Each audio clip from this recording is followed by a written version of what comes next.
Guten Morgen, mein Kinder. Each day is, so this day is going to be a long one, bro. We got more drama. I got some good rest. I stayed up till like 3 a.m. That's way past my bedtime. But here we are at 2:24 p.m. I've had my 12 hours, okay? And I'm ready to go. I'm ready for another day of the DRAMATHON. This is technically day 3, but I think I got off easy with day 2. It wasn't a very long stream, so here we are. I'm ready for more. We've got beer in the fridge. We are ready. We're ready to rock and roll. Are you guys ready to rock and roll? Guess that's the real question, huh? Good look, dog. Thanks, dude. Good to see you, everybody. What's up, Harrison, Katz, Hayden, James? Oh, I'm ready for it. Honestly. Oh, did I have a hole in my... Some of my shorts have holes in them. I don't replace them because it's kind of like a pain in the ass to go out and buy more clothes, and you have to spend money, and this was made by some poor fool in Pakistan, and you know, I don't know. I want to wear clothes for as long as possible. So some of my shirts have holes in the crotch because my big, thick, meaty thighs just abrade the material until it falls apart. So that's definitely a concern. I probably should have checked that before I did that. What happened yesterday? The internet like randomly went down. So it just dropped and it was gone for like, I think hours. And then it just randomly came back on. But by the time it came back on, it's like, I'm already getting kind of tired. Like the wind is kind of out of my sails for the content. It's probably best to just do it another day. It's not time sensitive stuff. It's all kind of old. So, you know, I made the executive decision to take the rest of the day off and then to just stream it again tomorrow, which is today. But yeah, the internet here is just... You know, if there's anything nice I could say about Mexico, it most certainly would not be about the internet access here. So that's what I would say. I've had nothing but internet problems this entire stint of being in Tijuana. It doesn't happen all the time. Like, we do have the occasional issue with internet, but it's never been back to back, week on week, this bad. I've just had some terrible luck. Like, the last Airbnb, as I've said before, we had to leave because I wasn't able to get internet access the whole time I was there. This Airbnb, it took a lot of badgering of the host to get him to install something that is at least, you know, somewhat decent. The setup that he expected me to use was off of like a SIM card on some Huawei plug-in router that had speeds that were less than my phone. Like, so my phone, I have T-Mobile, and with T-Mobile, they let you use data in Mexico. But the deal is that you're never, ever going to get speeds that are anywhere close to what you would get in the US, and you're put as like a low priority person when they're sorting through the signal. So you have really terrible internet. Like, there's no way you're ever watching a video, even on like 144p. Uber takes like a long time to even load where the driver is. Like, you basically have the equivalent of Edge. If you guys remember what Edge was, if you used to have like a BlackBerry or you had cell phones back in the day, it's basically like Edge speeds. It's like 2G or whatever. And that tested faster than the dedicated router that he had with the SIM card. Apparently him and his family right next door, they're going to continue to use the router that's in here and operate off of that. I don't know how they're doing that, but they are continuing to use that. And then I have this. And when I looked at the bill that it costed him to set up this system and stuff, I think it ended up being less than $20. So like, I think in the future, I'm just going to offer to bankroll the upgrade of internet and whatever, because like, if what is standing between you and like, you know, making good on the request that I have is $20, like I will pay you $20. Like, I'm spending more on that in a single day on taxis to like get across the border. So, you know, yeah. I thought it was invitation only. I don't remember that. I just remember I had a BlackBerry when I was younger, and the BlackBerry always said that we had Edge connection. Yeah, I don't know. So you don't want to give more money to the poor Pakistani child laborers? Hell no. I'm not giving money to their bosses. The money doesn't even go to them. Yeah, willing to bet that drama isn't going anywhere. Yeah, exactly. So today we're going to be covering Destiny stuff. Somebody actually linked me something in the Discord. They linked me something that is supposed to be a better video to look at. Here, let me make sure that, yeah. A better video to look at, which is apparently this one. Because we weren't able to find a really good video that is going to give me an idea of like what people thought of the ban and what's going on. Like what is a good single video to look at to kind of be updated on this. Apparently this was released fairly recently, I believe. And we could look at this. I mean, August is honestly, that dude is putting out like a lot of videos. He is putting out quite a lot of videos. Like if we look at this, like this one is about it, this one is about it, this one is about it. Let's see here.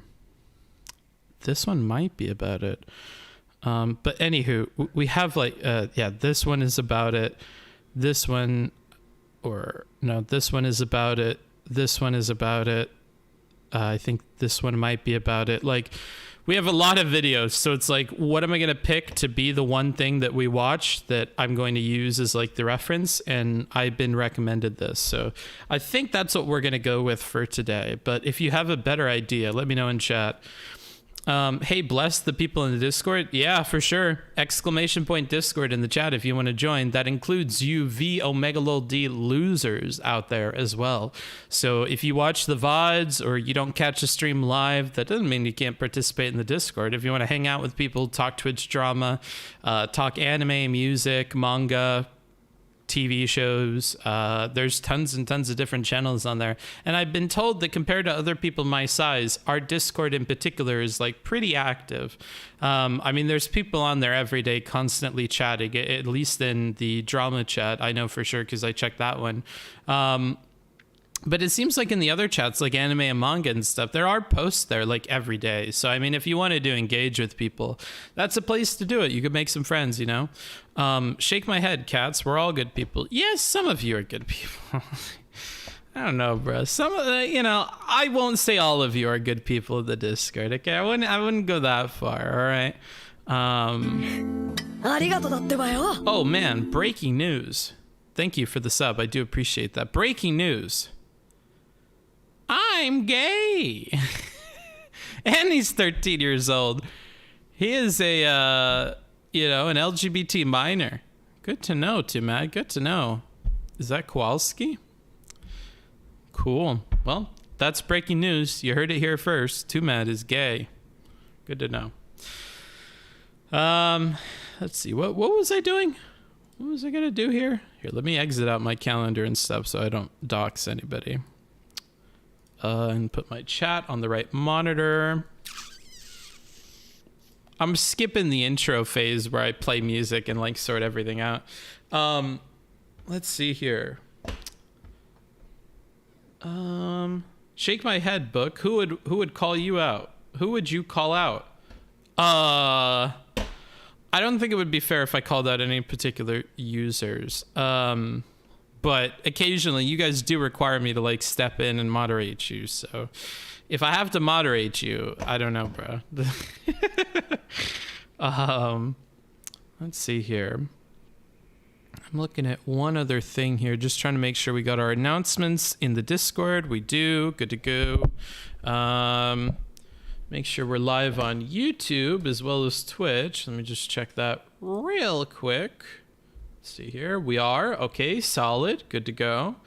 Bruh, I've been watching so much Shake It Bake. My timeline is or my YouTube recommended is just like full of Jake and Bake stuff. I'm going through a Jake and Bake period, dude. And what's kind of crazy is I think I've watched like all of the Jake and Bake videos on the Jake and Bake live channel already, like a long time ago. So now I'm basically like going back through all of it. It's really fun. I like, he lives a cool life and he hangs out with beautiful women, and it's fun to watch. So I've been enjoying going back through all that as as like a fun thing. We need to get Hugh an assigned protection buddy. Yeah, maybe.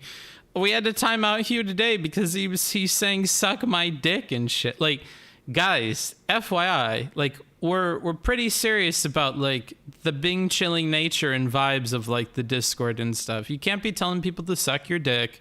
You can't say suck my cock. You can't say eat out my vagina, right? You can't be saying this kind of like lewd shit. You also can't be linking unsafe for work. The goal with the Discord is that I'm able to show it to anybody on the street as like a demonstration of my community. That's the same way with my chat. If you're saying things that I would be really uncomfortable like showing to anybody else as a demonstration of like my community and stuff, then we're gonna run into some problems. So that's gonna happen. Discord drama aside, we have quite a bit to go through today, quite a bit to catch up on, because we're still behind. After this Destiny stuff, then we need to go into Dima Mama. So that's definitely on the docket. And here's the other thing. Let me make sure this is showing on the stream. So yes, right up here. If we hit this goal, you can skip the video. Now, here's another thing. If you want to, you can mention in your donation message whether you want to add or subtract from this amount, and I will make that happen. So let's say that we get up to like $100 of this $150 goal, and you're like, oh no, I'm really, really enjoying this content. I want it to continue. I don't want us to skip. Well, you could pay like $20 and say, hey, I want this to go against the goal, or I want us to keep watching this. And then it would be subtracted. So in this case, it would go from 100 bloop, to 80, right? And I'll make those changes for you in the back end and try to be a lot faster at updating the donation goal and keeping it visual so that everybody knows what's going on. But that's a bit of a meme on the channel. Of course, if you don't mention what your thing is for, it will be counted in favor of the donation goal. I want to give one shout out just real quick. Somebody, while we were not live anymore, and again, thank you to Femboy Senpai Uwu for the 7 months saying Gappy V love. I do appreciate that. I'm not entirely sure why our TTS isn't working.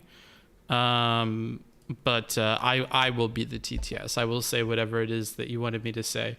We got a donation yesterday after the stream ended by Ignotus.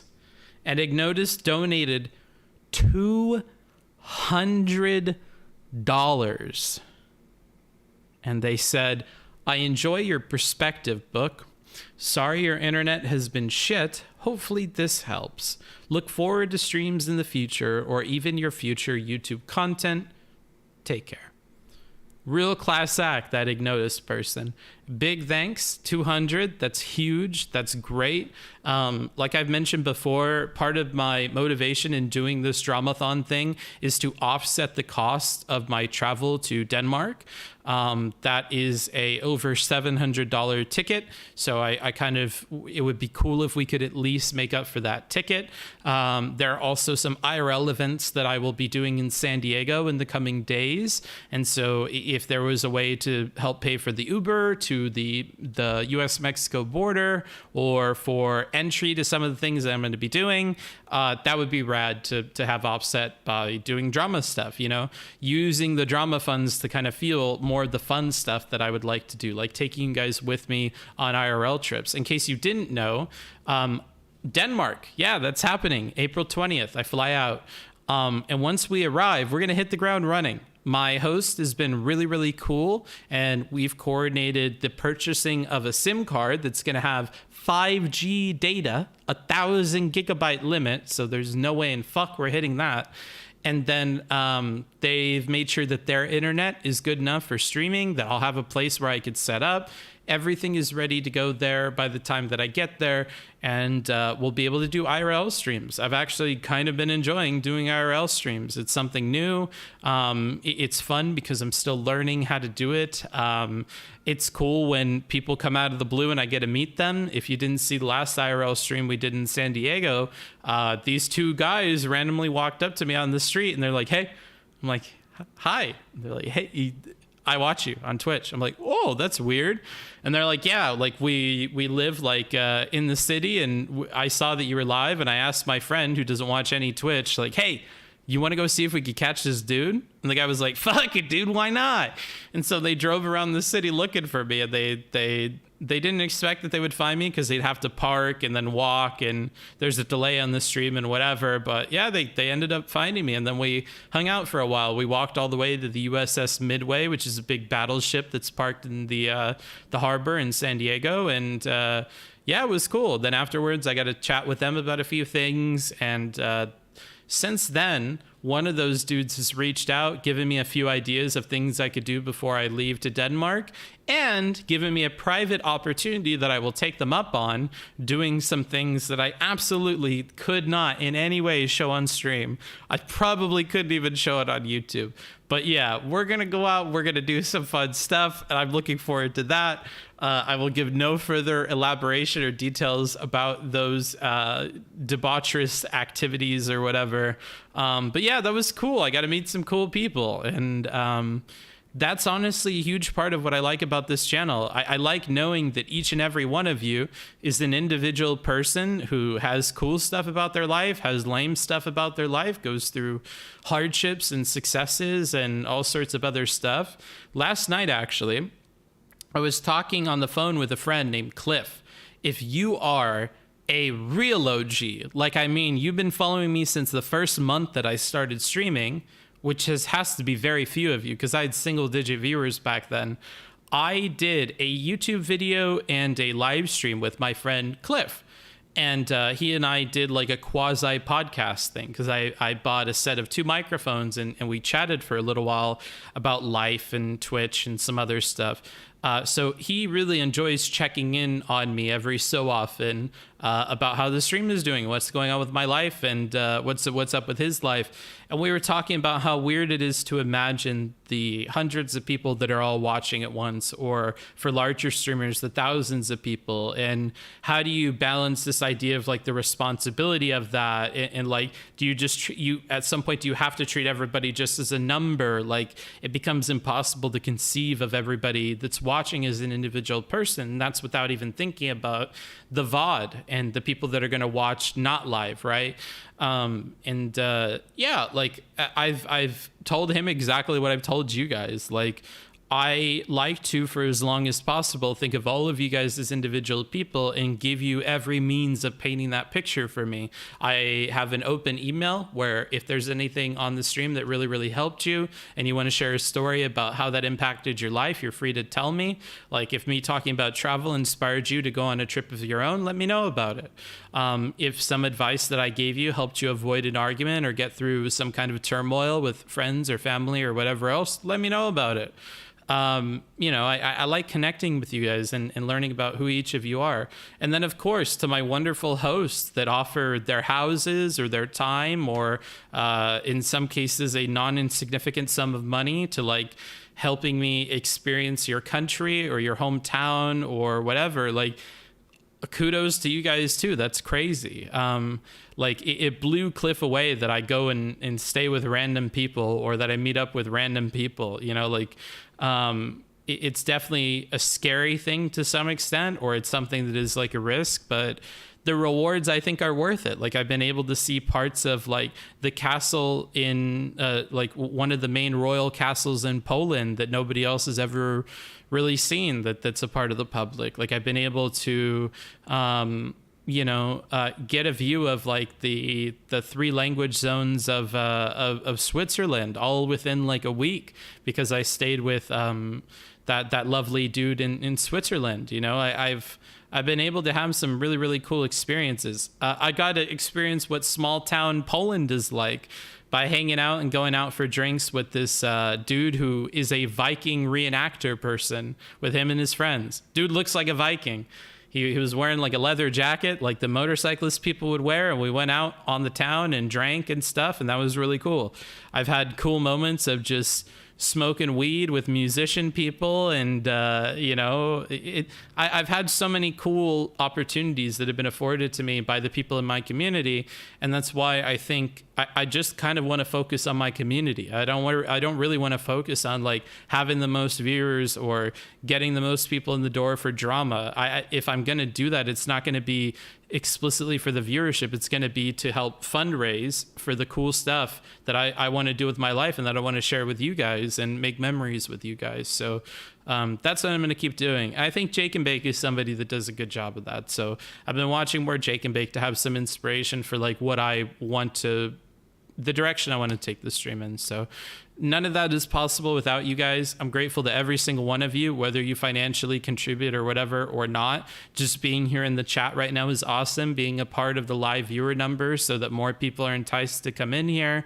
Or if you're one of the people that sent me an email or hosted me, obviously thanks to you, you know. But everybody can help in their own ways, and that's been really awesome. And he was a DGG, my man. Was he a DGG? I didn't know. I need the Destiny drama. I'm so empty inside. Well, don't you worry, failed artist. I'm gonna fill you up. 420, bro. Oh yeah, 420. The last time I took a really long flight, I did like 100 milligrams of edibles before I got on the plane, and that was a nightmare. I think I had like a psychotic break in the plane. So I do think that I should probably take something before I go on the plane, but it certainly won't be a 100 milligram edible when I have no tolerance. That was a dumb idea. So, but yeah, I should do something for 420 on the day that I leave. I think my flight isn't until like 5, so maybe I'll have time to do something. We'll see. We'll see. That'll be kind of fun. It's going to be a long flight. I think it's going to be like 18 hours or something before I end up getting where I'm supposed to go. So it'll be a while. Stream it on D-Live? No, I don't think I'll stream it. Started reading Myth of Sisyphus because of you. Enjoying it so far? Cool. Yeah. I'm actually surprised that more high school students don't have to read that. Like, I think it's a good read, so I'm happy that you've been enjoying it, and I'm happy to have exposed you to it. Vosh Fortress Arc, we're not going to be insular in our community. I do still want to collaborate with other people and stuff. It's just, I don't want to focus on the viewership stuff. That's what we call developing tall, small, but very developed and dedicated. Yeah. There is a clip that got popular from Destiny recently, and the clip was like, everybody talks shit about my community because they get organized and they do stuff and they act like my community's crazy, whatever. But the thing is with my community, I don't treat them like numbers. I like my community members, and I like talking to them, and I like engaging with them. I don't other them the way that other streamers do. When I hit offline on my stream, it's not that I don't want to talk to these plebeian masses of arslers or whatever, the way that other streamers treat it. Other streamers, when they turn the stream offline, only want to go talk to other streamers, and they don't want to mix with the common masses or whatever. And he said a few other things about his community in light of the r/play stuff that I've been watching the last day or so. And like that's also inspired. Like that's what I want to do. I want to have a community, like a core community of people that are just supportive of me and that like hanging out with each other and hanging out with me. And I don't want there to be this huge separation between you guys and me. I may change my mind on that in the future. It may get to a point where that parasocial shit is not manageable, and I'm willing to, admit that up front. I can foresee that may change. But as of right now, if I'm at this size, I want to keep it that way. I like that. And I'm going to, enjoy this moment of where we are right now for as long as I can. And if it gets to be overwhelming or not tenable anymore, then whatever. But I will like to have known that by the time I hit that point, I really took advantage of everything before then. And I really got to know a bunch of people in my community, and I have a good idea of the people that follow me and spend their time watching. So that's where I'm at with it, bro. Let's see here. It was a bass Stevie clip. Yeah, it was really good. Whoa, you're so relatable, bro. I don't know how I'm supposed to read that. I'm gonna do it in that voice. Book GG for life. Yeah, that's another thing. Booksmarts.twitch progressing along really, really well. Shout out to a few of those developers who are really, really working away at it and using a lot of free time on the project. I really do appreciate that. That is chugging along. I was told today that it's looking more and more certain that we're going to have this done before the end of the year. Like with the chat functionality and all the things that I mentioned done.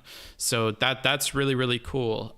We may not even necessarily need more developers on the project, but if you are interested in helping out, email me, booksmarts.twitch@gmail.com.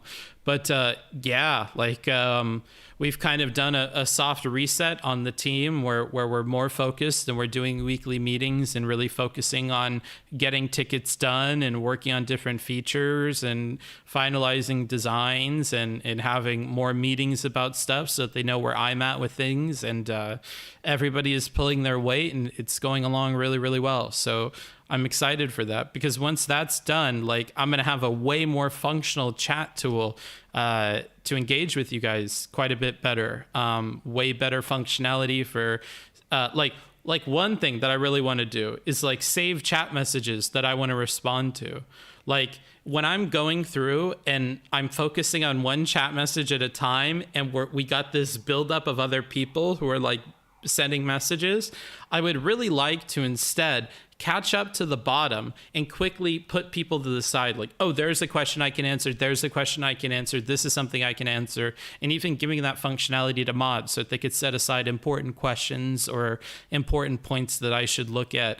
And then that can be in a separate queue that runs parallel to the chat. And that way I can go through that and I don't have to necessarily read the live chat, but I can, be up to date, or I can pick and choose what I want to do. And once I have all of those questions laid out, then I can prioritize who I should pick and who I shouldn't, and, make better decisions about how I'm spending time with that. That's one tiny example of like a change to the way that I've seen other chats work that would really, really help me in the back end. The other thing is accessibility. My eyesight is, I don't want to scare you guys, but I'm like losing my eyesight. My eyesight is going like really bad. And so I have to like have this chat like way zoomed in and way high contrast that I can read it. And so there are going to be some changes to like Chatterino. I can't read that. DGG, I can't read that. I have to get really close to the monitor to see it. And so that's another kind of cost that I'm hoping we can offset with some of the donations from the DRAMATHON and where that money will be going, because I definitely need to get glasses to help with that. And I need to be thinking a little bit more about my vision, because I'm really, really starting to lose it. And so, yeah. That's something I'm thinking about. My mom has really, really bad vision, to the point where like she has to do weird stuff with her phone to be able to see and whatever. So like I see kind of what genetically is in store for me, and it's a little bit scary. I'm gonna be honest with you. I really like being able to see boobs. I'm not being able to see boobs. It's a very scary thought. Yeah, I'm gonna miss boobs. So in order to hold on to boobs for as long as possible, I need to fix my eyes. You know what I mean? Anywho, that's what the Chatterino app is used for. Yeah, but I don't think Chatterino has all the functionality and stuff that I need it to have. So that's the answer there. Let's see here. Acting natural with people you have to tolerate one way or another is a good thing. I don't know. I need to start reading these in my head so you don't see my dejected responses to you guys. Like when I read something like that, I don't really remember what that's responding to. If it's responding to the people who pretend like they like their chat and then they talk about them like they're plebeian R slurs and whatever in private, like I wouldn't defend this at this point. That seems silly to me, but I'll try reading these in my head so I don't roast you out loud. Hello, new to the stream. I've seen on a few panels. Really? I haven't been on a panel in quite a long time, friend. Curious, do you have a nickname by other streams by the name of Books? Yeah, probably. Probably, yeah. Maybe some people call me Book. Acting, okay, I've already read that one. Let's see here. Yes, save our messages. Good idea, Monka W. Yeah, I'll try. The temporary pinning of chat messages sounds cool. Yeah, like I really need that. And toggles. I like the idea of punishing you guys, you know? I think you guys like getting punished, right?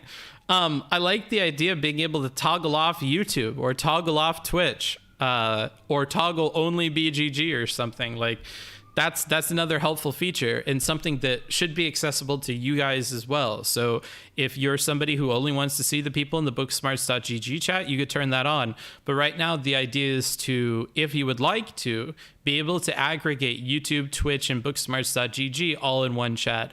Obviously, some of that's going to be a one-way interaction. If you're on the booksmarts.gg chat, you can't respond to people that are in the YouTube or the Twitch. But I think some people would like to see all of them. I know I would certainly like to see all of them. And from a moderation standpoint, it would be very convenient if my moderators could see all the chats at once. So that's another feature that I don't see available other places that should be available in version 1 of booksmarts.gg. So there's just so many functions like that. Different poll functionality that I want that'll integrate with the website as a whole. So polls will not only be visible in the chat, but they'll be visible on the website as a whole, because maybe I can only select one drama item that I'm going to cover or one debate that I could do a line-by-line review of. And rather than putting on the Discord that's only going to reach so many people, I would like to direct everybody to the website and have the website be a community place. And so having a poll that is on the front page and also right in front of you when you're watching on big screen, I think that's going to be another handy thing that like I just don't see in other places that I want accessible where I am. And so, yeah, there's just tons and tons of features like that.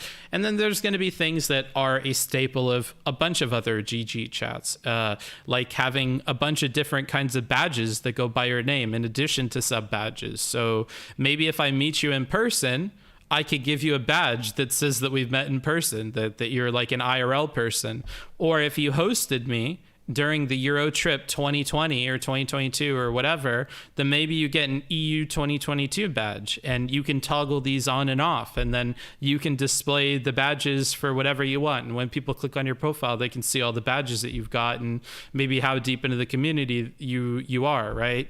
That kind of stuff I think would be really, really cool. Or having some kinds of events or meetups or things like that where you'll get exclusive badges. Like I've always liked Pokemon. I've always liked the idea of badges and pins and collectibles, and I think that's a good thing that isn't like an NFT or something else weird that you can actually collect and will be displayed on your profile and stuff. So lots and lots of stuff. I could go on forever about all the stuff that I want to do.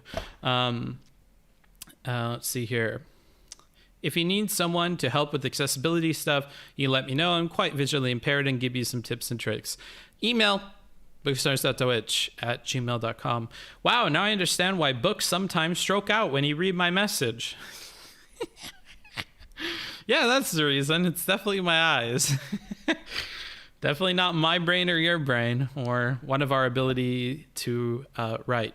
I have to do that, try and also get some noticeable fonts. Yeah. For me, because my eyesight's no good. I don't want to answer more questions about the eyesight thing. It's scary for me, and I don't really want to talk about it too much. I don't want to talk about like my health stuff with you guys too much. Surely this is the reason why Book doesn't read my messages, Copium. No, I don't read your messages because you're on the YouTube chat. And of course, we all know I don't read the YouTube chat. You gotta hold on to boobs for as long as possible, bro. Yeah, that's how I went to jail. The nipples have raised areas, kind of like Braille. Yeah, I'm gonna have to read your nipples in Braille. And congratulations, you've been blocked on YouTube. And you're probably gonna have to apply for an unban. I'm so sorry, friend. Not. Apply for an unban. Congrats! Exclamation point unban. Or go on Twitch and click on the panel. Hot take: Destiny versus Demon Mama is the most legendary debate adversary. Pure logic edgelord versus logic allergic McFace maker herself. I actually don't think so. I think that's like a really bad debate. I actually don't think it's very good at all. I actually think that the Scrub King versus Demon Mama is a far more iconic and legendary debate and adversary mix-up than like Destiny versus Demon Mama, in my personal opinion. Like, I think there is rewatchability to the Scrub King thing that I just don't have for the other one. But I know a lot of you guys like the memes from it, so it is what it is, you know? I understand that I have a difference of taste there, but that's just my 2 cents. Yeah, I don't phrase my statements too optically, I understand. Well, rip, bro. If you had a baby with an alien, would it live to be older than 43 years old? I don't know, bro. I don't know an alien anatomy. Who is your favorite Pokemon, if you're comfortable answering? Vaporeon. It's because it's like oil and water. I like watching a mess, but you make a good point for the Scrub King. Yeah, I guess. I mean, if you like messes, there's a bunch of debates that I think are better messes, in my opinion, too. Like, I don't know. I don't know, bro. Why is Vaporeon your favorite Pokemon? Because I really like Vaporeon. That's why.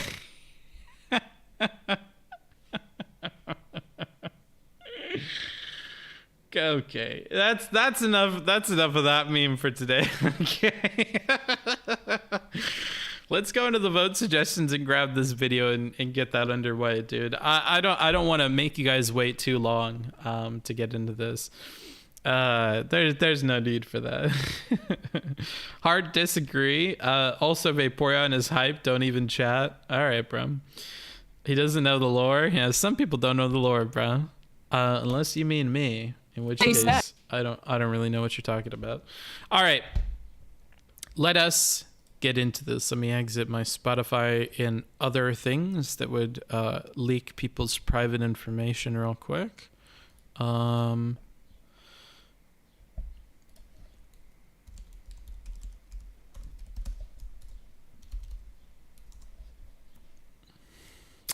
All right, I'm all ready to go. I am all ready to go. I can't believe I was here for the Vaporeon lore. Yeah, lucky you. Lucky you. There's so many different lore things that I think that, you know, we have in this community now. That's kind of a fun part of this whole streaming thing, is there's a lot of stuff that, like, some of you know that many of you are not going to know, and I like that we have a buildup of that. All right, let's see here. I'm a real Pokemon fan. I even have the jacket in my background. Okay, open this. I can't see the bottom of this, so that's a bit scuffed. Let's move that. Boop, boop, boop. Oops, this fucking thing is busted, bro. Ooh, she busting. All right. Okay, so this is, if you want to watch this on your own time, this is titled Panelists Confront Destiny on His Twitch Ban and Behavior by Destiny on YouTube, youtube.com/Destiny. The editor is, of course, August Editing, one of our favorite editors on the website. Let's go ahead and see what this is all about. What they said might be ridiculous, but the point is still that you are antagonizing somebody. That is true. It is inflammatory to them, which was the claim I made. Anything can be inflammatory to anybody. Okay, like, here I'm curious. Okay, because this is like always the meat of the issue. And then Katie. Okay, and then Katie go. Okay, is there an example of me being like actually like hateful, or is it just like me being mean? Like, is there? I don't. Okay, so all of this. That you being mean is hateful. Hold on. I need alcohol.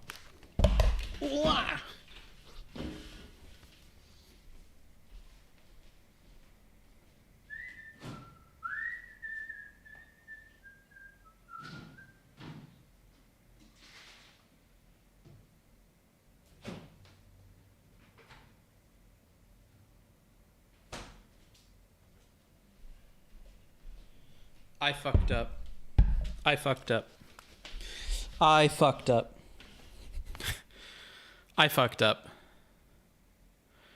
I put this in the freezer yesterday so that it would be like particularly cold for when we got into stream.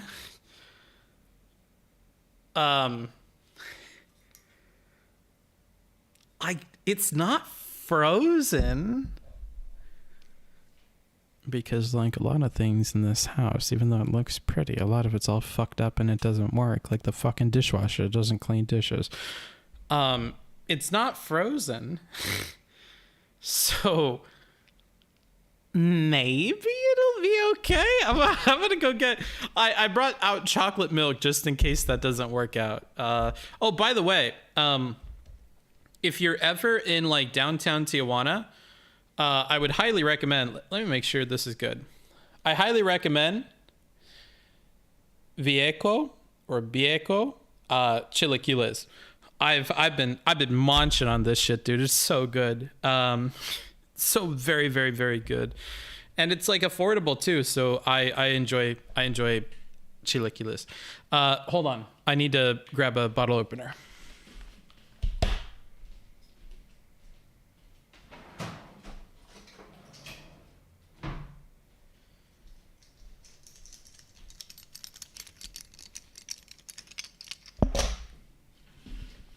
Ooh.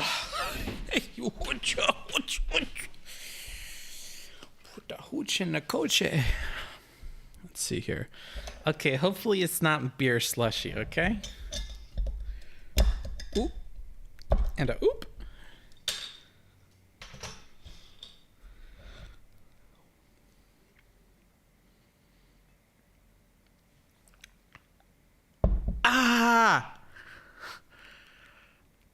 It's so cold. It hurts my teeth.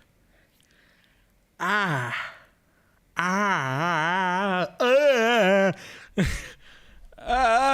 sound like Bochi.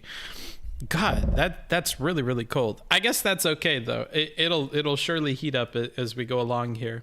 Alcohol freezes at lower temperatures. Well, good thing this isn't alcohol. It's more water than it is alcohol. Any good drinking game for this panel chat? I'll add first drink rule. Every time Destiny says, well, actually. Okay, we should do a drinking game. That's kind of fun. All right, so anytime Destiny says, well, actually, there has to be some kind of emote you guys spam when I have to drink, just so that I'm reminded. What should the emote be? Should we do the book Joker face? Let's do the Joker face. Spam the Joker face when we hit one of our win conditions. I guess technically it's supposed to be a lose condition, but for me it's a win condition. Just spam emotes when we hit our win condition, and I'll drink. Was he whistling the theme from Sanford and Son? I don't even know what Sanford and Son is. Getting tipsy is a great idea of my friend. I am partaking in my own kind of intoxication. Oh, okay. Well, nice. I'm happy to have you here. This is going to be one of those Poland/Romania streams, Book Joker. Okay, then we'll do... Oh, it's a tier 2 emote. Oof. Well, hit up your tier 2 friends, bruh, and have them get in there. That's kind of annoying. I like the Book Joker emote. I didn't know that's a tier 2 emote. Why didn't everybody tell me? It's my own fucking channel and I don't even know. Why is it tier 2? That's a good emote. What other emotes do we have? Why are the other emotes community? Where are my emotes? How do I even get to that in the back end? Settings, it's probably affiliate. And then you go to emotes. We've moved. Go to the new emotes page. Okay, cool. Hold on. Let's actually just take a look at this real quick. Okay. Anytime Destiny becomes curious.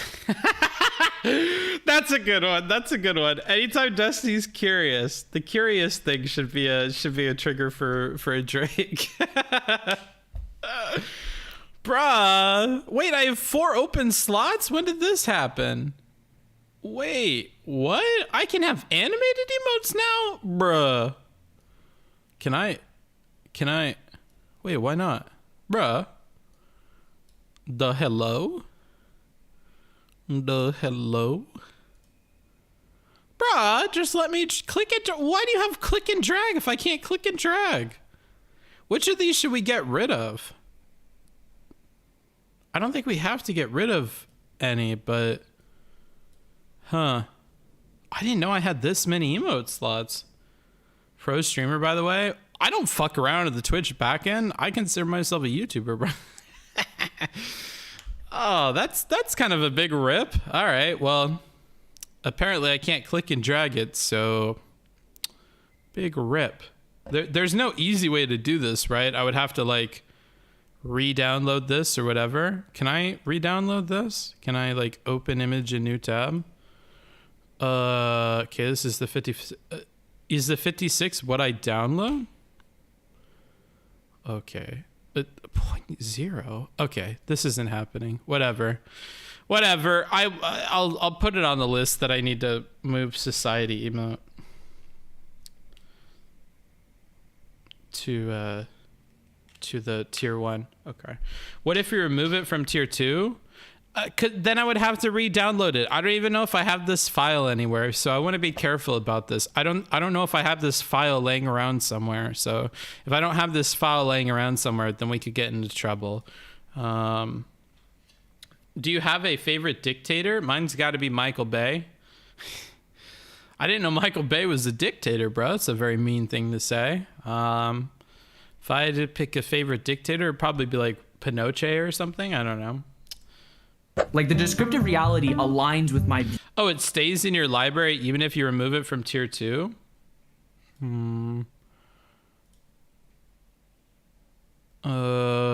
Okay.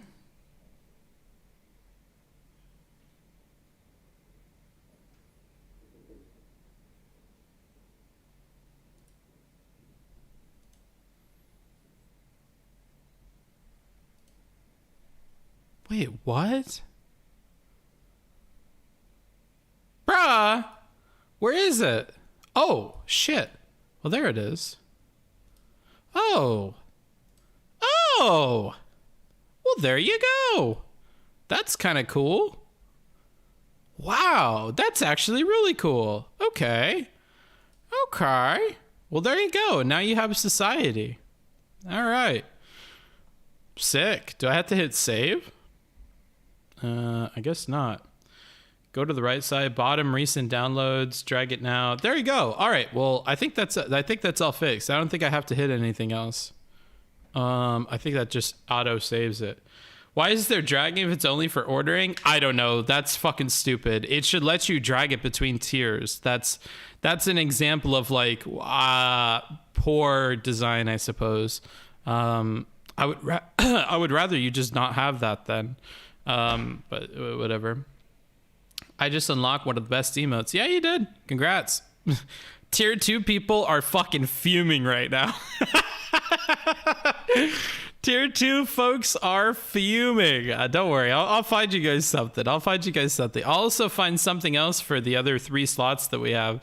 But okay, cool. Good to know. There you go. So now people can use that when we have to drink. Right now, the drinking game is when Destiny gets curious or says, well, actually. I think those are good conditions. Wow, this beer has gotten proper cold on the outside. Good God. Good golly, Miss Molly. Drink anytime Destiny says something isn't necessarily bad. All right, that is the third and final condition. If he says something isn't necessarily bad. Okay. So we have our no, I'm not doing actually. Actually is too much. That's too much. We're going to be drinking all the time. All right, so we have well, actually, curious, and necessarily bad. These are our 3 conditions, okay? You got those written down on a Post-it note in front of you? Let's go. This will be a fun game. If you look at him, he's horrifically mean and rude. See, I really hope that leaning into the meme is going to feel good after this conversation. I sincerely do. I wish I could lean into the memes more. Which meme are we leaning into? I just don't know how into? to lean into a feminazi bitch more. It's hard. You were watching the conversation that I had with like Vivian and Not So Erudite, and your chat was like calling me soy while I spoke a lot, so I added soy to my like VTuber. Oh, nice. Going on, You ready? I mean, we're waiting for you, I think, right? I believe so. I thought we had booked 6 guests. Wow, another Mr. Fanatic panel. He's really keeping at this in spite of everybody kind of shitting on him for his panels. I saw even Dylan Burns took a shot at him. It's like, damn, bruh.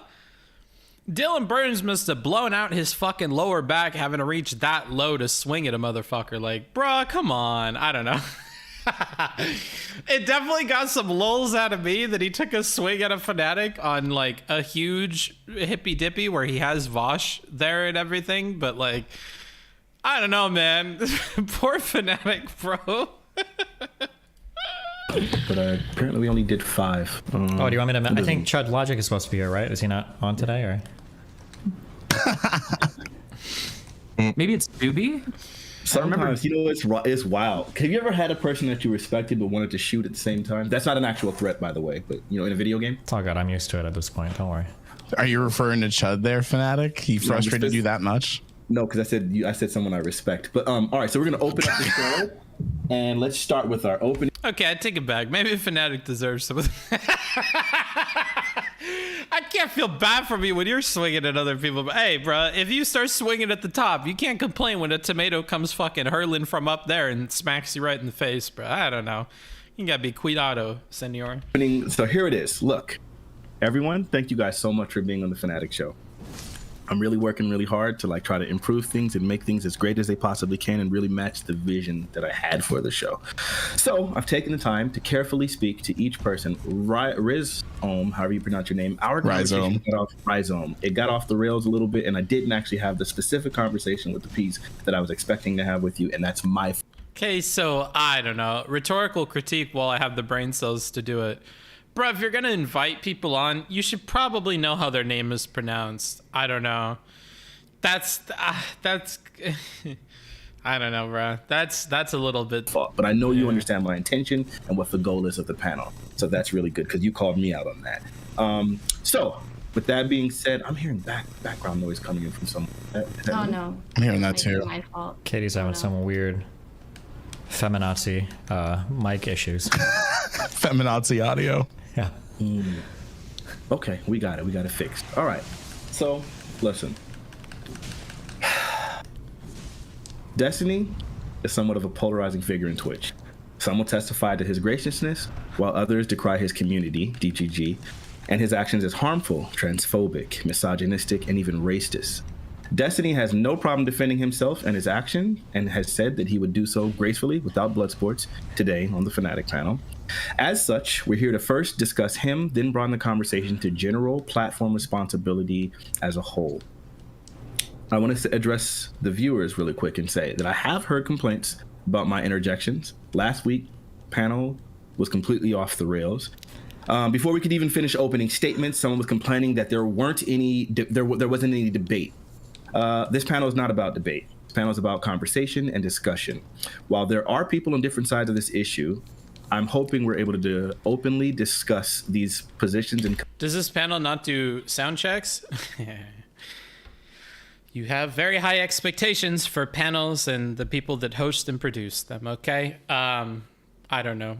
You probably should do sound checks, but you know, it's the platform, bro. Come to a deeper understanding. If anyone can handle this and actually not go crazy, I believe it's Destiny. Thing is, I'm moderating. I don't want to have to interject. I hope you guys can moderate yourselves. If two people are in a meaningful back and forth, please don't interject. Let them have it. If I'm talking, you don't. I'll try to keep it to a minimum, but if I feel the need to speak, please feel the need to listen. I've taken the time to talk to every single person here to ensure they know the environment and what is expected, and I do expect this to go smoothly. Lastly, on the nigga panel last night with Trihex, Signatural, Prime Kai's, myself. The what? On the the environment and what is expected, and I do expect this to go smoothly. Lastly, on the nigga panel last night with Trihex, Signatural, Prime Kai's, myself, and Black American Made, we were able to have a round table discussion with literally no moderation, and that went freaking swimmingly. Is that just because it was all niggas? I'd like to think not. Let's do this one right, okay? So, opening it up, in a previous conversation, STV Philly and I discussed his grievances with Destiny. I can't speak for Destiny, but Destiny can speak for himself. And this is a forum that I believe is perfect to be able to do so. STV, the floor is yours. Yeah, so well, let me start out by saying hello to everybody, and Fanatics, you especially, for inviting me on. I appreciate it.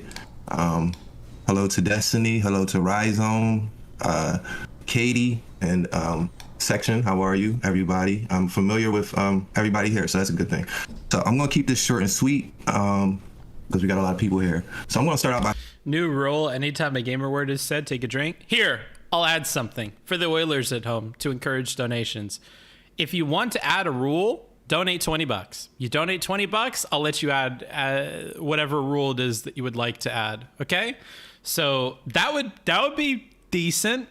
At least at this point, we would have had quite a few drinks. So if that's, I would be okay with that in that rule. But somebody's got to put 20 big ones behind that, and I'll do it, sure. Right now, we have a solid 3 for the well, actually, curious, and necessarily bad. by saying that I used to watch a lot of Destiny back in like 2017, 2018, and not knowing much about his personal life, he's somebody who I would say could communicate his positions clearly and effectively, and can argue with some of the most arrogantly wrong people on the internet, like Nick Fuentes, No Bullshit, Eric Stryker, Sargon of Akkad. Sneaky Elbow with $5 says, love what you do. Heart, heart, heart, heart, heart. Ooh, ooh. Please don't become an alcoholic, though. If that is a problem for you, I encourage you to contact CFC. They good people. Okay, cool. No, that's not really the case. I don't think I am. But thanks for looking out. I know that it seems that way because every time we stream, you see me drink, but I kind of like drinking when I stream. Like, if I had like proper hard liquor and stuff, I would probably be interested in making like a mixed drink or a cocktail of some sort and having that with me too. It's just something that I've found that I like doing when I stream. So it's just a thing. John Tron, all those people. My issue with Destiny is not so much his streams, although we disagree on a lot when it comes to race and labor issues. More of my grievances come with his behavior on Twitter, not only his behavior and his community's behavior, but I'm talking to you, Destiny, so we're going to keep it to you for the moment. So these are arguments most people have heard before, weaponizing his community against smaller accounts, using racially insensitive language towards minorities, and negatively essentializing groups of people. Those are my main, I would say, issues. There are more, but we have limited time, so I'll keep it to those 3 for now. More specifically, the end of last year, that whole interaction with the girl who said she was stealthed, and then Destiny, you had tweeted out some things that I believed, in my opinion, were victim blaming. Let's just put it like that.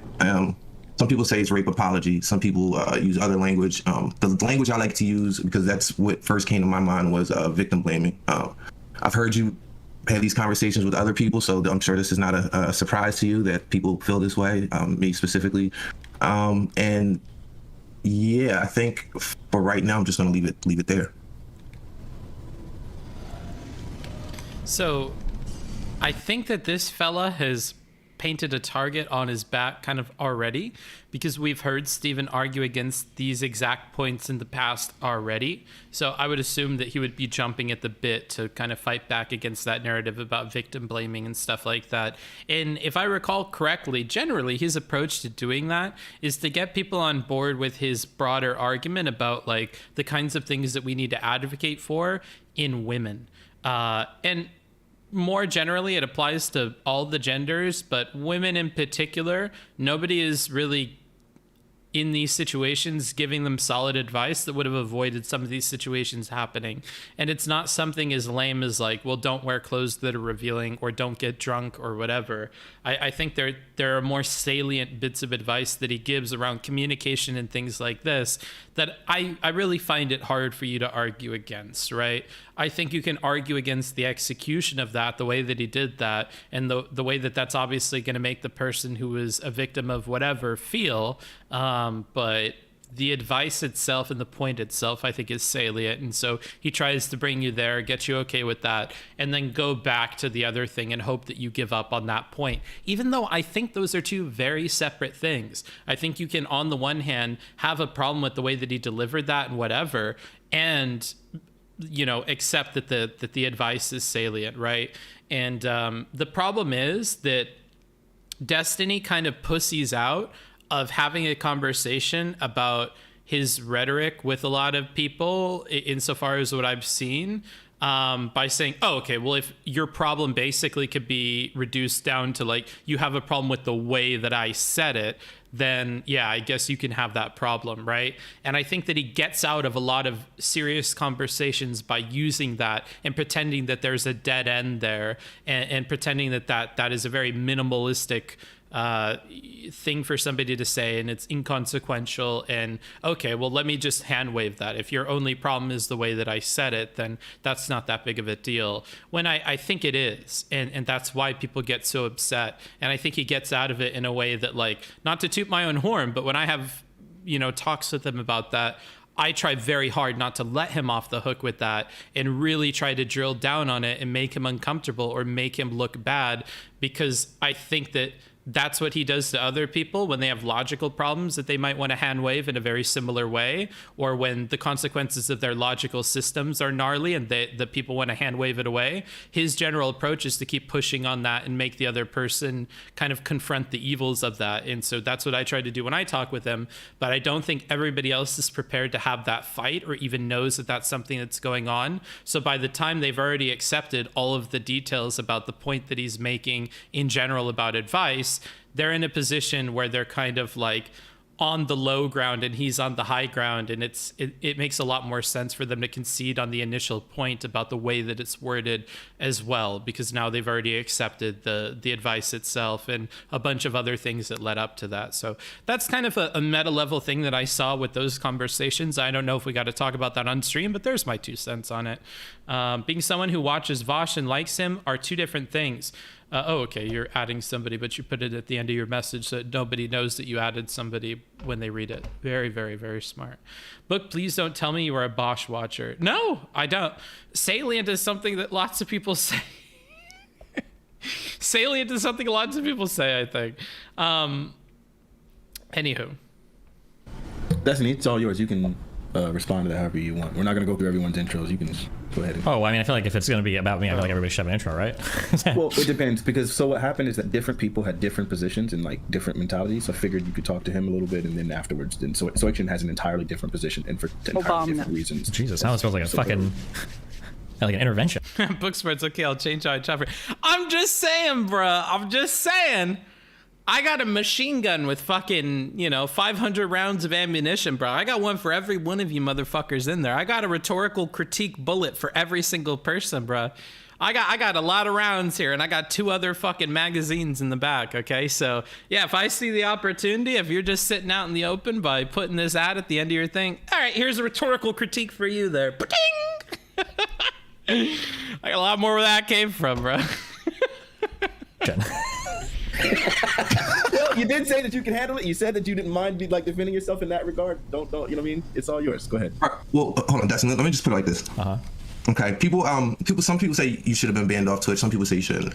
My position is, since Twitch didn't give a direct reason, they're very vague, and they're very opaque with how they're handling the situation.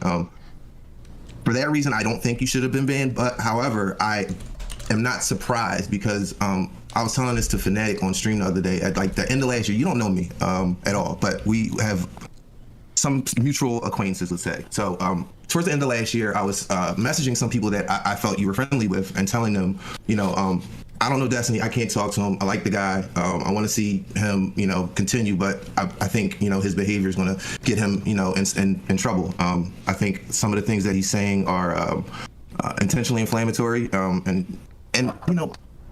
My frustration comes in because I know how smart you are and intelligent you are, and I'm not telling you anything that you don't know. You know all this, so maybe all this was you knew it was going to happen, or you kind of didn't care, or what. So maybe that's the case, but. Yeah, some of the specific tweets that you deleted last year, I felt could get you into trouble, and it didn't happen, but something happened, a couple weeks ago that did. So my position is that I'm not surprised, although I can't say I agree with the ban because they haven't given a specific reason, so we don't even know what it's for. So how can I agree or disagree? Sure, I understand.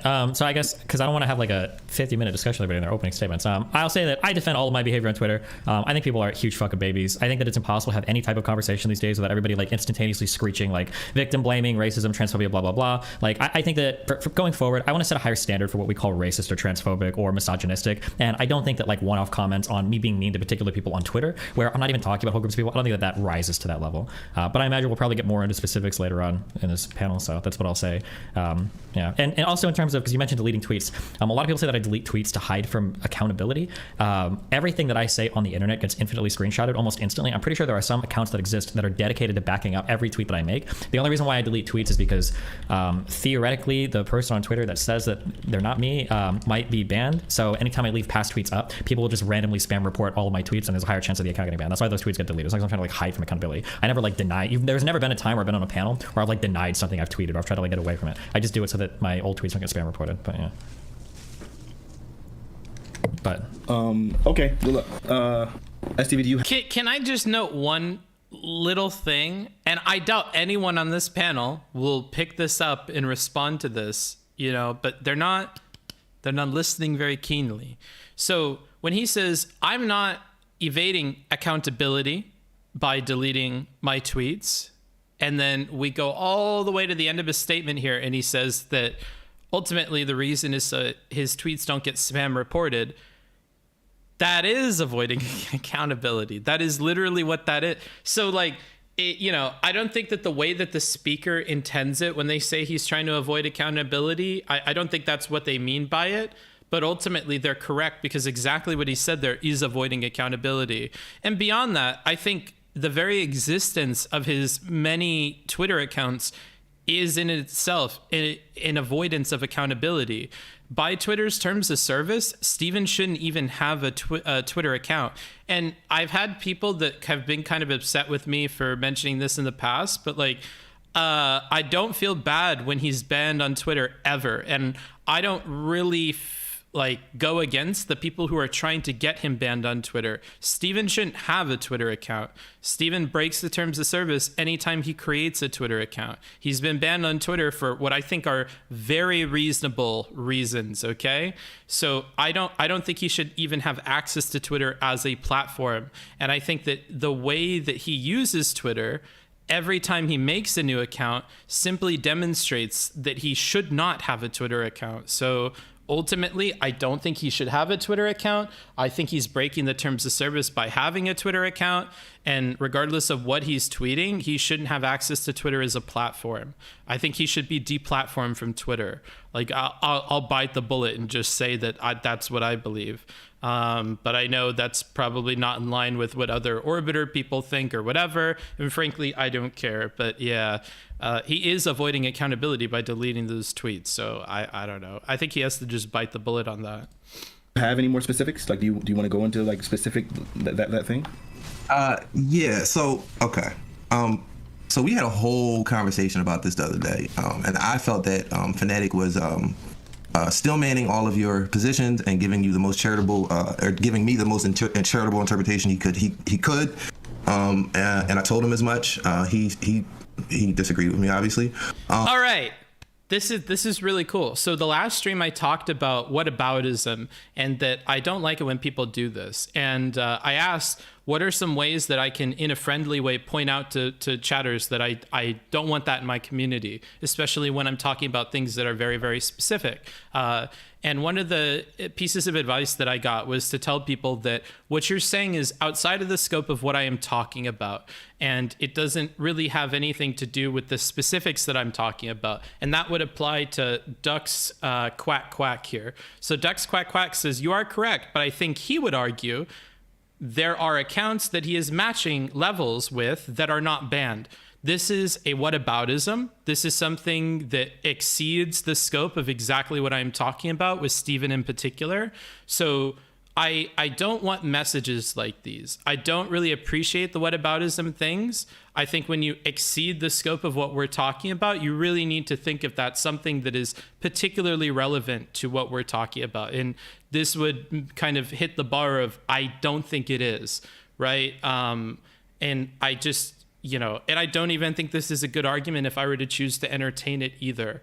The existence of other accounts that are breaking the terms of service who are not yet banned does not in any way impact my decision about whether or not your account in specific should be banned, or whether or not your account in specific is breaking the terms of service, or whether or not you should have an account, right? Because then we can go down the whole chain of things, and I might say, well, all these other accounts should probably be banned too. Accounts that are breaking terms of service should probably be banned.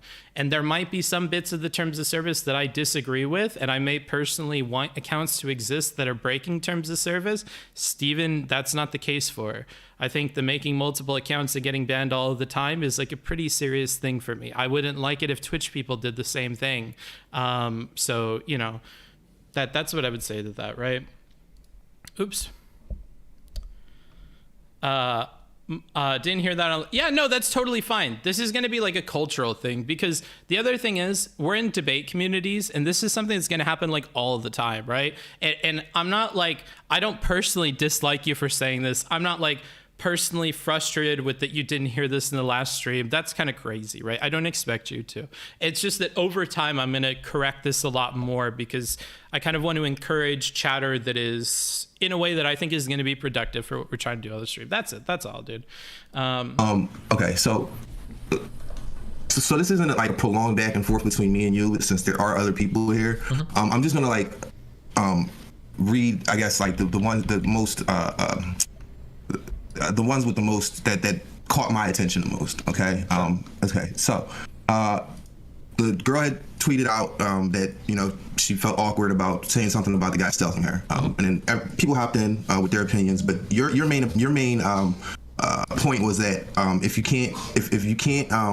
you don't have enough agency to speak up for yourself or to say something in the moment, once you've noticed somebody was stealthing you, then you should not be engaging in casual sex. Yeah. And my thing was that if you had said it like that, or if you had, put it like that, me personally, I wouldn't have had an issue. I'm sure somebody would have found the issues with something, but me personally, I wouldn't have had an issue. My issue came. Here we go with rhetoric. The reason I use the term victim blaming is because of this specific tweet.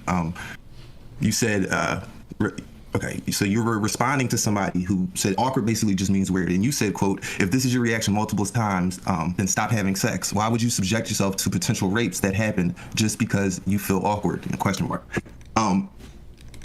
Now, stealthing can happen. Women can do it. Men can do it.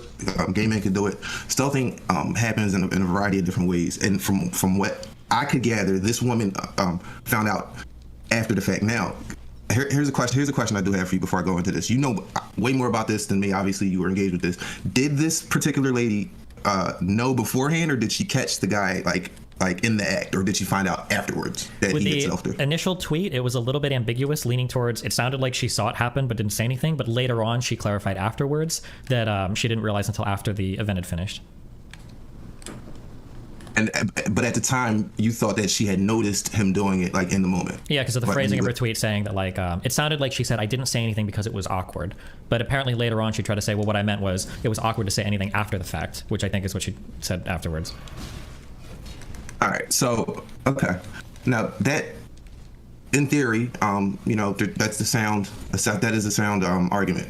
But what you were saying at the time was that, if if a girl like can't if she gets stuck in the moment or stunned or stun locked is the phrase used on Twitch, but if she gets she has a trauma response, I guess you want to call it, like that isn't something that you can predict beforehand. Like now you're saying my overall argument is like, if you think you're gonna have a trauma response to getting stealth, you shouldn't be having casual sex. It's super basic. And if it's happened 3 times, you should know by at least the 3rd time that like, okay, maybe this isn't for me. I think is a pretty fair take. So the problem that I had with that is that she was a sex worker, so she's probably had hundreds of sexual experiences with people, and something has happened 3 times, and you're Wait, is that quote true? unquote. Yeah, if that's true, I didn't know that. I'd never heard that before. It might be true. I'd never heard that before, that she was a sex worker. Okay, let me take that back, because I am not actually 100. Oh no. One note on sex workers. I don't remember where I heard this, and if it's in private, I apologize to whoever talked with me about this in private. I've heard people that are upset that people that run an OnlyFans account or an erotic Instagram account, they get frustrated that those people label or self-identify as sex worker, because and this point I think is salient, separate from that first point.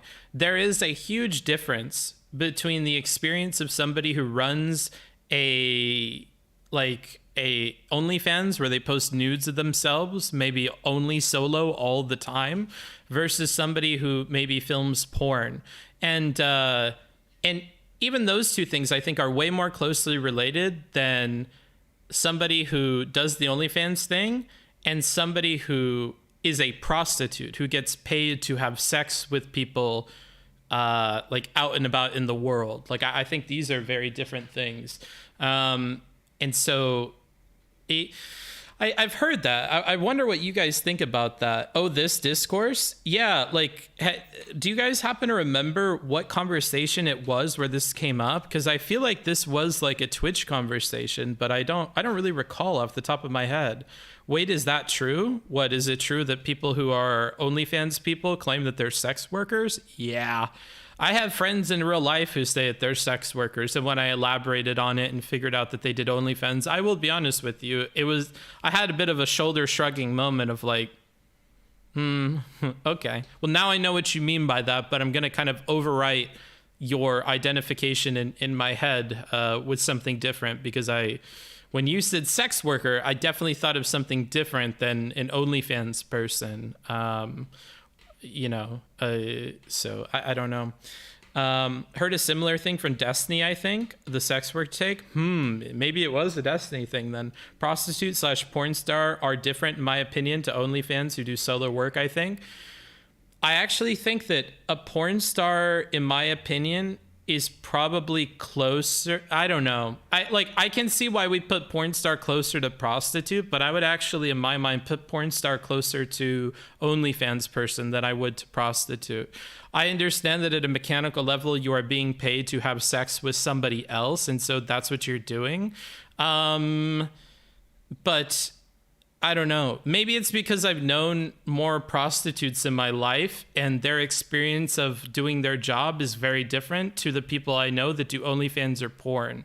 So this is all based on like personal experience, but like I knew a lot of prostitute people when I was in Thailand, for instance, and I hung out with them all the time and talked with them about what work is like. I'm a very curious guy. You can imagine that when I had access to a bunch of prostitute people through my work, that I picked their brain about what that experience is like. And it's very, very different for each of them. Like even among prostitutes, they're going to have different experiences based on the way that they look, based on the areas that they're working, based on the prestige that they have, or the people that they're working under. So, each of them is going to have a very different experience, but all of those experiences I think are uniquely different than somebody who works in porn or somebody who runs an OnlyFans page, in my opinion. That's where I stand on it based on my personal experience. It's not something that I would like necessarily get into some heated debate with somebody about. I don't care to like change people's mind on that, and they may have personal experiences that tell them something different, right? That's just where I stand with that. Would it depend on if they are self-run or hired by a system / agency? those would be two different examples of doing the same job, right? Like if you were self-run and you record yourself doing porn with your boyfriend all the time, or with a couple of partners that you know personally in real life, that's going to be a different experience than somebody who maybe works as like a free agent and goes and does porn for different studios or different productions, or maybe somebody that only does things with one company. I actually don't know how common it is to only work like for one production or one company. I don't know how common that is. But yeah, like those two things would be different. But I think when we zoom out, I think all of those experiences and how much you could relate to people, I think there's going to be more relations between the OnlyFans people and the porn people than the porn people and the prostitutes, in my opinion. But that's just where I'm at with it.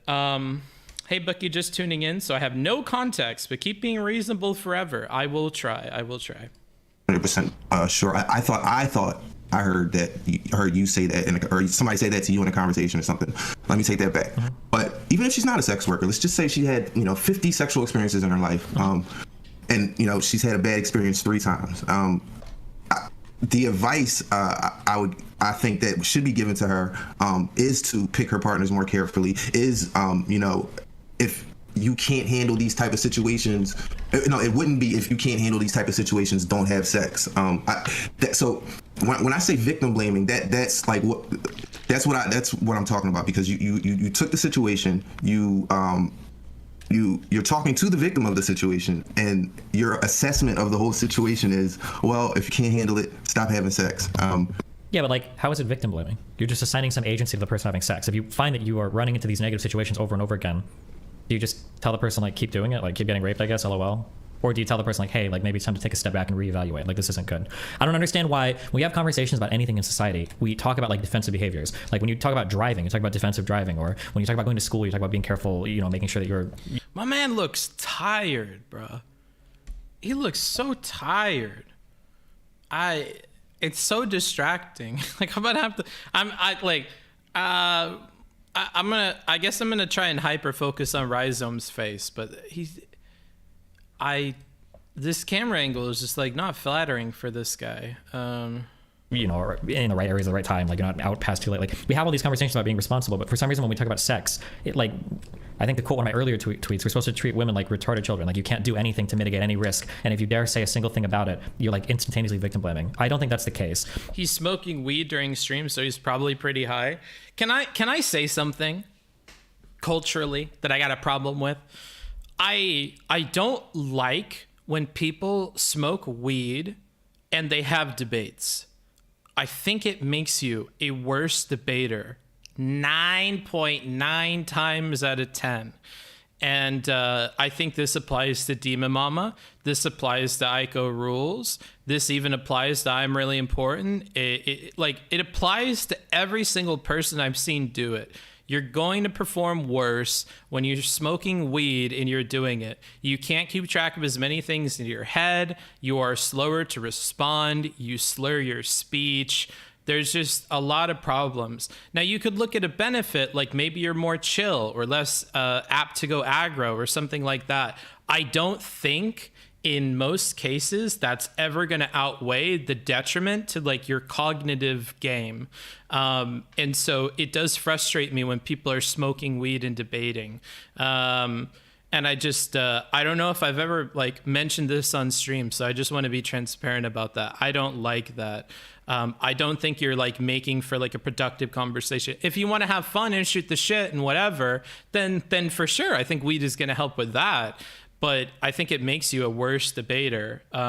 So not if you smoke weed every day. No, I actually think if you smoke weed every day, you're cucking yourself even when you're not smoking. I think if you smoke weed every day and you constantly have THC in your blood and in your brain, even if you chose to take the day off from smoking and debate, you are worse than you would have been if you were like a month into being sober. So no, I don't think that saves you. You have more tolerance. So from your first person perspective, you think that you're doing better, and you are doing better than if you would have been smoking. and you are doing better than if you hadn't smoked for a month and then you smoked as much as you did, right? Because of tolerance. But I actually think your mental sharpness has been cut simply because you are in a cycle where you are smoking a ton of weed all of the time.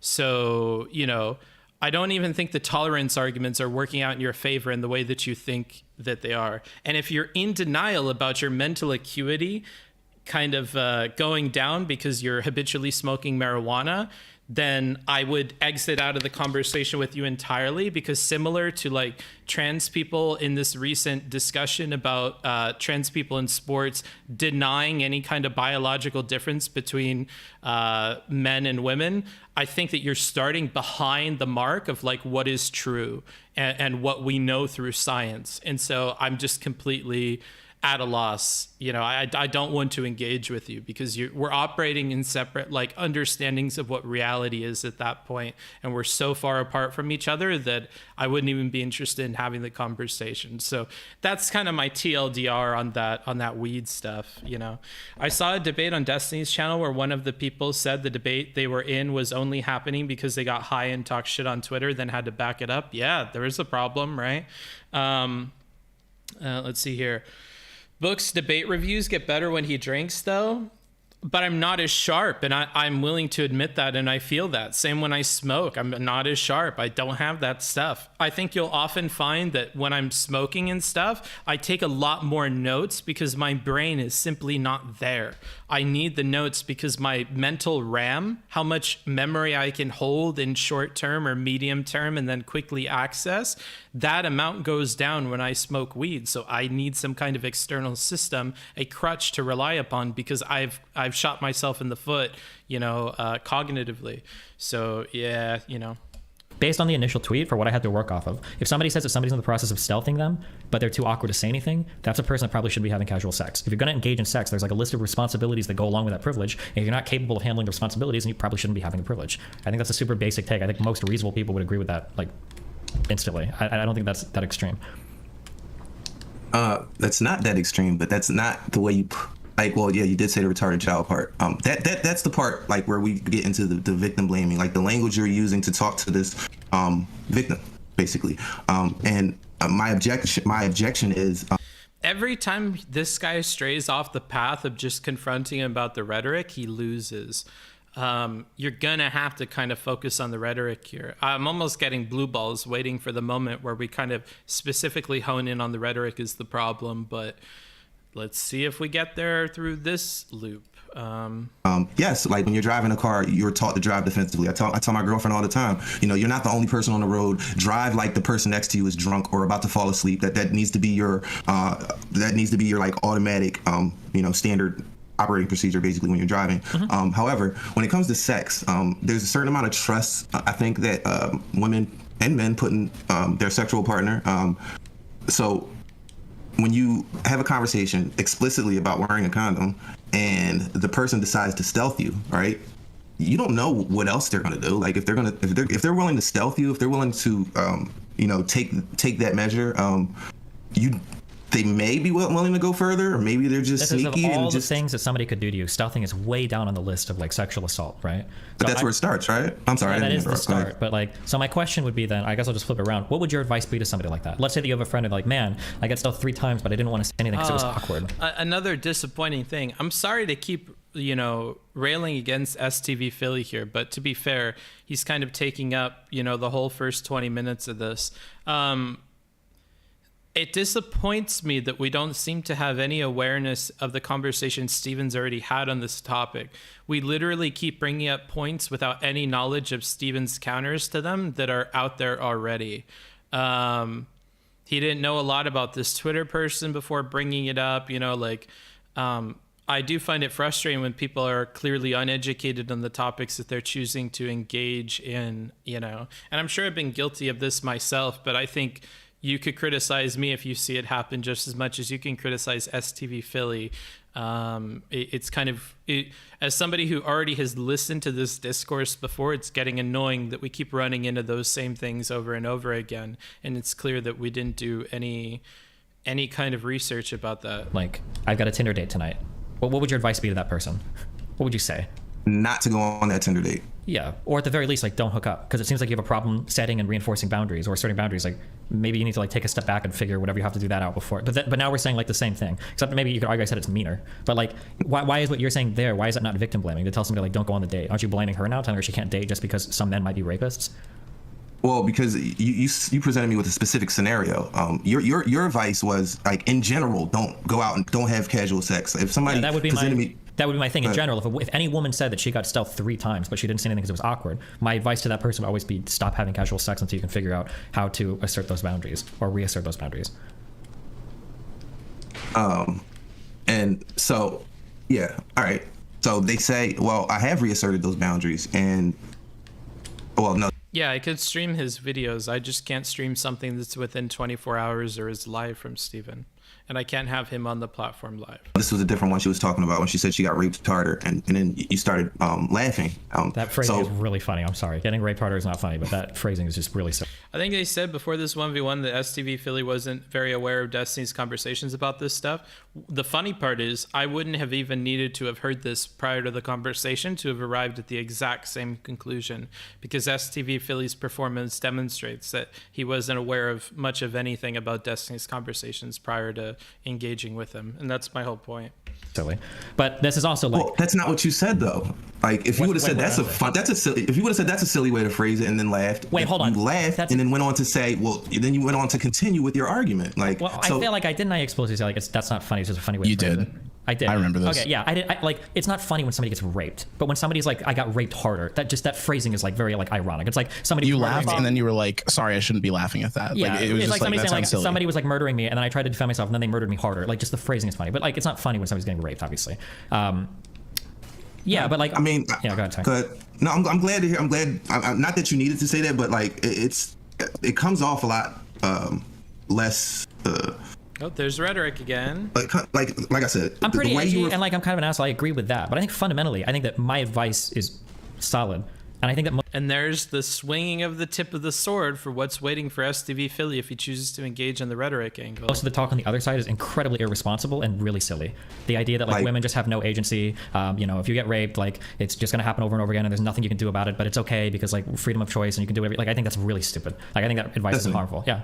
Honestly, I don't think I've ever heard anybody give that advice. Like, yeah, they don't say that time. exactly, but this is where the conversation logically leads, right? Even what you were saying earlier, like maybe if somebody's getting stealth, like maybe they're too scared to say anything. Like stealthing is the weakest. It's like on the bottom level of all the sexual assaults. If you can't assert your boundary during a stealth, like what you're essentially saying is like any guy that pushes any boundary should be able to 100% get away with it because the woman shouldn't be expected to do anything otherwise. That's insane to me. Like I don't think it should be that controversial to say like if you've had 3 bad experiences, like if I had any friend ever that said they had 3 bad experiences and they'd gotten raped, like I would actively call that friend a dumb fuck if they continue to go and hook up with people. I would say really mean things like you're so stupid. But like if you even try to have this conversation publicly, even in nicer words, like you immediately get called a victim blamer. I don't know. I just think that's ridiculous. But all right. So look, I think that's a good point at which you guys have kind of really sussed out, like I guess the majority of your point, right? STV Philly. Okay, so commentary on Fnatic's moderation here. I'm happy to see him step in and stop this. I'm a little bit peeved that we've done this in a way where we didn't give everybody the opportunity to do their intros so that Steven could choose maybe what is the most high value thing to respond to, who's demonstrated that they've watched my other conversations, right? I think it would have been better time-wise, given we have limited time, to have given him the opportunity to choose who to respond to after evaluating kind of where they're at in their level of criticism, right? But okay, good to step in because this is getting annoying with the Philly thing. I think it'd be nice here to kind of, I guess, to rope in Soikshin. I want to hear, I can't believe that's your name. I want to hear your position, please. We had also a back and forth, and it felt like you actually did. You know what? I don't have to explain it. Please just give your position. Yeah, sure. So I'm really, I guess I'll run into my opening statement. So, hey. First of all, I'd like to thank Fnatic for hosting this panel and for inviting me. I'm really thankful that I get to be here. I support the Destiny ban because I think that platforms which enable political conversation have a responsibility to stop their members from being massively and unnecessarily inflammatory. I feel that there is some level of inflammatory behavior that is reasonable, but Destiny and many other political streamers are far beyond that threshold. I want to be clear that just because I support the ban doesn't mean that I agree with MX Vivian. I know there were some people who were believe that I might agree with her. And it doesn't mean that I agree with the idea that Destiny is transphobic or racist or otherwise hateful. I think I probably disagree with you if you support the Destiny ban. I'm really excited. I included this part because it was kind of an opening. It doesn't really make sense here. I'm excited to talk to you all about social media policy. Thanks again to Fnatic for the invitation. Well, it actually does matter. Thank you for that intro, because that also plays into sort of what Katie was talking about, where it's not necessarily just about Destiny deserve to be banned. I mean, even though that's part of your point, she also had a point that I think had to do with specifically responsible platforming, the influence on the community, whether or not people have net good and things like that. Katie, can you give yours as well? Again, good moderation from Fnatic. I like this. He's still having a control over the narrative flow of the conversation, which, you know, I would say seems like something that's important to Fnatic. But doing a good job, you know, not letting this then turn into another long drawn out back and forth between Destiny and Soy, and instead then opening the floor and getting these other voices in here, I think is good. And having an awareness of what people's positions were before the conversation, and then using that information that he collected before the talk to help guide the conversation along. I'm liking that from Fnatic here. Please. Hi. Yeah.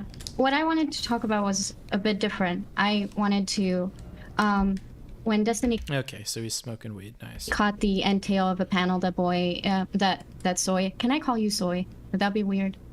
I'll call you Section. It's fine. No, you when that Section and I were on. That's accurate. Okay, then that Soy and I were on. There was some talks about how I said that Destiny isn't very Didn't say helpful Simon for Says. progressives. And What the fuck? You think Destiny will get unbanned? Yeah, probably at some point. If I had to put money on it, probably. Yeah. I don't know when. You know, it might be a year, it might be 6 months, might be a month. I don't know when, but yeah, probably. I really want to fix Destiny's background. He has so much space to make something cooler than a lamp on the floor. Yeah. I think this side is like kind of okay. I kind of wish we would have something on the wall here, or something interesting on the shelf here, or hide whatever nonsense is right here a little bit better. This is completely disheartening how blank all this is, though. Yeah, I guess. I felt like, you know who has really good opinions about backgrounds and stuff, who I would consult if I was making a set? I'm Really Important. I'm Really Important is like, I'm Really Important is a Nazi, okay? Of the background variety.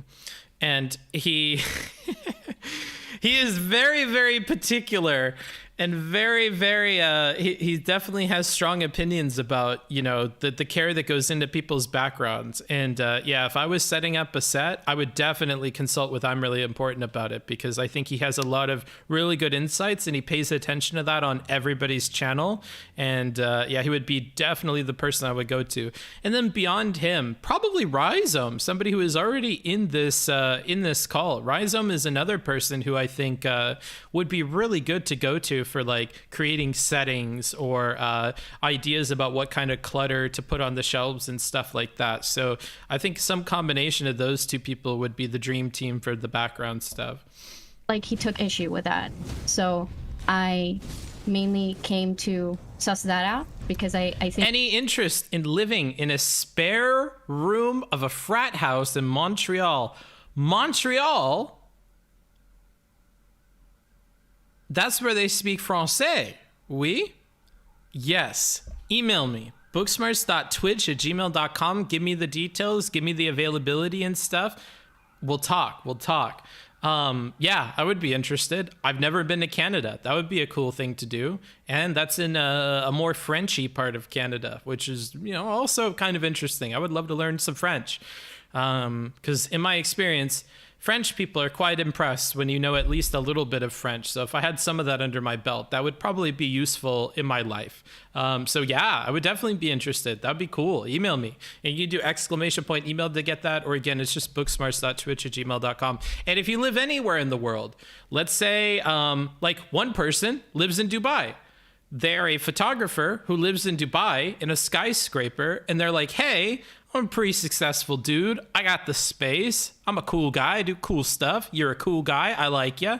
I would be happy to host you. Here are the times of the year when Dubai is bearable weather-wise. Here's some things that we could do. Here's how much money you should save for the trip. And yeah, just let me know and we could work it out, right? Wherever in the world that you live, even if you're in like, I think somebody reached out to me from Minnesota and they're like, hey, I live in like a vacation-y spot in Minnesota. It's really beautiful here during the summer. I'm a part of the band scene. I could get us into like some cool bars and events. Here are some things that we could do.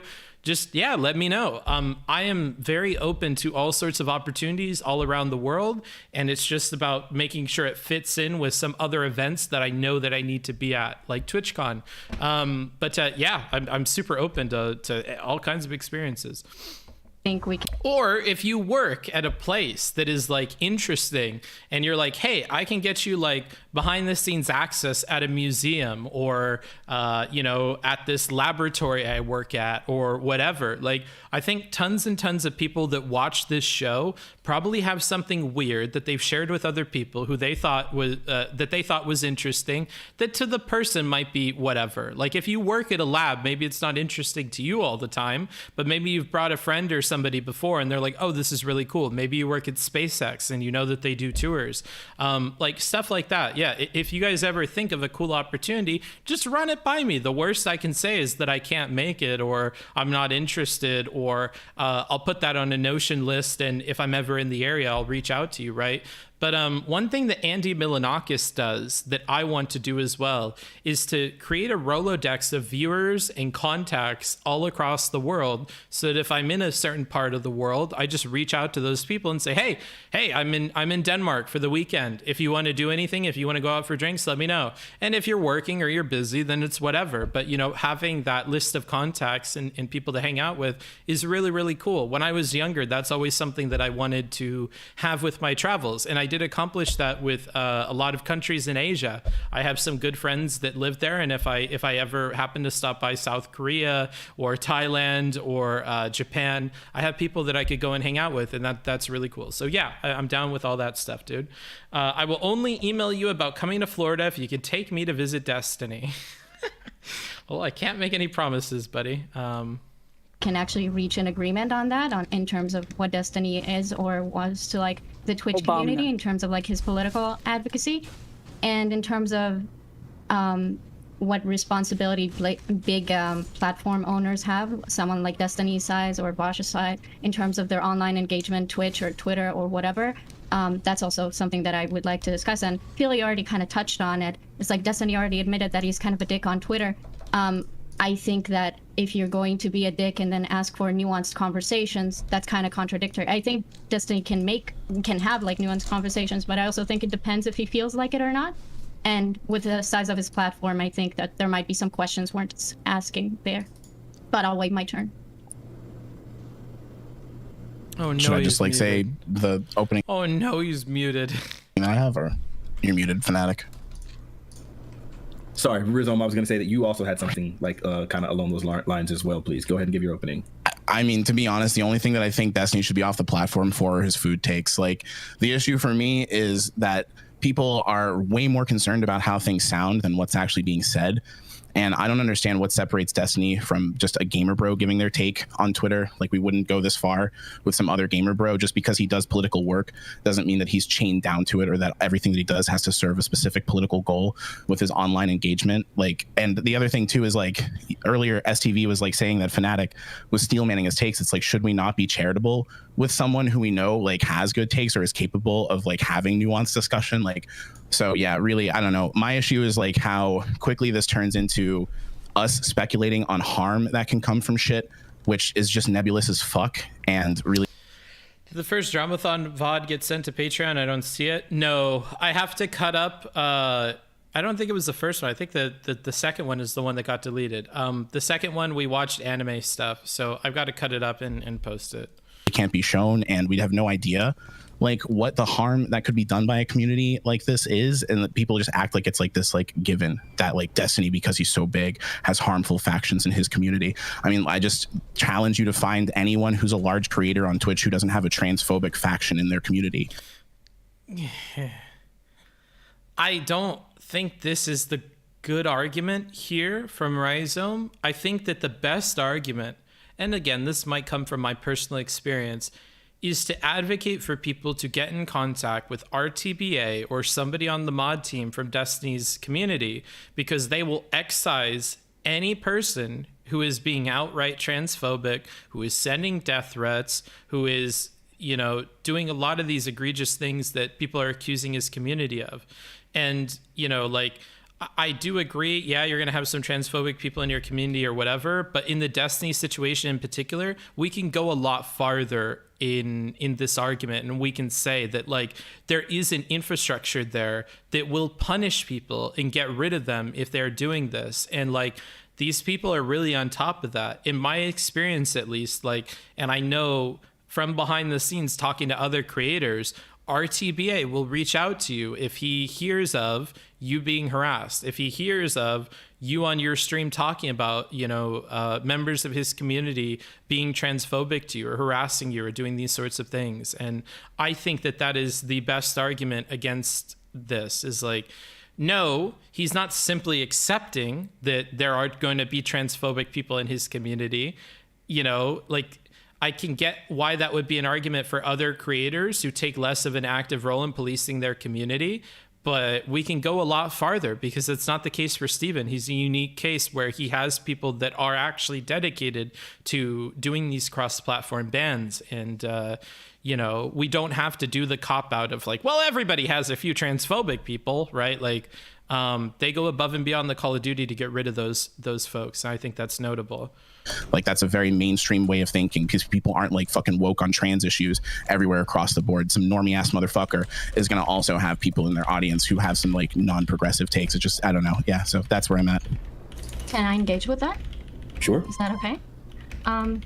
Yeah, I don't think at least when I'm talking about harm or stuff like that, I don't think I'm talking about the fact that I agree that every big Twitch streamer probably has a transphobic faction in their community.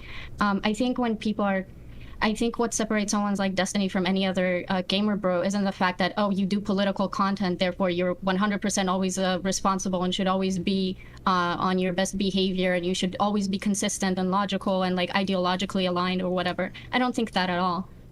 But I do think what you said is kind of a weak argument, since like Destiny's like community, and I've had little engagement with it, but it's, I don't want to say known, because I feel like known implies a lot of accountability, which I'm not sure it's worthy of. But there are definitely a lot of people online that think Destiny's community has, some people in his communities have a tendency to cause a lot of harm to creators that disagree with him. And I think that is demonstrable. Like, there are many like online creators who would come out and say that they were harassed by some people in Destiny's community. And to be fair to Destiny, he does a lot to try to manage that, and he can't control potentially hundreds of thousands of people. But that's why I'm arguing that okay, I think he can do more in terms of that management, and we can discuss that. But yeah, I think that to say he's a big streamer, but he's the same as the average Joe, I think that's a bit disingenuous. I just don't think he takes on certain responsibilities because he's using Twitch as an entertainment platform first and foremost, which is what it is, rather than people pretending that it's like some place. There's okay. Now we're entering into like bad argument territory from Rhizome. I don't think this is a good point, really. I don't even think Destiny would make this point in defense of himself. Like, where political advocacy happens and political action happens. Twitch is not a political platform. Twitch doesn't want politics on it. That's why somebody like Destiny is going to be banned, because Twitch wants to have the least common denominator positions platform, because they don't have AdSense that targets users in a direct way. So they need everybody to hit those lowest common denominator beliefs and values who they put on their platform. So like, Twitch's reluctance to be a political platform is what's causing this. And then we're trying to reverse engineer. I don't know about this. Trying to fit it into something that it's not. It's entertainment first and foremost. And when you say Destiny could be doing more, that really is purely speculative. Like, unless you want to talk about what he's already doing now, this is just one of those arguments that a lot of people on the left love to give, and I'm on the left too. But it's just this nebulous, like, we could always improve. Like, could we? I mean, and this isn't even fair to her, because she literally bookended that point by saying, And I'm happy to get into that if we want, right? Like, she didn't even get an opportunity to go beyond that because she put out there that I think there's more that could be done, and we could talk about that. So I had assumed that she has specifics, and I don't know. I think this whole little bit from Rhizome is really, really weak here. Twitch just made a politics category, so I can't say they don't want politics. Here's the problem: is I don't disagree necessarily with Rhizome's larger point. I disagree with it as a point to defend Steven here. Like, I actually do think that Twitch would prefer that heated political conversations about topics that are controversial did not happen on their platform. I think that they would prefer that. And a lot of the larger creators on the platform don't have those conversations, and they don't do that stuff. And they are people that Twitch appreciates having around. Just because Twitch has a category for something does not mean that Twitch like really would like to promote that content and would like that content to like be what Twitch is known for, or to be a big part of Twitch, right? Like following the Ice Poseidon stuff and the RV trip and all this other stuff, like IRL was added, right? Like separate from just chatting. And I don't think them putting in IRL meant that they wanted more IRL content on the website. I think putting in IRL was to deal with something that had already gotten out of hand, the increase in the rise of this meta of streaming outside that I don't think they could have easily just cut off from the platform. And I think that that's a similar thing with politics. Politics is at the point where I don't think it would be a smart move for them to ban everybody that talks about politics, right? That's not really feasible. So instead, you can isolate them to a category that, frankly, none of the people that I know that stream politics really even use. Like, actually, we can check this right now. Let's go ahead and take a look at some of the people who are live on Twitch right now that are talking about politics, and let's see if they're in the politics category. So Sansel is talking about, let's see here, watching Coat video about me, Rob Noor. Okay, so this is going to be a debate of some sort, just chatting. What is Zyko Rules talking about? Some kind of Zonia thing. I don't know what he's talking about. Chud Logic is talking about this, about ReactGate. I don't know.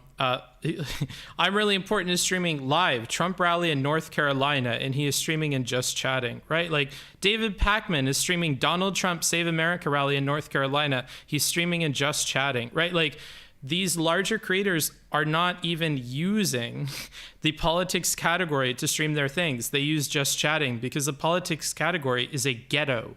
It is a place for like content that I'm not sure we really even want. It's not promoted super well. It's not a big category, and people are choosing just chatting in lieu of that category. So, you know, I don't think this is like a super great point, in my opinion.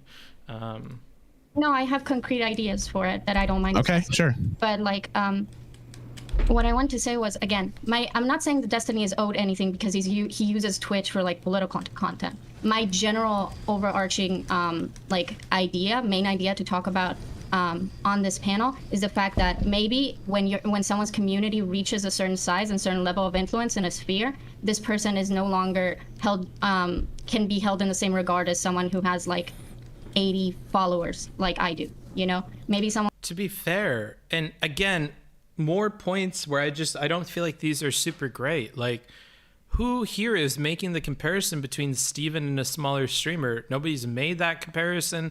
I don't think that's like a huge part of this discussion necessarily either.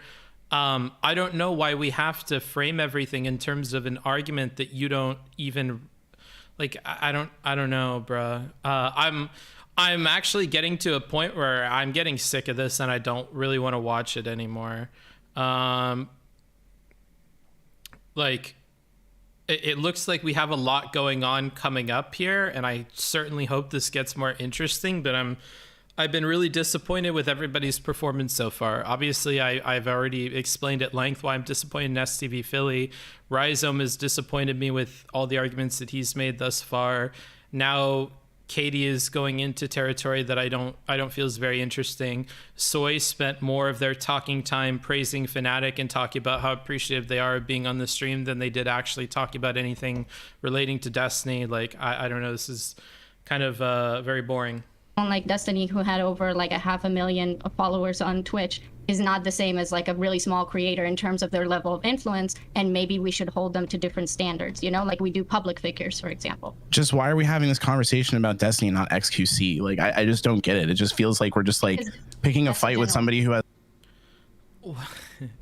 And this is the kind of like when we were talking earlier about that chatter, and we're talking about things that are out of scope or that are whataboutism. Like, this panel is all about Steven because Steven was banned. I don't know. I don't think this is a good point to say, why aren't we talking about this other thing? Like, I'm not enjoying this at all. This is kind of the problem with hot topics. People want to get in on the convo even if they don't have much to say. Sure. I think maybe an even more large problem with it, or maybe a problem that compounds on what you've mentioned there, is that I think that people are convinced that what they have to say is worthwhile to say. Like, I'm sure if you asked all of these people, they think that their points are good and that it's worthwhile for them to share them with people. And that's, you know, part of why they're here. But I would completely disagree. You know, and I think that's a problem too, is the way that people kind of view the value of their own input on something is like not in line with the reality of the value of what they're saying. So kind of rough. Bye, Kat. Have a good one. Book, skip it unless an Oiler paid to watch this video. Unfortunately, we're strapped in. Where are we at with that donation goal? Oh, I don't even have it on the screen. Oh no, bruh. We're never gonna be done with this. You know what I'm gonna do? I'm gonna catch up on my alcohol, dude. I'm gonna drink this until it's halfway done, okay? Because we have quite a bit left in here. I barely scratched the surface of this. Maybe that's why this is so uninteresting to me. Okay, well, cheers to the people at home that are smoking or drinking or injecting themselves with heroin.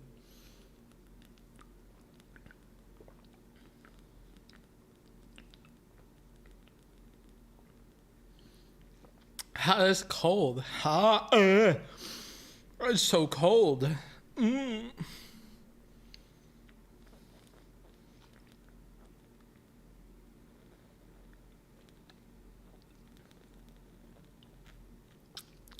got those baby bird lips. I got these fat man lips. How does that scene go? We're gonna get the YouTube video copyright striked again.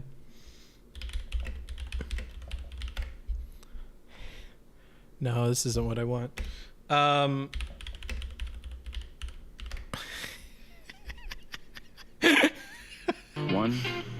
2, 3. Do it. Oh, go girlfriend. I'm your mother. Come on, Thorny. You're losing to the rookie. It's embarrassing. Come on, Rabbit. You can do it. Oh, Rabbit, he's killing you. I got Thorny in front by a lot. What's the matter? Your mama didn't teach you how to chug? Come on, Thorn. Come on, Thorn. Oh. God damn it. I am all that is man. Every time. Finish it up. See, there you have it. You're doing it all wrong. You gotta open your throat, relax the jaw. Don't forget to cup the balls. And you're never gonna win with those thin little bird lips you got there. See, this guy's got these big old powerful lips. Am I correct, Thorn? So much of my authority is derived from the power right here. Hey, guys. I love Super Troopers so much. Such a good fucking movie. As like who like is doing fine work, has fine intentions, like engages in a spicy way. We're talking about the discourse they sparked fucking months later because that they sparked it in an interesting way. Like, dude, I'm Destiny, I'm not trying to suck your fucking dick. It's just there's no actual complaint here, in my opinion. Well, so I guess so this is a couple of things. So I've started writing up like a big thing because I'm kind of curious where people's ideas and thoughts come from, and I noticed like a couple of patterns. So like here's one thing that I've noticed lately. The the way that it works is what happens is a claim is made about me without any substantiation, and then enough people hear it and start repeating it, and I don't really challenge it because I can't prove a negative, and then what happens is this mythos builds up where all of a sudden it's just kind of taken at face value. Katie even uttered the words. I think she said, like, it's evident, like, so many people say these things about Destiny's horrible, harassing community. I'm going to say this: the vast majority of people in the politics space on Twitch don't know what harassment is. You have no idea. Getting 2 or 3 DMs that tell you to kill yourself. Was that a Joker moment? I'm going to say this: the vast majority of people in the politics space on Twitch community. I'm going to say this: evident, like, so many people say. I think he said curious, didn't he? Well, what can you do? All right, bottoms up.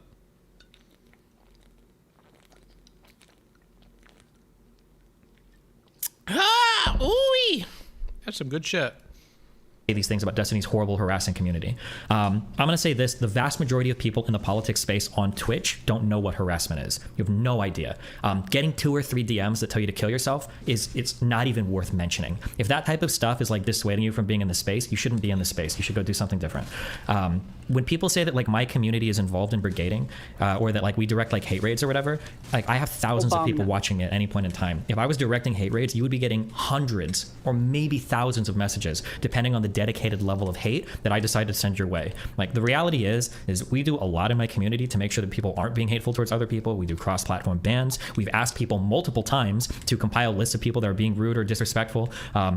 I go out of my way to mute people or block people on Twitter that are trans. Like, I do all this shit. I do more than any other creator in this space with an audience of my size to police the types of interactions that I get that most don't even come from my community. But I still get, like, little children that are crying that they get 2 negative tweets that they're being brigaded or harassed by my community. When the reality is, a lot of you guys just say really stupid shit and you get mad.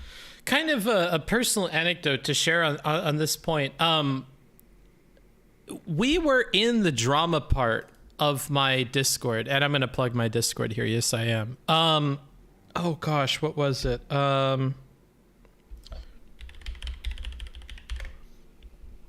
It'll be here. It'll be characterized, and it'll be by me probably. Do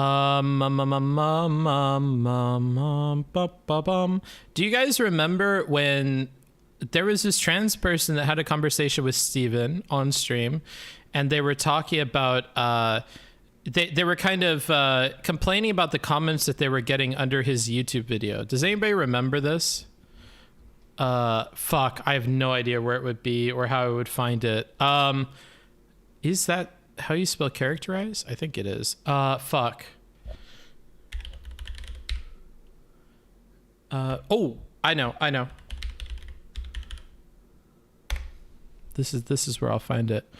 Yeah, here it is. No, that's not it. Okay, here we are. So what happens is this person is on Twitter and they say, they tweet this thing. Oh, wait, no. Wait, where am I going? I'm going here. Okay, so we'll open this. So again, I don't want you to harass this person or make fun of them or whatever. Their pronouns are she, her. Which is good for you to know. Just checked out the comments on the Destiny video of our convo, and they're pretty bad. I mean, not only was I misgendered, told I have no experience in sports, not true, and said that I could never have an honest opinion because I was trans, and that was disqualifying. Pretty much every argument was pure projection. They kept saying I was working backwards from my conclusion. Okay, so note that here, this if somebody posts a comment, they say that you're working backwards from your conclusion. I think that I don't have a problem with this. I don't have a problem with people attacking the nuts and bolts of your argument, right? Like, I don't have a problem with that. Comments saying that there are people who transition for clout, for scholarships. I didn't look for this, but what I look for is this misgendered thing. So out of curiosity, I end up looking up and going through all of these comments. I say, out of curiosity, I checked. Most of the top comments all use gender neutral or she, her. The first comment using he doesn't occur until 28 comments down, and YouTube is sorting comments algorithmically, right? And the way that I'm seeing them is the way that they're going to see them. My count may be off, but after that one instance, you need to dig 50 plus deeper for another. The reason why I've chosen the figure 50 plus is because after about 55 to 58 messages or whatever, I stopped scrolling because I got sick of this. I don't doubt there are enough in there that it bothered them, right? I'm giving myself a little bit of an out. Maybe there is more than a single instance within 100 comments or something like that, right? Something compelled them to post this. And to be fair to them, I would like to think that it wasn't a single comment that upset them. But to categorize the comment section this way seems incongruent with reality. To take one in the top 75 plus and tweet about that seems absurd, but I can also get that can hurt. The other ones are way less problematic in my humble opinion, but your mileage may vary. Misgendering is way different than questioning someone's authority or starting positions on a topic.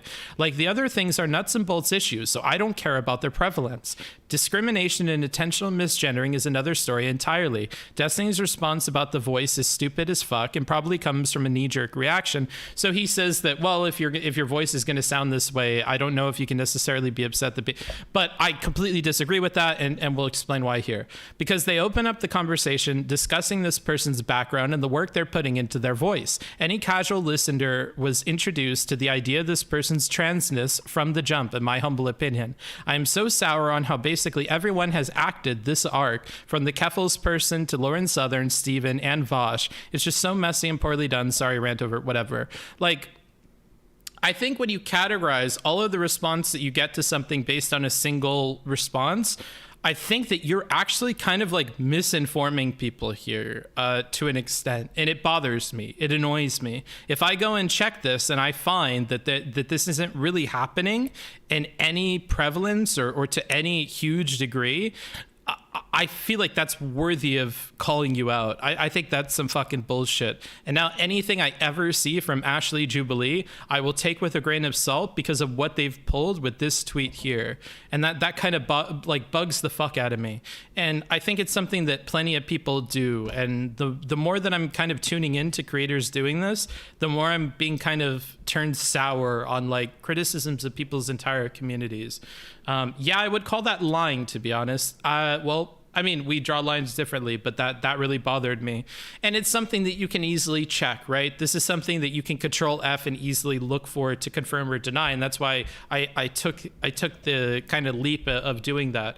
Destiny is right here. I'm super careful how I engage on Twitter because I always worry RTBA is watching. Yeah, or the person is watching. That should be the more compelling thing to you, that the person that your thing is about might be watching. But it's good to know that the strong moderation efforts of the DGG team is something that, you know, keeps you away from being super awful on these social medias. I don't harass on Twitter. I just ask for clarification if they have actually watched Destiny, but I never attack someone. I criticize, but never in a way that could be considered an attack. You would be surprised. People consider all sorts of shit attacks that I don't think you or I would consider attacks, but it's because we're outside of it. Even if I eventually come to the conclusion that they have brain rot and say that, I know how serious Destiny takes cross-platform bans. Yeah, he definitely does. To be fair, the comments she saw could be in a different, could be different when she checked. So here's the thing. They could, but again, this comes down to the prevalence of these comments. And I think the prevalence comes down to what is being shown to, like, I don't know. We could definitely go copium and say that maybe when she checked 2 minutes after this came out, there were awful comments. But that doesn't give Destiny the opportunity to moderate the comment section. It doesn't give the YouTube team the opportunity to moderate the comment section. That is not indicative of what the comment section is going to look like for the vast majority of people who end up interacting with the video. And for that reason, I don't know how handy it is to make a judgment call based on the first few minutes of comments rolling out on a video, right? Like, I don't know. But yeah, that's definitely a possibility. I think there's people who go out of their way to get offended so that they can talk about it for the next 3 months. Yeah, for sure. Or people, honestly, frankly, they get offended by a single comment. Like, that exists too, right? And I'm not somebody who is immune from this. I think one of the things that has stuck with me the longest in streaming is there was somebody in Vosh's community on his Reddit that I responded to when we were having the REM drama, and I kind of like tried to turn the other cheek and like confront them about like misinformation they were saying about me, because they said like, that Booksmarts guy, I've read his work, and it's all fucking drivel. It's formulaic garbage and blah, blah, blah. And I was like, well, first of all, my real life name does not exist on any paper that has ever made it to publishing. And beyond that, most of the work that I'm doing is for students who are writing dissertations and things like that. And those aren't getting published. Those are something for the school. So, like, already, I know this person is full of shit and they're lying. And I don't think they expect that I'm going to come in this thread and confront them about it. So I did confront them about it.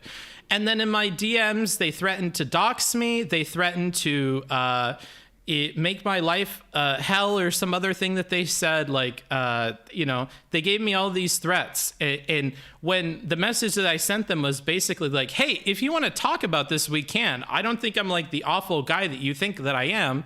And perhaps the things that you read aren't even things that I've written, right? Like, but they took it a step further and decided to threaten to dox me and stuff.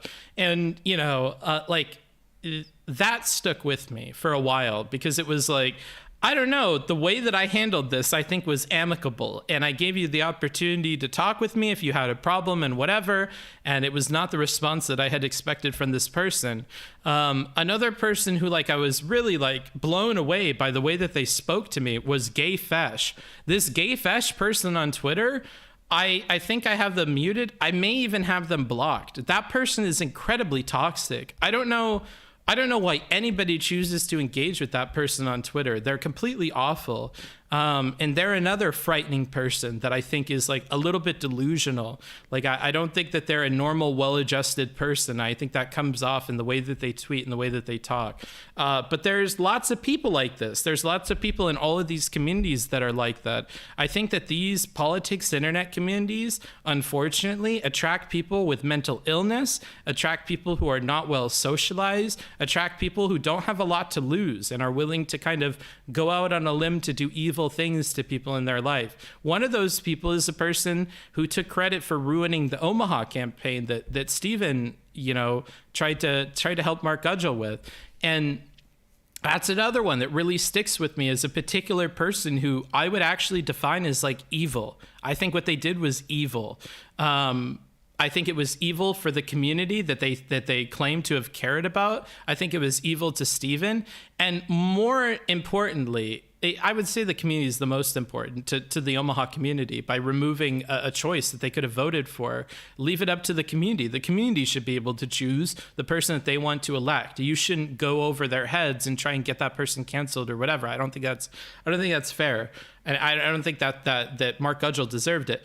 But like, being mean to Mark, I got a postcard in the mail that is sticky to the side of my computer in my office that I look at every time I go on the computer, and it's a thank you note handwritten by Mark Gudgel, and he thanked me for having him on my show to do an interview and the support that I gave the DGG community about that event and whatever. And like, that was an example of like a real life thing similar to the Georgia thing that I again have posted on my bookshelf in my office. And now the office has moved out, but like those are some like key things that I felt like we were doing good things in the world. And the idea that some evil person would go out of their way to like ruin that when he's trying to impact like real positive political change that is likely in line with what their beliefs about the world would be, or a world that they would think is better than the alternative of having a different candidate, you know, like, it's just, yeah, I'm going on a rant now, so I'll continue this, but it just bothers me, dude. Was that person banned? I think VGG does cross-platform bans. I don't know, dude. I certainly didn't pursue it with the community because Vosh made some remarks about me and made clear that he doesn't even want to talk to me. So, you know, I don't know. And that's another thing is like, Steven doesn't do that to me. So of course I'm going to feel comfortable talking to RTBA. Vosh does. Vosh has made clear that he never wants to talk with me again, and that he thinks really poorly of me and all this other stuff. I've never ever gotten that from Steven. Even if every time we cover a Steven thing, I have tons of criticism for him. I have criticism for his community. You know, I don't always speak well of him. I point out things that have happened in private that are negative about him, you know, like, and in spite of all of that, he's incredibly supportive of me as a creator and my future. And like, I think when we mentioned that I was making my own version of BGG, he was like, that's Booksmarts is one of the few people who I actually would prefer would like use my DGG thing. I would actually like him to use this thing and to get the benefit out of having access to the public DGG thing, right? Like, I think he's incredibly supportive of me. And for that reason, I feel comfortable reaching out to RTBA about cross-platform bans. I feel comfortable knowing that whatever I say will not be leaked, or whatever I say will result in a ban. I don't feel that confident about Vosh's community because of the way that Vosh treats me, right? So I don't know, bruh. It's a, you know, anywho, I don't want to keep going into this. I'll let this play out, but you know, that's just my thoughts on this. You get any pushback for it publicly. So I get a little bit upset when people like make this hate raid claim constantly, or this massive harassment claim constantly. I think it comes from people that just haven't dealt with a lot of internet related harassment, and they think that 1 or 2 DMs is like more than anybody should ever have to deal with for negative pushback on the internet. Soy, do you disagree with that? So I don't disagree with the idea that Destiny's community broadly doesn't brigade. I do think that another note on the positive nature of Fnatic's moderation so far. 9 out of 10 moderation from Fnatic. Very, very good. It was nice of it. Is this on 2x? No, this is on, I think that says 1.2 or 1.3. Really good of him to bring Soy in here like that. Solid from Fnatic. I think if that was meant to be responsive to me, that I just wouldn't hold the position that he's like super into brigading or whatever. The thing I'm going to say is that I have more problems with stuff where you're like, saying things like the R-word children tweet, or the photoshopped. I don't know why VGG gives Gayfesh so much defense, to be honest. That's another thing, is I look at people like Gayfesh who are still a prominent member of that community, and I see them doing things to other people that should probably be ban-worthy. And I see Vosh engaging on that stuff, and it's like, how confident am I supposed to be in the ability of that moderation team to hold people accountable when the gay fesh person is still a huge part of that community, right? Like, I don't know, bruh. I really don't know. Blackface. I'm not saying you're doing blackface, but the image digital of your face blackface. It's okay. I don't even like saying that. That was such a good tweet. Come on, Soy. I mean, like, I can understand if we say like this is like irresponsible or like edgy humor. It's not like becoming of whatever. Like, I'm fine with that. But like, racist, transphobic, like I feel like is a little bit of a stretch, unless like this is where the bar is at today for online discourse, which is what it kind of seems. Well, so really quick, I guess I want to be clear about something else. When I opened for the first time on the conversation I was having with Not So Erudite, I opened with a much stronger thing, which was that like, or maybe it wasn't on that panel, it was somewhere. I opened with like that I like hate the Twitch politics space, and I think that like the Twitch politics space. I'm not criticizing you, Fnatic, but like the Twitch politics space is probably like one of the most toxic politics spaces on the entire internet, or it's at least, you know, that's not even remotely true, right? Like, sorry, I actually misspoke when I said most toxic on the internet. I'm like, yo, okay, oh god, can we hit our donation goal so we can skip past this fucking video, dude? These people suck. They're not doing good. These arguments suck. They're so bad. These performances are all bad. I love Rhizome to death, and even he's not doing a good job. The only person doing a good job here is Fnatic, dude. That, like,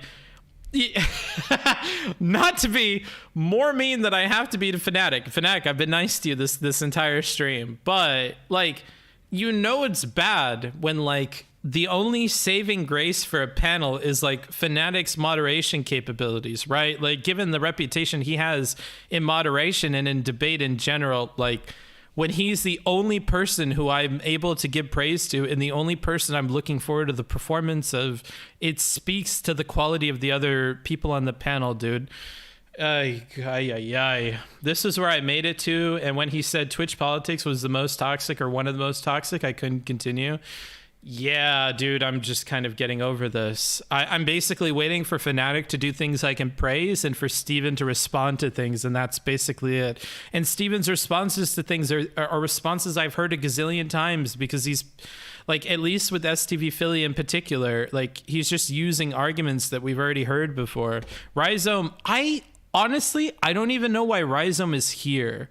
I think this would have been a better panel with 4 people who are anti-Destiny. I don't think we need anybody who's pro-Destiny. Destiny needs no help in defending himself. So, like, it would have been more interesting to have somebody who was, like, straining the leash that Fnatic holds on a conversation. It would have been far more interesting to have somebody who is akin to, like, a Chud Logic, somebody who is, like, challenging Fnatic or pushing the boundaries of what's allowed in this format to go after Steven, or even somebody who just has problems with what Steven's saying. I don't know why Rhizome is here if he agrees with Steven.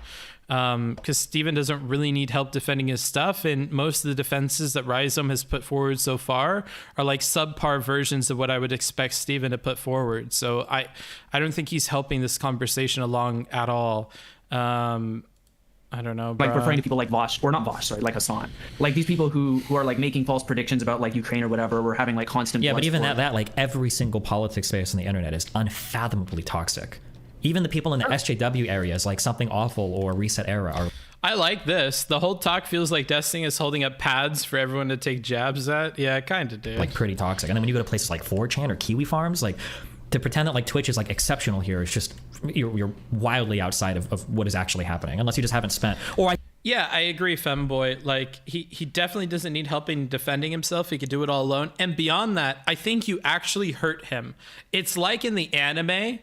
It's like in anime when they tell the side character, like, don't get involved, you're gonna make things worse, or like somebody holds back one of the side characters, is like, don't get in there, you only get caught up in it, you'll make it more difficult for him to fight. Like, you kind of actually hurt his defense by giving subpar defenses. Like the kind of reasoning that Rhizome has given so far to defend Steven, actually it's weak enough to actually be worse than if Steven was just left to defend himself and use his own points that are more airtight. And so, like, I actually think you're only hurting him by like giving your points. So he also said he really enjoys the 1v5 stuff. Yeah, sure, that's another factor in there as well. I could ask, like, where do you think are these non-toxic political spaces on the internet? It's not Twitter, it's not Facebook, it's not TikTok. And then I could ask even historically, in history, where have there been non-toxic political spaces? Like politics is just, it lends itself to toxicity. People feel really strongly about these things. Like, I feel like there are even stories of like fucking Plato and Aristotle like shit posting political opinions at people, like making fun. Like, this is like, I think you even said this a few times on that panel, that it's probably somewhat part of our nature. I think it is. I don't think that Twitch politics is anywhere near like uniquely toxic. Like, look at that. He even watched the panel with these other people and is referencing it. Like, he does such a good job. He doesn't need help, dude. Like, yeah, Edward Snowden actually had the same opinion as Hassan. Really quick, actually, I think that was a well actually from Steven too. So I'm gonna actually give myself a drink.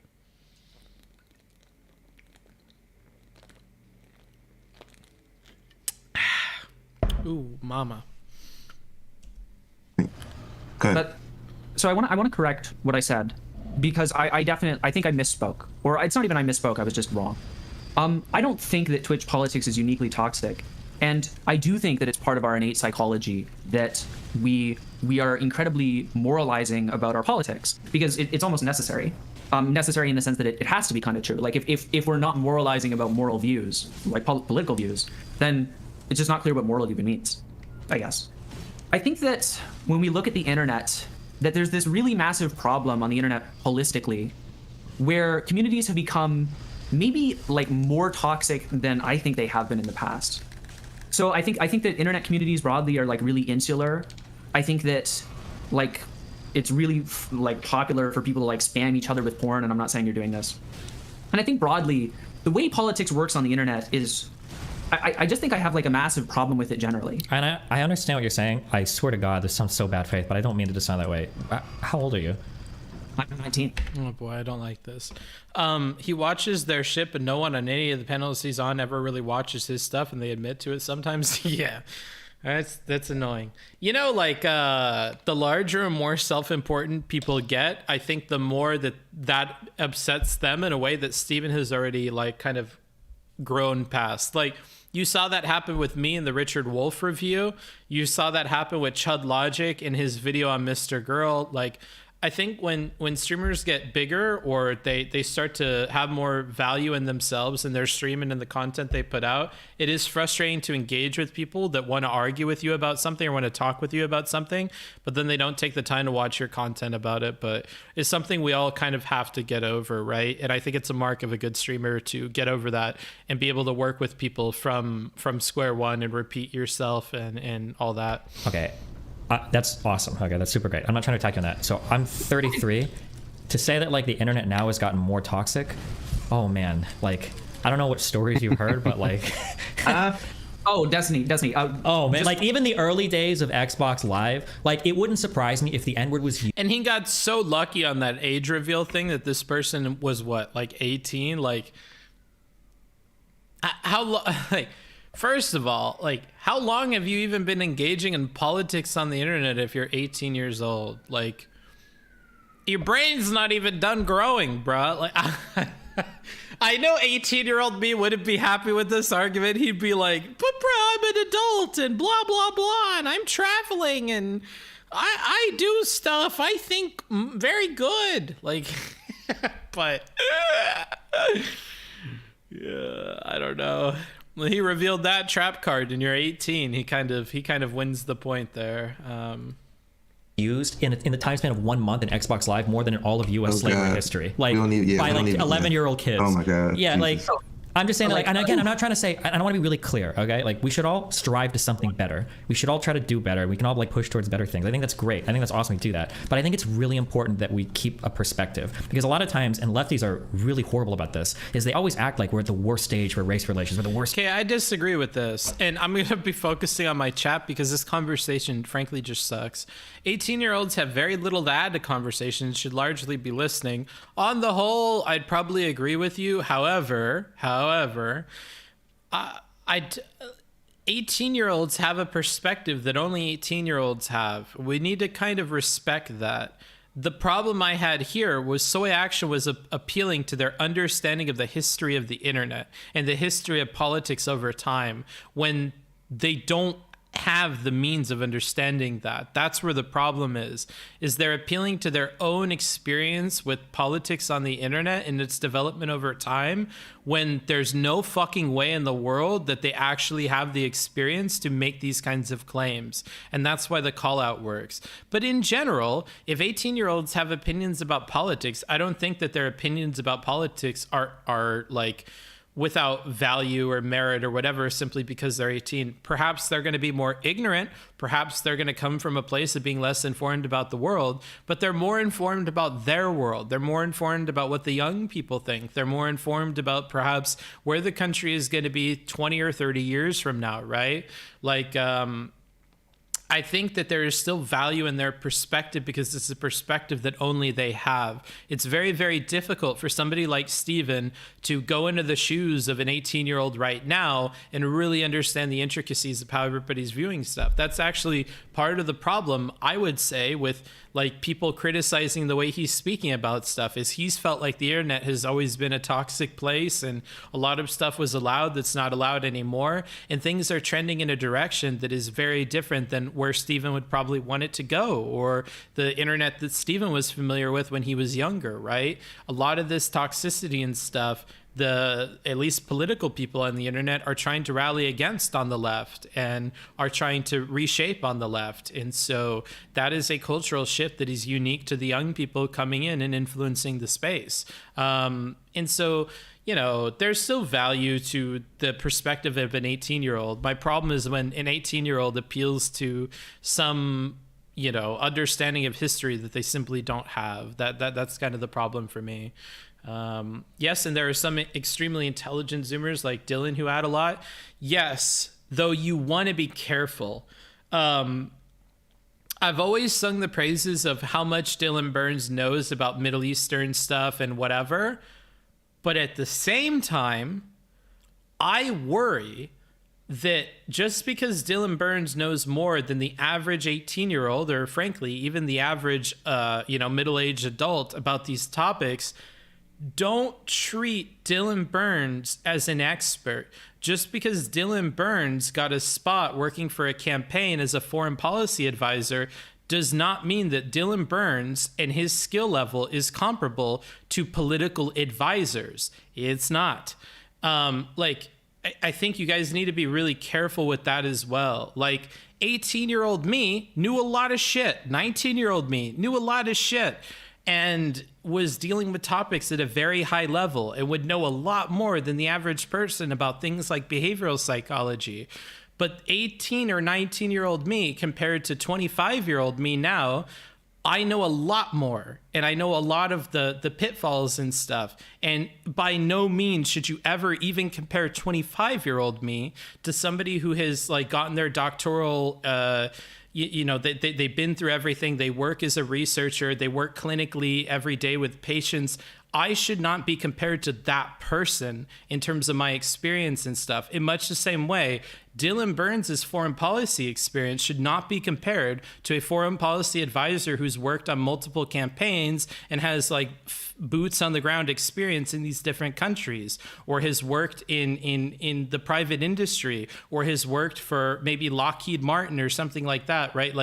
These people should not be compared to Dylan Burns simply because Dylan Burns held a title at a young age, right? The age is an important thing to consider because unfortunately it takes time to develop a lot of wisdom. Wisdom takes time to get. Intelligence is an inherent thing. You can appear intelligent and be an intelligent person. Wisdom takes time. You can know facts. You can be knowledgeable. But you can be knowledgeable without having the tools and the experience to process that knowledge in the right way. Wisdom is something separate from knowledge, right? So that's what I would say about all this Dylan stuff too. True, and Dylan does always say I'm not an expert. Yeah, to his credit, and I think that's a smart thing to do, right? But I don't think that's how people treat Dylan Burns a lot of the time, and that's what I see. Being smart isn't just about knowing what you know; it's about knowing what you don't know. Yeah, sure, we could use these platitudes as well. He has 0 sources that are not easily available via Google. Sure, but I don't think that's necessarily super, bad either. Even though I think Dylan is a real-life Vince I don't even know who the fuck that is. On Twitch, at this point, I won't deny his intelligence on politics and foreign policy is more intelligent than most of his viewers and older people in politics on Twitch. Yeah.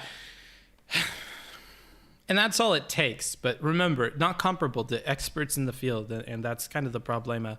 Stage for misogyny with the worst thing. It's man, I don't think that's the case at all, right? The left people always act we've got to win the culture war. They won the culture war 5 years ago. It's over. Now it's time to do actual work. But people keep acting like we're still in these worst parts of history, and I don't think that is the case. I feel the worst example of racism is you posting a photoshopped tweet of your face as blackface. I think we're in a pretty good place. Sorry, really quick. Mm-hmm. This is super important because I'm noticing this happen. In that. What's up, so I'll totally let other people go in a second. I'm sorry. It's just really quick. There's something that's kind of frustrating. So okay, I don't really care what you find frustrating, so I don't mean it in a bad way. Probably I mean it in the other way. But do you feel / are you afraid that your stream / chat is an echo chamber? I mean, it's a worry at the far back of my mind, in King Tut's tomb somewhere deep in the deserts of the expanse of my brain. It's not really something that I think about or I use to judge my decisions about my chat. We're not a chat that's really focused on my political beliefs about things, really. I don't know, I can ask you guys right now, but perhaps you guys are an echo chamber. I don't really feel like much of the focus of this stream is on what does Booksmarts think politically and stuff. I don't know if that matters a ton. I don't know if that's really the focus of this. But no, I don't really worry about that too much. And And I'm not really trying to get a diversity of opinions. I'm not really trying to collect people in here who disagree with me all the time. If anything, I actively campaign against it. So in some ways you could say my actions are actually leading to the development of an echo chamber more than it is a diverse place where we have a marketplace of varied ideas. But that's because it's not what I'm trying to create. I am not trying to create a government around an existing body of people, all of whom have very different ideas and belong to different geographical areas and whatever, right? Like, that's why governments care about that. And that's probably why, like, media sources that want to deal in, like, talking about the politics of a nation care about that. It's important they don't develop echo chambers because they want to be representative of the ideas of, like, masses of people. But, like, you know, I think that people know that I'm willing to admit when I'm wrong and stuff. And like, I encourage that. And when I get something factually wrong, or I say something like, I got gypped, or I talk about gypsies and you tell me, oh, that represents the Romani people, Booksmarts, and I learn about that and whatever, like, that's all good. Like, I'm still open to that stuff. But no, I'm definitely trying to create a space where, like, people are operating at my frequency, and that's going to be more fun for me as a creator. I don't have fun coming on every day and, like, arguing with my chat about a ton of stuff. I like this, what we're doing here. But I don't like coming on and feeling like I'm hitting a bunch of whataboutisms about everything. I don't have fun coming on and feeling like we're abstracting past the point of usefulness about a topic. I don't like coming on and having deep philosophical disagreements with people. That's not really stuff that I want to do. Other people have fun with it. Other people see value in it. I don't. That's not what I'm trying to create with my platform or my community. You know, it's okay to disagree with me about stuff. Like, it's just not the experience that I'm looking for when I hit go live and I'm in front of all these monitors and talking with people, right? So yeah, that's I hope that's a good answer to you. There's this idea that you talk about Destiny of... I think this chat is a bit less DGG majority than others, right? Which I guess is a good thing. I have a lot of people I talk to, both in real life and over emails and stuff, that seem to not watch Steven anymore. I think a really common thing I see in a lot of my emails is people kind of bragging to me about how they've kind of stopped watching Steven, and that's been a result of my channel, which, I mean, to some extent feels bad because that's people being taken away from Steven, but their reasons are the same reasons that I encourage them to look for in their own behavior. If watching Destiny content makes you feel bad all the time, makes you argue with people in your real life, or has this negative impact on you, probably stop doing it, right? Like, if every time you smoke weed you go crazy and you beat your wife or something like that, maybe stop smoking weed or drinking alcohol. If alcohol makes you into a worse person, then maybe I would encourage you to stop drinking. So maybe that's part of it. I don't know. It's tough to know how many of your audience is DGG or not DGG. You know what I'm saying? Like, and I think it's worth noting to people, and people forget this, when I started streaming for months and months and months,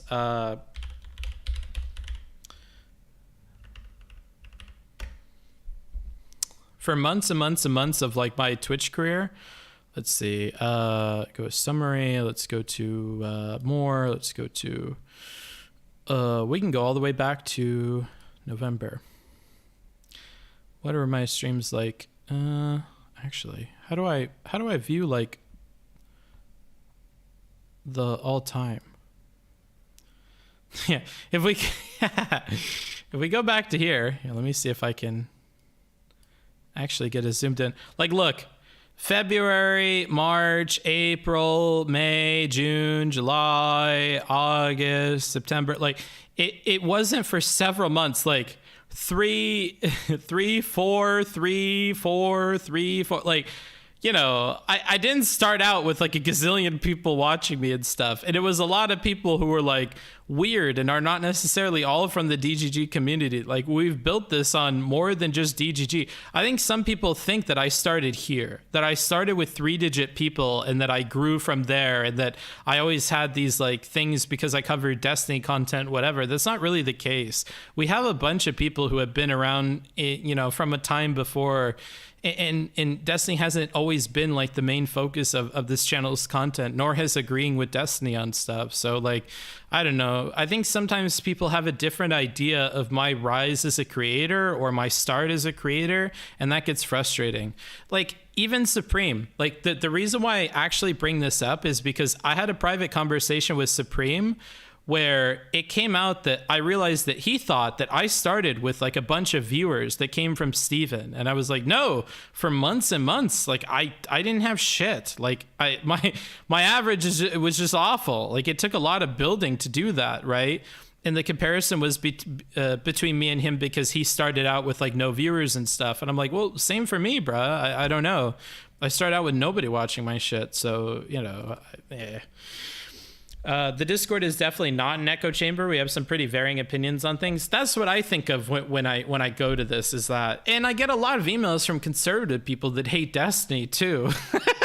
So I get a lot of emails about conservative people who bitch about Steven or bitch about other creators and people that I review and stuff, and how I'm not going hard enough on lefties and whatever. Like, I think that there's a non-insignificant number of conservative people who watch me who secretly think that I'm actually way more conservative than I appear on stream.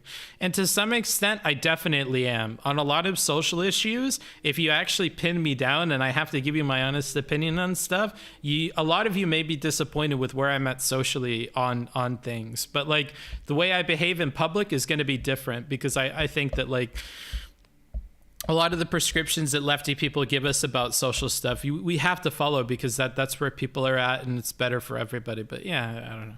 Rant over. Let's just like keep watching this. Of the web, where people will take your positions and they'll map it onto another position and they'll run down the position of inferences. Mm-hmm. And this is really similar to an idea that's talked about in a book called Thinking Fast and Slow, where they talk about these. Mr. Girl wants to get on you, game. What would you want to talk about? Mr. Girl has my DMs. He could DM me. Kind of holistics that people will develop and types. So they'll look at. We could use like a race, like people will become racist or something like that, but it's also true of political groups of people where they'll make a bunch of unjust inferences. I'm getting a little bit frustrated. Not in like an angry way, just like it's just okay. Well, kind of my central thesis is that we shouldn't do that. To never get angry? It's part of the human experience. Not to never get angry, but to be less seethingly angry. Okay, well, we don't have to get to seethingly angry. There are steps on the way to being angry, right? You can be a little angry. Well, sure. I guess what I'm saying is that I think I'm kind of clarifying where I am relative. What's the acceptable amount of sieve? Sure. The point I'm making is just that when I'm saying these things, I'm not saying them as like a far lefty, strong, super leftist person, or as a person who holds to this strong view that everything you've ever said is transphobic and that you're a bigot, racist, whatever. I'm holding to this view that politics online maybe isn't at the, it certainly isn't at the, or I guess I've learned in this conversation that it's not at the peak of awful it's ever been.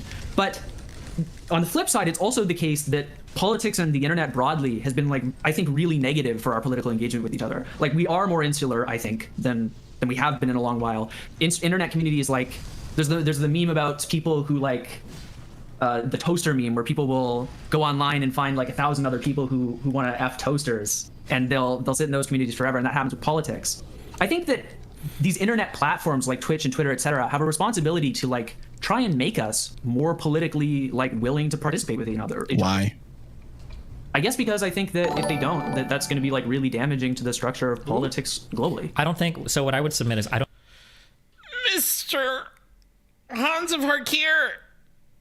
Guten morning. Good to have you guys. What were you guys talking about? I wonder, because I am almost certain, and this isn't going to be a very good selling point of my stream presently, I have to imagine it was more interesting than this fucking conversation.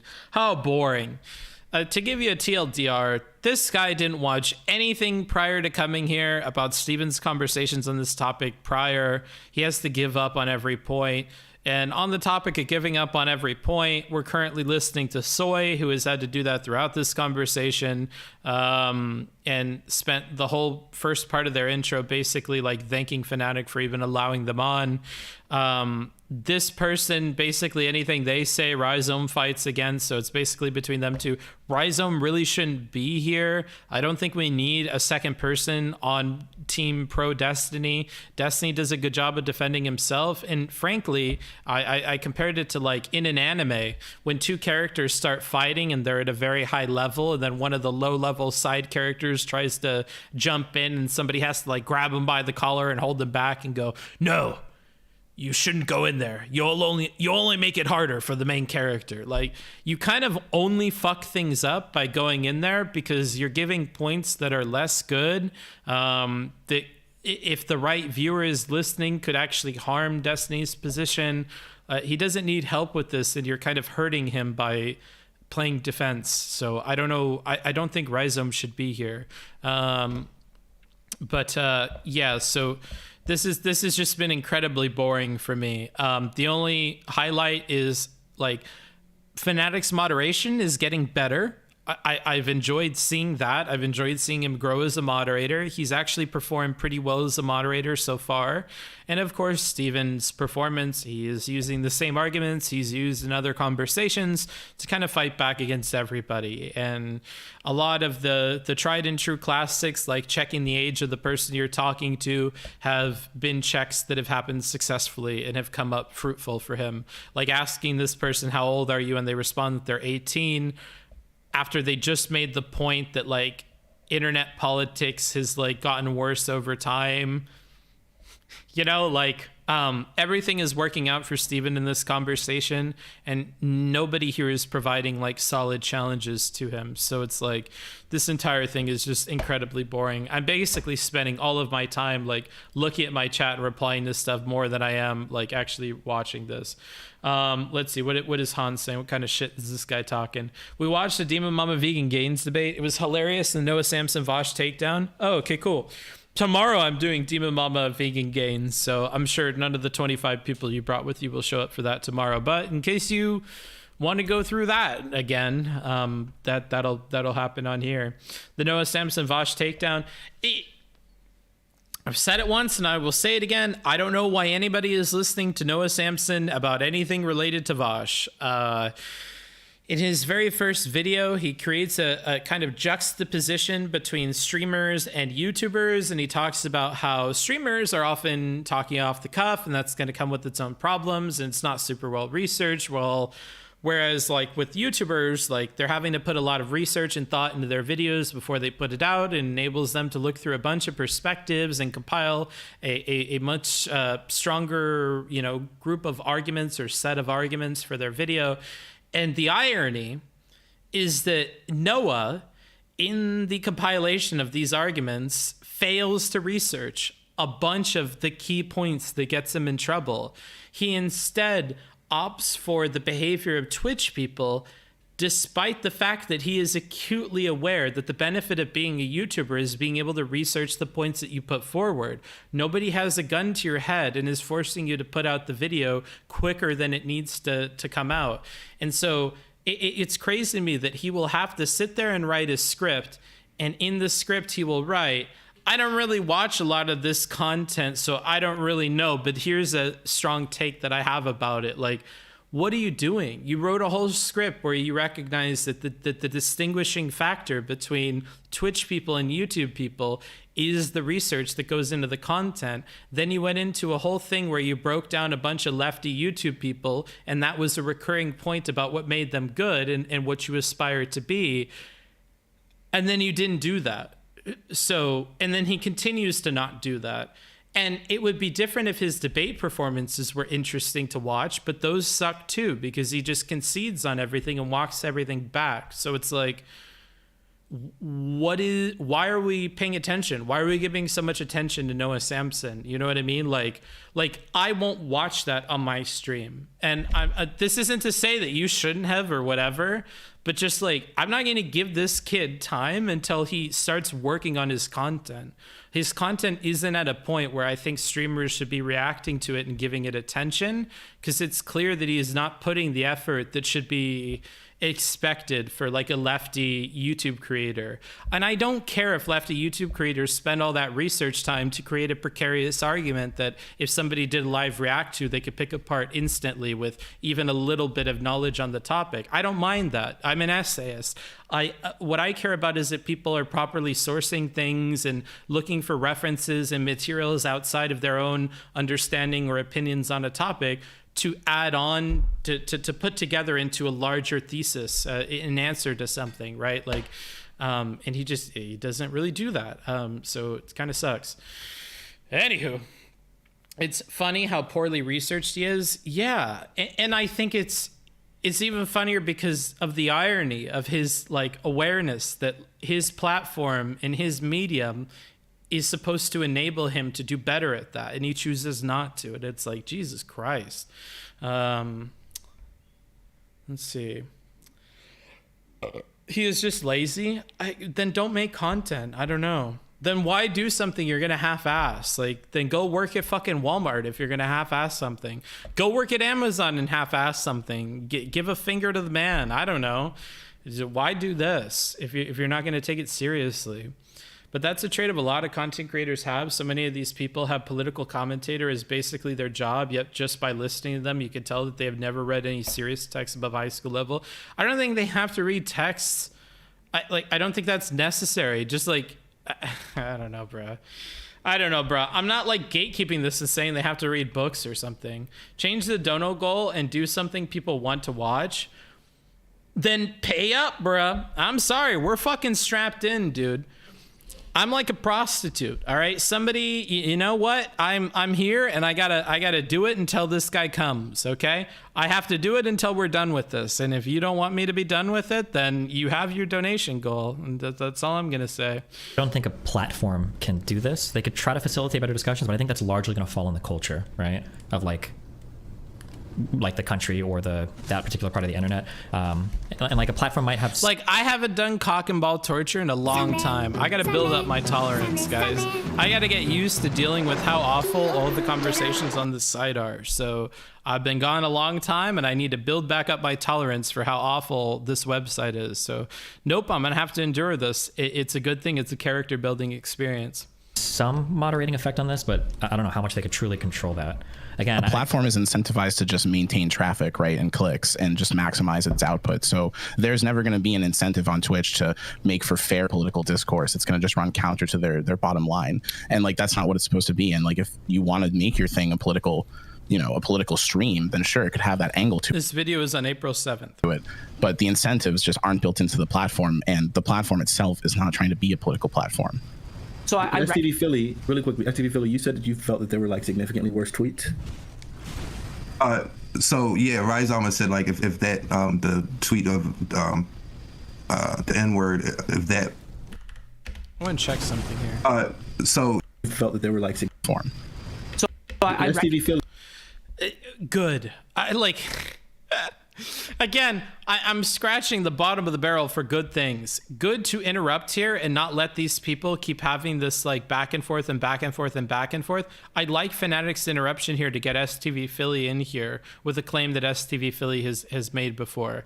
Again, good showing in terms of moderation from Fanatic, and I'm happy to see him improving in his moderation skill and really fleshing out what this show is going to be and making clear to the guests what he's expecting out of it. You know what I mean? Like, I definitely think that this is better than Fanatic being a debater.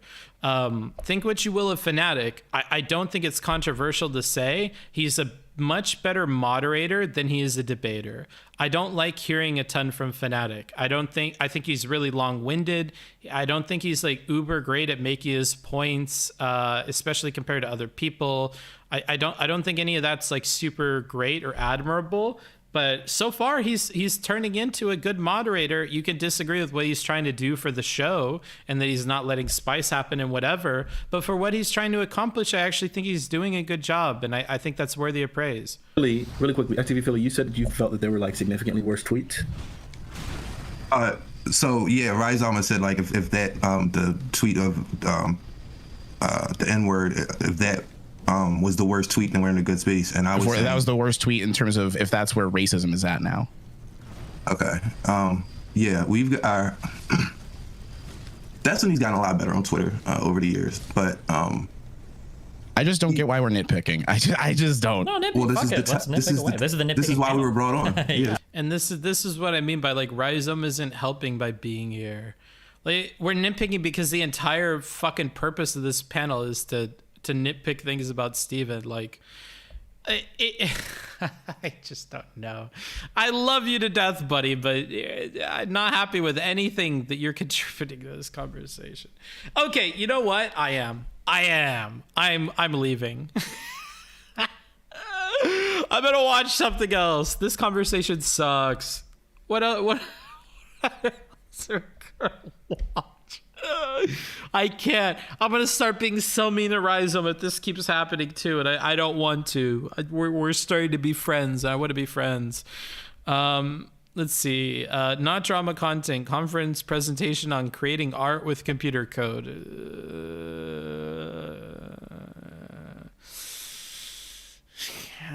An incorrect summary of Metal Gear Rising. I've actually never. I don't think I've ever played Metal Gear Rising. Is this going to be interesting if I've never played the game? Will I get that it's funny? But we ain't drunk yet. I never get drunk. I'm impervious to alcohol, okay? I never get drunk. That's why you'll never see me drunk, dude. It doesn't matter how much alcohol you put in my system, bro. My body just filters it out, bro. I got a carbon nanotube mesh that filters out alcohol from my blood. Debate me while drinking? All right, you want to talk? I'll invite you on. That'll be infinitely more interesting than this conversation that we're listening to. I don't know what we would talk about. Let's go. Okay. Where are you? I have to go pee though. So what I'm going to do is I'm going to jump in this room. You can go to any room and I'll drag you in and then I'll let you entertain everybody while I go pee. I've already started. Catch up.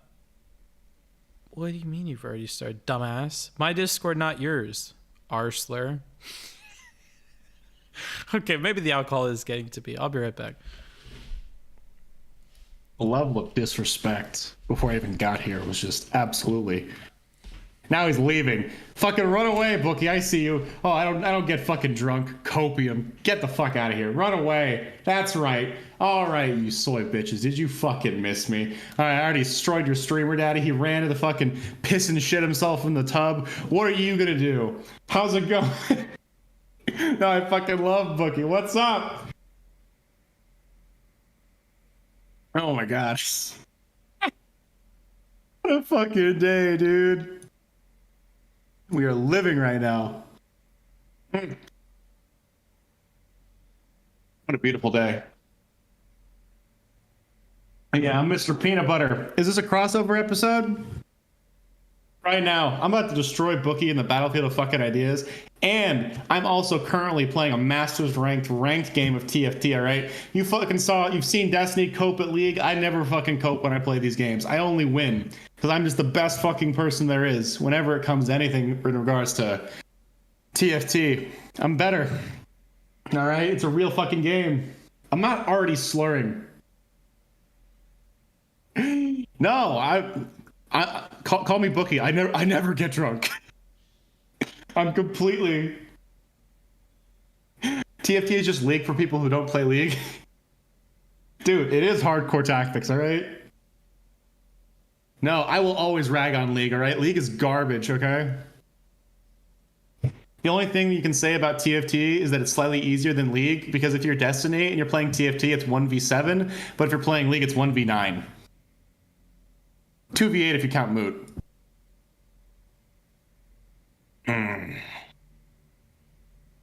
Let's see. But I've never. I was just saying I never get drunk, and then I was like, I don't know if I can make that cope with you guys in chat right now. So, am I top rank in Hearthstone's Battlegrounds? You know what? I actually liked Hearthstone like way back in the day. I thought it was a fun game. Okay, like don't hate the player that bad. Like it was an enjoyable experience. Okay, and I think overall I learned a lot. You know, I really think I did. Let's see. There we go. Are we doing all right? 50% drunk, 50% high on copium. Sid Machinery, I've never been coping ever. What am I going to debate Bookie about? I don't know. I just felt really bad for him. He just seemed so depressed with the existing conversation. I had to say something. I couldn't leave. Fuck, God damn it. My win streak. Oh. I just got absolutely dicked down. God damn it. Bad day. It is a boring convo. Like, guys, I'll be honest. I know it might just be because he's banned, but Desi's been like in a fucking content drought the last like fucking 2 weeks. Like, if I have to watch another fucking debate or a panel he's reacting to about people saying that he's like bad for the Twitch space, or I have to fucking watch another panel about people saying that he's transphobic again. Like, if you disagree with him on the fucking trans sports take, at this point, just fucking leave it alone. Like, we're not helping anybody. Like, just shut the fuck up. None of us care. No one, like... Oh, God, just give him something else to talk about. How many fucking times have I seen the trans debate? And how many fucking times have I seen the fucking, oh, Destiny should have or shouldn't have been banned debate? Like, fuck, we've done it multiple different flavors now. We've done it, like, on the Hippy Dippy. We've had him, like, fucking participate in, like, these debates. Like, what, we've had 4 fucking debates on him being, like, you know, deplatformed at this point? Like, God damn it, just... pick something else. Like, guys, I'm sorry. I know we're bored. Fuck. Oh, you're bored already? Oh, no. I was just talking about, like, the existing... maybe we can debate on this. I think, like, the last, like, 2 weeks have been, like, just a fucking huge drought for Destiny content. There just hasn't been a lot. Like, it's just the same debate, like, whether it's, like, the trans sports thing or whether it's, like, him being the platform that's over and over and over and over again. Like, one after another. And, like, they're almost always the same fucking arguments, or he's, like, reacting to the same fucking panel with, like, the same people being like, oh, he's bad because of this reason. And then everyone's like, all right, do you have any evidence? And they're like, oh, no, but, like, I have a couple friends on Twitter who say he's mean to them. And it's like, all right, well, then fucking 2 hours of this shit back and forth. Like, and is that a criticism of Steven, or is that a criticism of, like, all the people that are involved in those? I'd say it's both, in that, I mean, to be fair for him, it's easy content, right? Because, like, it's about him, so, like, he gets to react, like, more specifically. But, like, at this point, it's just boring to me personally. So maybe it's more of a Hans, it's like, dude, I like watch you, but can you please talk about literally fucking anything else at this point? So, but do you think Destiny content is interesting, Hans? Like, in general? Oh, dude, I watched, like, every single one of his fucking videos. I mean, like, during my hiatus, I didn't watch any content at all. But, like, when I'm active in the politics sphere, I watch, like, pretty much every one of his daily videos, unless it's, like, something specific. There have been a couple times, like, in the last couple weeks where it's, like, he was reacting to a video, I think, about, like, the sexual assault stuff, like, that old discourse, so I kind of, like, skip past those specific parts. But everything else, I watch, like, pretty much all of his YouTube content. I never watch him live, because my brain is also broken. I like watching things at 2 or 3 times speed. So I never watch him live, but I watch pretty much all of his YouTube content. Like, I have to listen to something when I drive to and from work, you know, or when I'm at the gym. So, but why listen to that if it sucks every single time? I'm hoping that it's better, you know. But I mean, so like, you just keep listening to it after you realize it's not good? Well, I have other options. Like, I sometimes, like, there have been times where, like, I've either turned it off or, like, I pick a podcast, but, like, there's only so many, like, real creators that I listen to. So there are some times where, like, I just don't have, like, other things, like, in my, like, either my recommended or my subscriptions that I pick. So, like, to be fair, you're right. It's better than sitting there, like, you know, silently cooking dinner or, like, silently at the gym. But, like, I have, like, picked some other things. But again, like you said, like, it's easy content for him, so I can't get mad at him for making it. It's just, I like some small amount of variety. For maybe it's just, like, discourse fatigue, but I want to move on to something else. Because I think we found a problem there, Hans. Because when I think about content, I have so many infinite possibilities that I find to be, like, really, really interesting that I could listen to. And it was upon that realization that I just stopped watching, like, most of the Destiny stuff, unless it's, like, for my stream. Because Destiny content, I feel like on the whole, especially in the last like couple of years, is not good. We don't have like super good debates. Like oh shit, you're going harder than I did. I was just saying I was a little bored right now. Like, so you this is like a serious thing. You don't like watching him? I can't remember, like, in the last 3 months, what are pieces of Destiny content you would say are good? This is probably in the last 2 months is bad because, like I said, I took a 40-day hiatus from streaming like a little bit ago. So like I think that's a bad example for this specific like moment. But I think I could tell you that let me look back through this stuff real quick. I don't have it off the top of my head. There's also playing. It's that bad. Whereas, like, if you ask me, like, what is a through line episode that's really good from NPR, I could name a bunch. Or what is what like we could pick any of the other YouTube channels that I watch, and I could name this off the top of my head. You want to know a fucking banger? It was him reacting to the Hassan. I did it on my own copium. That was like actually hilarious. So the actually hilarious thing is him reacting to somebody else's content. Yes, because the history between him and Hassan, like again, like the Destiny cinematic universe, right? Like all my DGG is out there, right? We know what we're talking about. Like this is like the meme where it's like, oh man, Hassan's like, I did it on my own. But like, dude, did you? Are you serious? Like, is this what you're pretending right now? So I think that part was funny. Okay, name two others. Well, dude, like I said, like the last 2 months, I haven't watched his content until like I can give you like the explicit day that I started like watching Destiny content again, right? So like the first thing that I watched from Destiny, from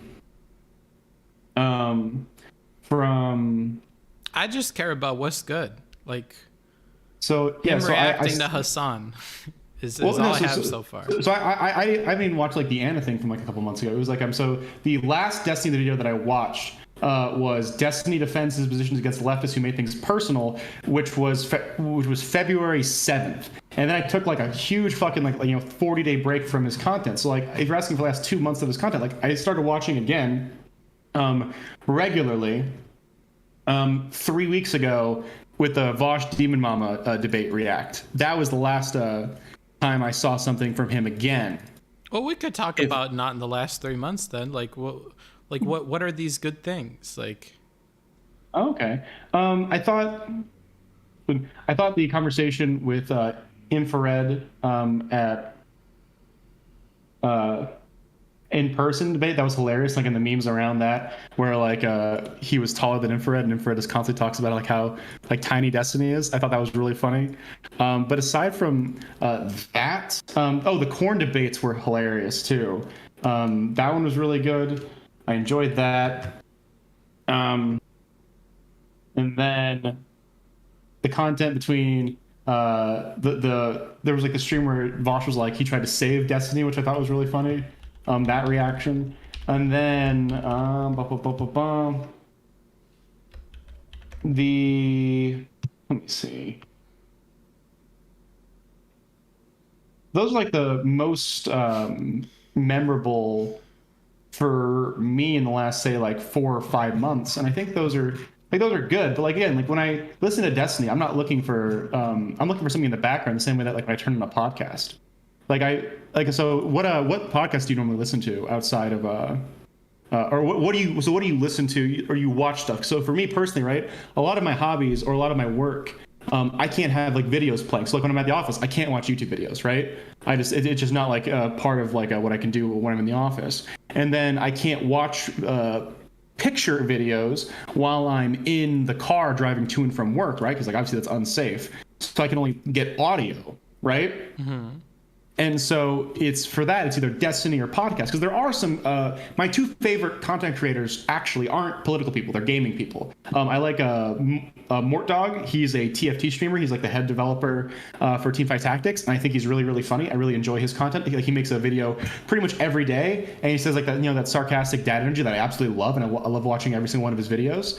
Part of why I'm so good at TFT is I religiously watch all of his shit. And so I think that was really fun. And then for Magic the Gathering, I used to be really into Magic the Gathering, and I'm not so much a player anymore, but like I still like enjoy keeping up with like the meta and like all the new cards and stuff. So there's another creator named Covert Real Blue who just does really professional, well done, like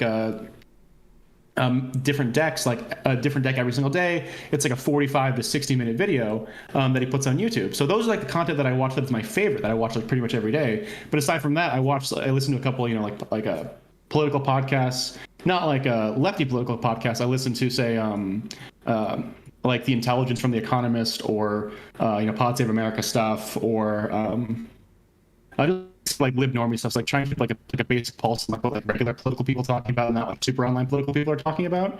Like that's that kind of stuff in regards to keeping up. If I'm not doing that, I'm like listening to music at the gym, or honest to God, dude, I'm like fucking sleeping, or I'm calling my family. Like I call my mom like every day when I go to. Yeah, your mom's not content. Yeah. No, I'm telling you, like in terms of time, like that's kind of what I fill my days with, and that's what I do fill my days with.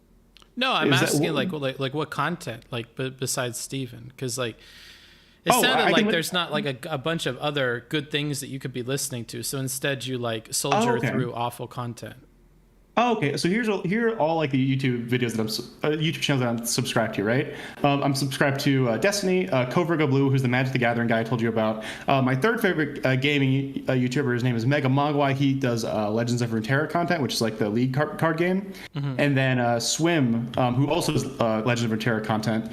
And then Nizahon Magic, who's another Magic YouTuber. He does like fun like deck history things where he like does like analysis of critical breakdowns of like different cards, like what are like the best cards in this category, that kind of thing. And then he has draft content, which is a different type of Magic that I also watch, but he doesn't make that all the time, and that's less of like a personal thing for me.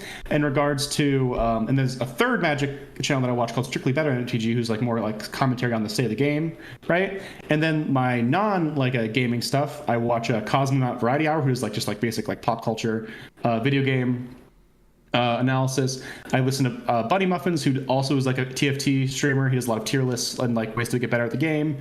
And then More Plates, More Dates. He's essentially like a meathead who does like, he's just really knowledgeable in like steroids and that kind of thing. Not because I use steroids, but like I like listening to him like talk about like that sort of stuff, because he's just pretty knowledgeable about that. So I think that's just fun to listen to.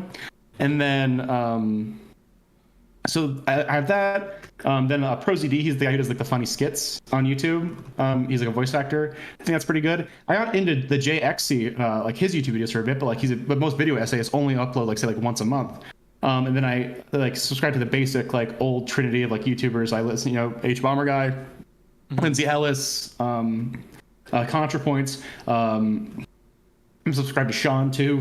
I know some of his videos aren't the best, but like I've seen like some of them I think are pretty enjoyable. Hello Future Me is like a pretty progressive guy, but he has like really fun breakdowns, and he loves Avatar: The Last Airbender, and so do I. So he makes a lot of videos about that. But again, like a lot of these are video essays that only make a video like every like 2 or 3 months, right? So it's not as possible. So, and those are most of the channels that I actually watch with any regularity. So like I have a bunch of like content that I do watch. It's just not as much as it could be, right? Instead, choose to watch the Steven videos. Or some of them are irregular, right? So like I just gave you like say 12 channels, and say 3 of them upload daily, right? But I'm like you, I watch most of my videos, at least my gaming videos, like at 3x or plus speed, right? So if it's combined, they make like 2 hours of content. I finish that in 40 minutes, right? Steven also normally has daily uploads, so I also get like that from him. So when I'm thinking about that sort of thing, I'm just like, all right, this is what I'm getting. This is what I'm like, I watch. And then I do have other things. Like sometimes like I turn it off because like it's not interesting, like with like some of the trans stuff, like the trans sports things, like over and over and over again. Because I think I thought through it as much as I can. And like I have my own position. I disagree with him. I told him about it, and like we never like had a debate about it, but that's like kind of like where I'm at. Why not? He never seemed interested. Like I commented once on his thing, and I told him like I already disagree with you about this. Like, if you want to see it, and I made like because I got pretty mad because I think I disagree with him, but I think a lot of people like were misconstruing him as like more anti-trans than like he is. So I was like, here's like a pretty like good faith way of like criticizing Destiny, and like this is like how I explained it, and I think I did a pretty good job of doing that. And then I showed it to him, and he like looked at it on stream, and he read like the first 4 tweets of like at the 12 tweet thread, and then just fucking gave up and like watched a lifting video. And I was like, all right, like he doesn't seem to fucking care enough to talk to me about it, so like I'm just. Well, like, he doesn't care enough to watch your video about it, but I'm pretty sure. No, not a video, like the tweet thread, which is like. But that's even worse. I mean, he asked, but like, and also like for like this last week, which is like where like most of this is, and like when I like wrote the thing, last weekend my partner was visiting me, and like I I'm dating somebody new, but like I just I'm trying to be more attentive to like my loved ones, and so I have like a pretty strict rule now that like if someone's visiting me, I don't want to stream when I have like important guests here. So like my partner was visiting me last weekend, and then all this week until like literally today, like this morning, my mother and younger brother were visiting me. So like I didn't have like I couldn't come on. Like so I was like talking on Twitter and stuff, but like I didn't want to take time to say, hey mom, hey younger brother, I'm gonna fucking ignore you for 3 hours while I like debate somebody. Didn't you stream today? Wasn't he live at the same time? Yeah. Oh, okay. So but like I didn't know he was talking about like the trans stuff again. Like I'm happy to have that conversation if he wants to, but I'm also streaming on Twitch and I want to stream because I haven't been streaming it at all. Okay. And I can't like do the dual stream because my YouTube's pretty much dead because I just haven't been like interacting with it at all. So. Well, now that I beat your ass on these points, you want to talk about Jujutsu Kaisen? I hear you're talking shit. No, I haven't been talking. Wait. What the fuck? Like, no, you didn't beat my ass on anything. You fucking suck. Your arguments have been garbage. What the fuck do you mean? What have you been saying? You fucking soy bitch. What are you fucking talking shit about? Like, my God, I gave you a fucking dissertation about my entire life, and you're just like, well, now that you've explained yourself, I'm just gonna just like zoom right past all this shit. I thought we were friends, Bookie. You don't even fucking care. I just laid my entire life story in front of you, and you're just like, you know, Hans, this is kind of boring. And I'm like, you know what? You're fucking boring. I know. Right? I know what'll help this. I just gave you fucking 20 minutes of content for your like fucking bitch ass viewers, and now you're like, oh man, Hans, all right, we can fucking debate about Jujutsu Kaisen, right? Well, okay, I like it. I have some questions about power scaling that I think is somewhat oh my God, fuck you, dude. Anger, denial, what stage? I got like, a link for you, buddy. Those 5 stages are bullshit. Copium is in none of those. All right, like that is not. You got out of 6th stage. You want to bargain about that? You want to? Oh yeah, Bookie, I've come to bargain. Gotta give me the copium. You did okay, bud. You didn't completely lose that bad. Oh my God, what are you, Sun Tzu? Like, oh man, to win without debating is the truth. You didn't say shit. What are you fucking stringing myself out for you? Well, you string yourself out on a rope and jumped off the limb of that tree, and now it's over, bro. You did it all yourself. I didn't even have to help. I was here to help you. I'm here to save you, Bookie. Fuck. Okay. Well, what did you say about Jujutsu Kaisen? Let's get on with it. What's trash? My biggest issue is I feel like I like the diversity of powers, but I feel like in a lot of ways the scaling just doesn't make a ton of sense for a lot of the characters. I don't like that like people with super strength are like punching where people that supposedly have like no physical like augmentation whatsoever, and they just like don't fall apart. So that's always like been a somewhat frustrating thing that I experience like when I watch these sort of things. I'm like, why are these people not like turning to fucking paste right now? Like, I want the paste. Give me the paste, right? And so I haven't been given the paste, and that really hurts my feelings.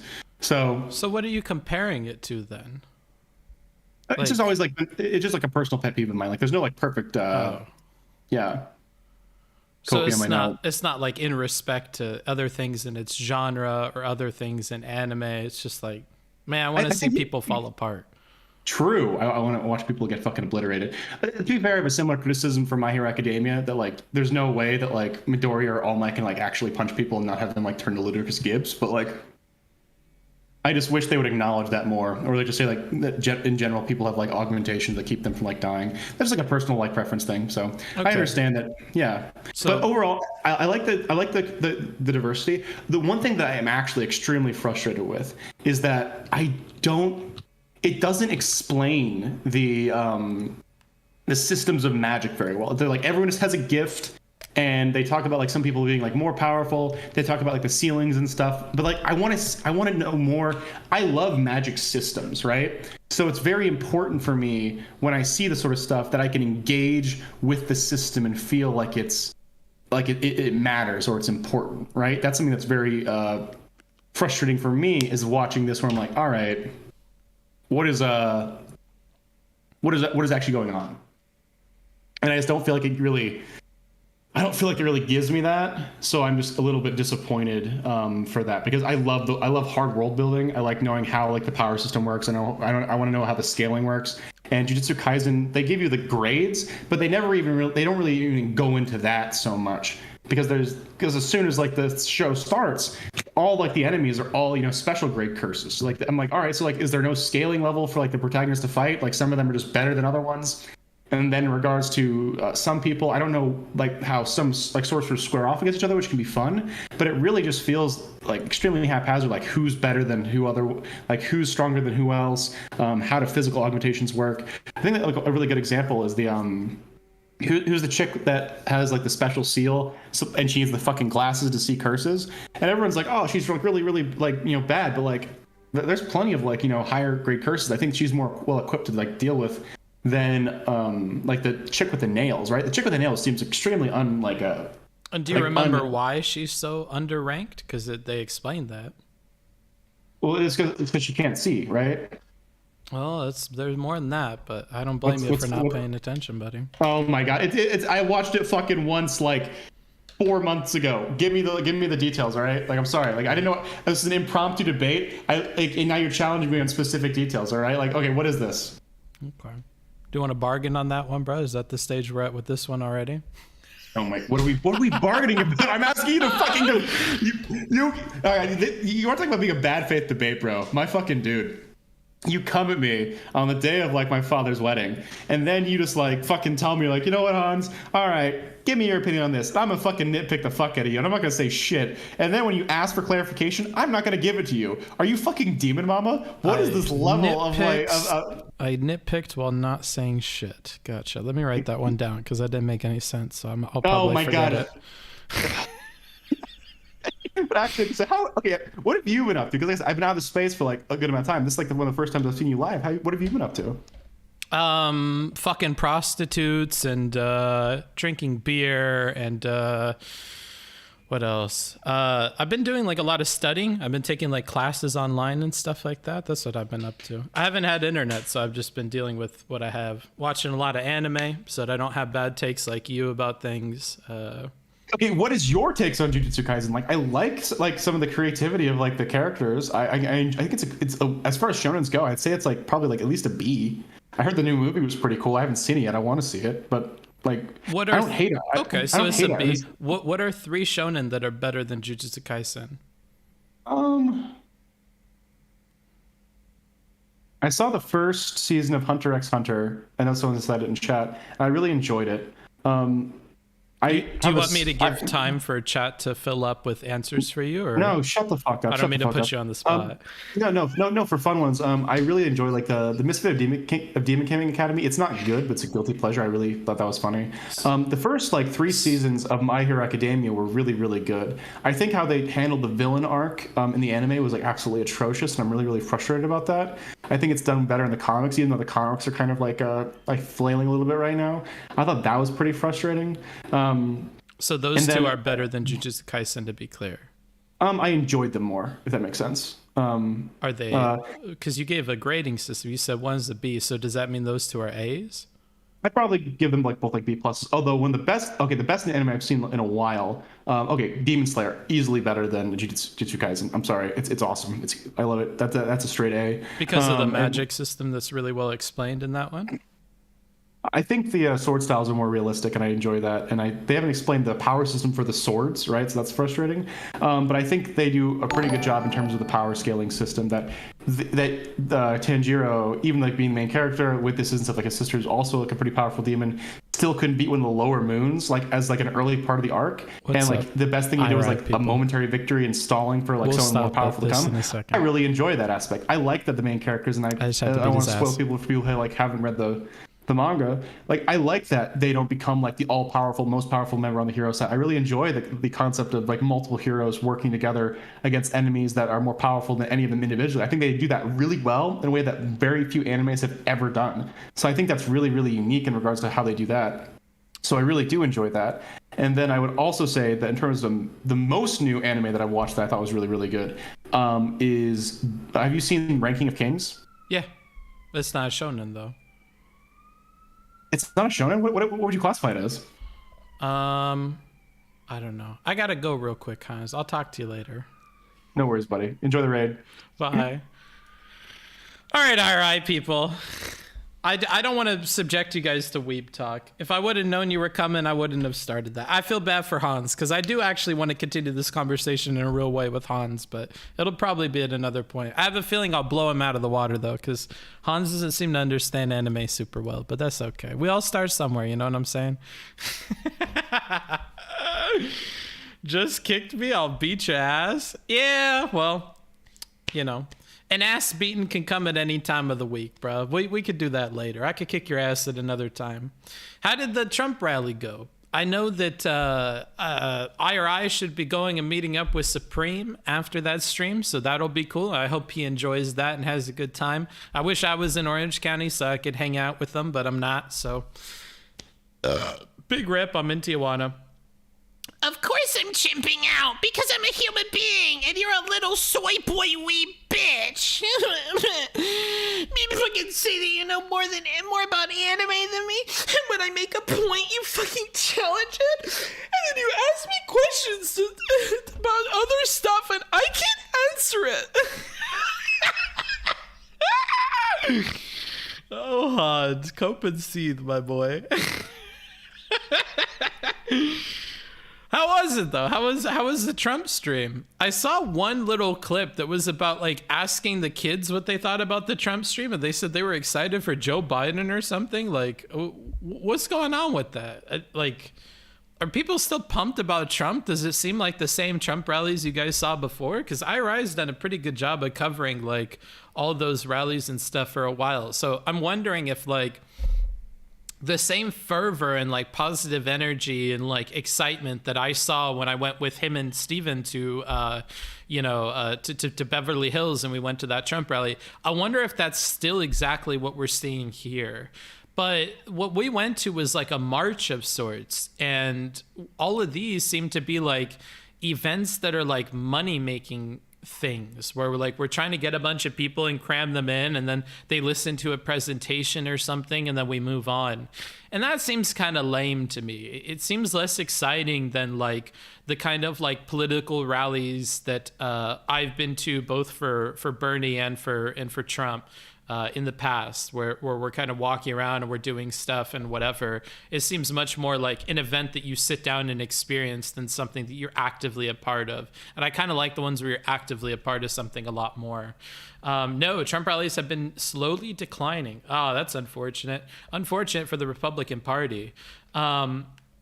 Man, you know, something I want to talk with IRI about, and I kind of want to give him time to prep for the conversation and then have it with him because I have a lot of prep for it, is the transition of the Democratic Party away from progressive ideas and a realignment with the Republican Party that happened after Reagan. I think that that's something that's really interesting that I want IRI's perspective on, given his extensive knowledge of like modern day electoral politics.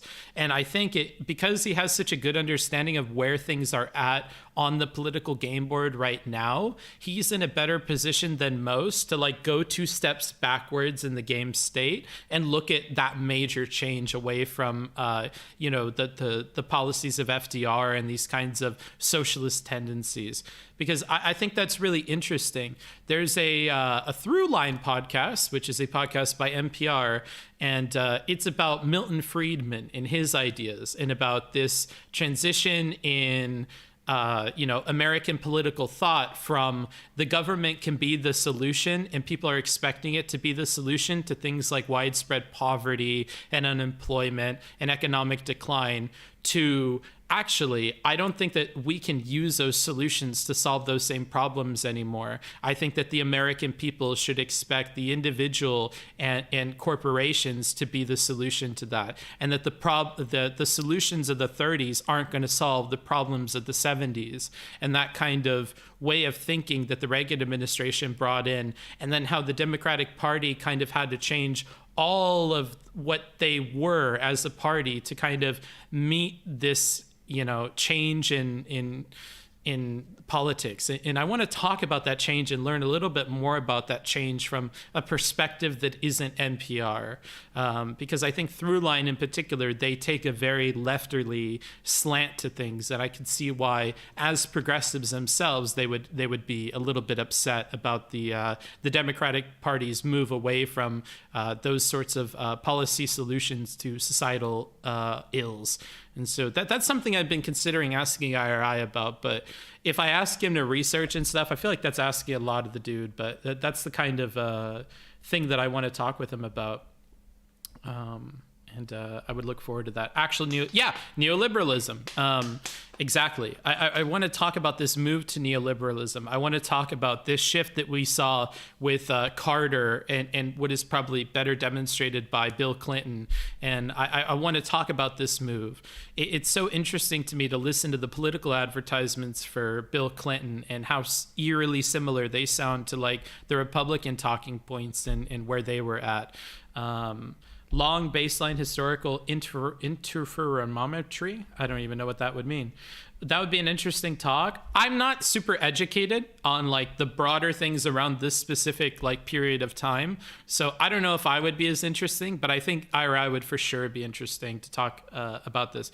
This was C-SPAN, no? No, this is NPR. It's a podcast called Throughline. Throughline by NPR.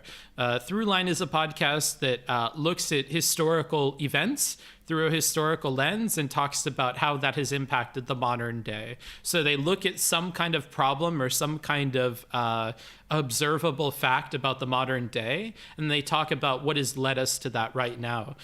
For instance, I think they did a really, really good one about Afghanistan and about the Arab Spring.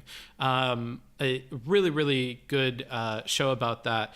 They've also done really, really good ones about voting rights, in voters' rights, and about how the black vote has been disenfranchised. And if you're noticing a pattern, you know, there's going to be a pattern to what they're choosing to cover and how they choose to cover it. I would say that's my biggest gripe with Throughline, is we get a lot of like... We get a lot of like SJW-y kinds of coverage of stuff, and I get tired of that, and I don't trust it a ton. So, you know, when it comes to that stuff, I'm not super into it. JS Trey with 3 gifted subs going out to Androider, Vanya Hub, and Vels. Congratulations to all of you for catching that freebie, and go ahead and thank them. Thank you for supporting the channel. I know I will be thanking them. Oh, cool. Throughline sounds good. Thank you very much. Looking forward to I'm really book smart content. Yeah, that'd be cool. That'd be cool. Fuck, it would be so much easier if I you know, still was able to have that producer person help me. Man, they were such a good fit. Expensive, relative to what I can afford, but such a good fit. That would have been so good. We talked about that in an IRL stream that I did recently in San Diego, but I won't go on a rant about it now. But having somebody who is in the designated role as producer and thinks about creating these shows and making sure that they're pushed through all the way to the final stream date and completion is super key, because I don't like half-assing things, and you could call it like perfectionism. I don't think these things are really getting anywhere near what I would consider to be perfect. And I do think that I have an idea of like a minimum viable product in mind for these kinds of streams. But like that minimum viable product is already like requiring a good bit of work. And without like really organizing the time that I have throughout the week to dedicate to that kind of off-stream work, it's tough to say that those things will happen. Like coordinating interviews with people like Vosh and Noah Sampson around their drama, or coordinating talks with maybe, in this case, Steven and Fanatic and some other people about his issues, or with Keffels even. Coordinating all of that and making sure it gets done is difficult. And gosh, I wish I had a producer for it. Too much virtue signaling? Yeah, I feel bad calling it SJW or virtue signaling or whatever. I know it's just their bend and what they're focused on, and it's their ethnic heritage and yada, yada, yada. It's just like, I see Throughline and other podcasts and stuff as like a machine, and these people are in charge of what they input into the machine. And I'm like, it kind of bothers me that you have all this power and ability to like, you know, produce this kind of podcast, and these are the things you're choosing to input into it. Like, it's cool every once in a while to get, but at some point I grow fatigued with it, probably as much as people grow fatigued with having like white main characters in every single, you know, video game or something like that. Like, you know, as much as the plight of African Americans or dark-skinned people in the country is something that is not told about enough and whatever, like, I kind of wish I could see through line episodes on things that were more related to like what I have to deal with in my life. That kind of pushes me away from it, but probably not made for me, right? It's just, you know, that's kind of part of the problem I have with that. I wish we covered more historical events that is something that everybody can kind of relate to and see and engage with. Radio Lab in its like Radio Lab is another really, really cool podcast by a different studio. I think it's by WNYC. Radio Lab is a really good collection of stories and a really, really good production. And I worry that the main guy that is leaving Radio Lab, who ran it for, I think, like 20 years or something, he's moving away and leaving it to these new hosts. The new hosts are cool and all, but they have that same slant and they're telling those same sorts of stories. And to an extent, I'm like, you know, I liked it better when we had a wide diversity of different stories. Like, I like hearing about the kid that grew up in the ghetto and what it's like living in the ghetto as like a young person and whatever. That's really cool. And that was an interesting story. But at the same time, I like weird random stuff about, you know, certain kinds of careers or certain kinds of like research endeavors or like a more wide variety of things, not everything based on like what are the social issues of the moment and how can I use this, you know, podcast as a platform to right those wrongs or whatever. I understand why they're compelled to do it, but to a certain past a certain point, I just get tired with it. You know what I mean? Jad Abu Rab is the OG. Oh, that's the dude who is on Throughline, I believe. Dan Carlin stuff is good. Yeah. And that's because Dan Carlin just does the complete opposite direction, because Dan Carlin is this sort of like libertarian-esque, what is it called when you believe in what the founders of the Constitution put down? I don't think it's fundamentalist. I think it's like something about like listening to what the founding fathers thought for the country. Like, it's so refreshing because I just don't hear it on Twitch. I don't hear it on YouTube, and I don't hear it from like prominent content creators, and the content creators that do believe in things like libertarian values or originalists. There we go. Yeah. Or originalist ideas. They kind of also tend to come with a lot of other baggage for stupid things, and Dan Carlin doesn't come with the baggage for the stupid shit. And so I appreciate Dan Carlin a lot for that. And I think he similar to me, really tries to, as much as he possibly can, take a position where he speaks to both sides. And I really like that. Like, he has a podcast called Common Sense that I think is really, really good. He put out stuff about, you know, the January insurrection, about the pullout from Afghanistan. And it's awesome because he's somebody who has been intimately researched and well-read into political topics similar to IRI from way back when. You know, he that Common Sense podcast stretches all the way back, I think, past the Bush administration. I think maybe even to like Bush Senior. You know, like he's done Common Sense for like a really long time. And because of that, when we have the pullout in Afghanistan, he remembers and he can look back on his log of content to when he originally talked about that. And then he can reference a lot of these people who are like existing nowadays and who still hold political positions, and then criticize them and criticize us for allowing people to continue to hold positions despite like being in favor of the Iraq war or things like this, right? So very handy, that dude's perspective. I like him a lot. Now we're talking politics because we got all these IRI people in here. I don't know how many other people listen to Dan Carlin a lot. And like, when I mention Dan Carlin, there will always be criticisms that come up about him. Like, for instance, in hardcore history, he gets things wrong. He will get things wrong. He will get things about history wrong. He'll, but it's down to the way that he's recording these and stuff. And it's not that he hasn't done his research about the topic. It's that if you're doing off-the-cuff commentary about things with just basic bullet points, and the way that you're recording a podcast is you go into the studio every day, listen to the recording that you took the day before, and try to add on top of it, or try and talk about those same points from a different angle. And then you take all these recordings from days and days and days of talking, and you splice them together into the best bits of all of them. When that is your process for creating a podcast, there's going to be places where you say the wrong thing. There's going to be places where you're referencing a source that is incorrect, right? Like, these are things that happen even in academia, right? Like, a huge part of what I did as a ghostwriter is to help people with these kinds of mistakes in their references and stuff. So I have like a tolerance for it, and my tolerance for people who are not like publishing something in formal academia is going to be a lot lower than somebody who is.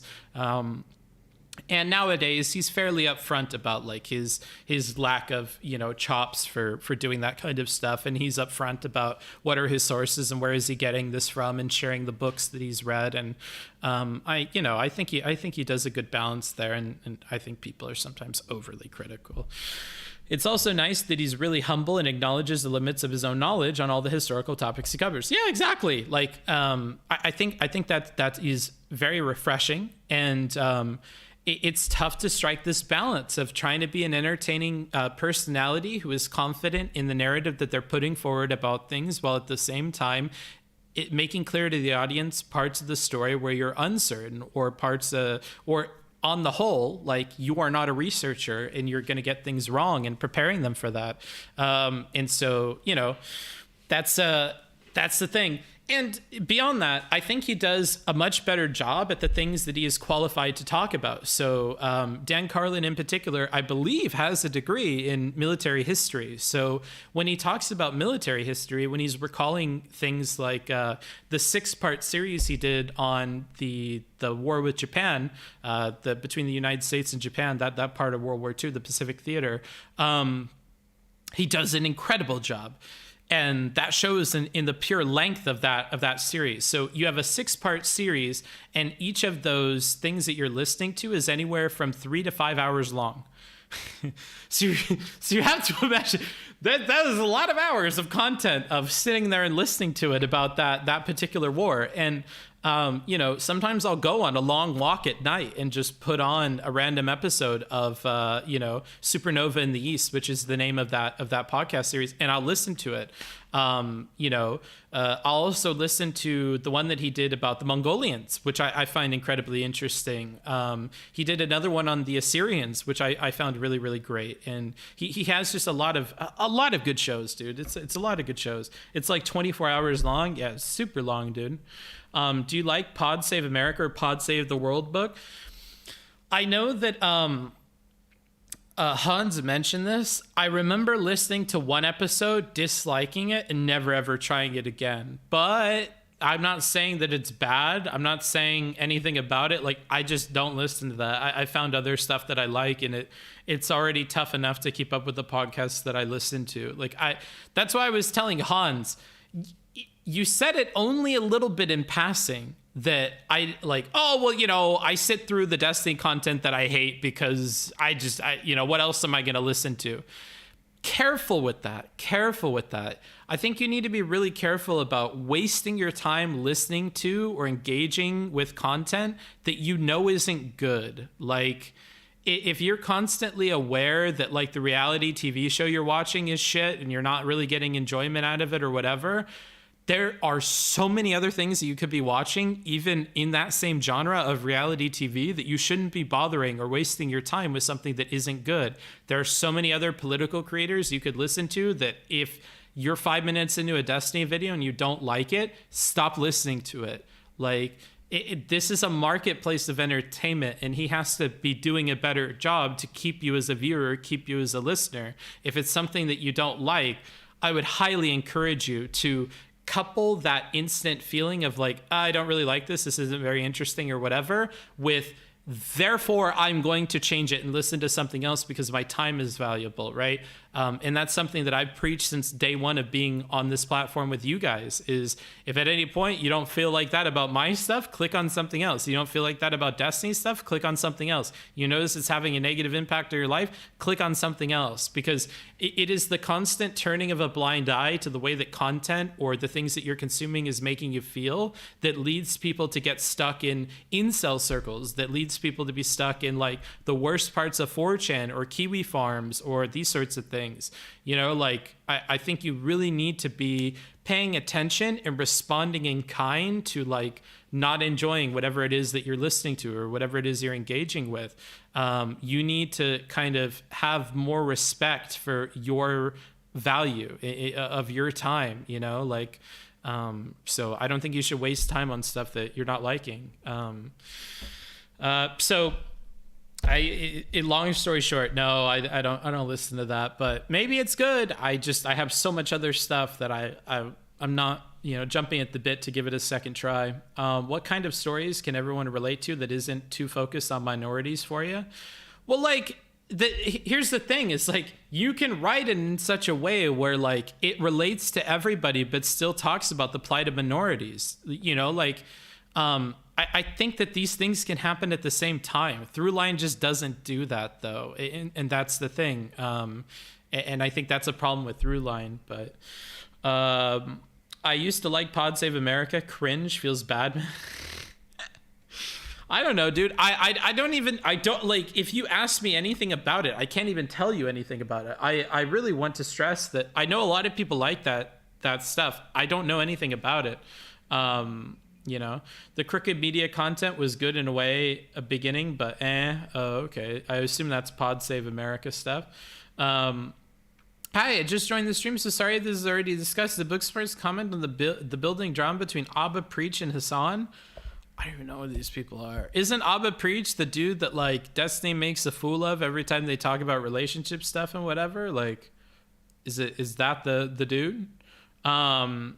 I don't know. Like I said, I don't watch that stuff in my free time. I'll watch it on stream with you guys, but I certainly won't waste like my personal time on that stuff. I'll do it if I think I have the chance to get paid to listen to it, but I won't on my own time. I could be writing a book. Instead, I'm watching Twitch politics endlessly. Sag, go write your fucking book then. Honest to God, go write your fucking book then. You're wasting your fucking time here. Other people, they've made their decision about what their time is worth, and they're cool with like chilling here and hanging out and whatever, and they're making that constant mental calculus. But if you're pulled to do something like that, I think you should probably go and do it. Same with if you're thinking right now, like, damn, you know, now that Booksmarts mentioned this, I've actually been like holding off on doing this thing that would take me 30 minutes to do and would save me a lot of anxiety and would be like one of the things I can cross off the list of like thoughts in my head that keeps me from being able to fall asleep at night. Like, go do that. Hey, here's your message. The universe through me is conveying to you to go do the task that you know that you need to do, that you'd feel infinitely better if you went and did it, because otherwise you're not even going to enjoy this because you're going to be half distracted with the thing that you ought to be doing. The universe is sending you a message through me, you know, like go do that. Just go get it done. You know, it's, you know, not food off my plate, buddy. Shows like Pod Save America and Chapo feel real circle jerky to me, but maybe I haven't watched enough. Chapo is super circle jerky, and I can say that because I listened to a lot more Chapo than I did Pod Save America. I've listened to a good like dozen you know, shows of Chapo Trap House. A dozen episodes, I'm sorry, that the beer's getting to me. Pod Save the World got me into politics in 2016 while I was in college. I learned a lot from them when it seemed insurmountable to learn about. Yeah, you know. And Dora the Explorer was the beginning of my journey into speaking Spanish. Here's another thing. It's important to remember that the thing that gets you into something, the thing that is the foot in the door that gets you started with something, I think you're going to probably look back on that thing and think it's cringe later down the line.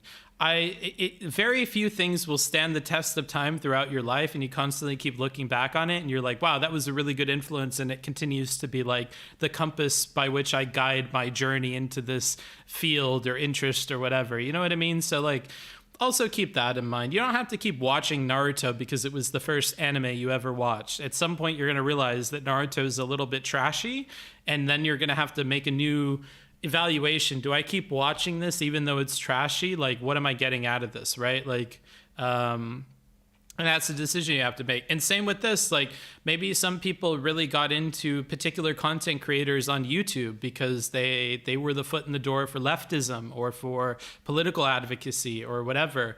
And it's okay to grow past those things. I think Destiny is that for a lot of people. When you get into maybe philosophy or debate or deeper thinking about, broader topics about the world or about relationships or about this or about that, he may be your starting place for that. But remember that starting place isn't necessarily going to be something that you keep with you for forever, right? Like, he can change, you can change, you can find better options because he turns you on to other people, right? Like, and I think that's part of the reason why we still see content creators like Chud Logic and Irrelevant and Wicked Supreme and I'm Really Important carrying on their multiple hundreds of viewers on Twitch in spite of Steven not being here. I don't think Steven leaving had like a huge impact on their viewership, because what happened was people watched their stuff, and it isn't a substitute for Destiny content. It is its own thing that people consume independently of Destiny content,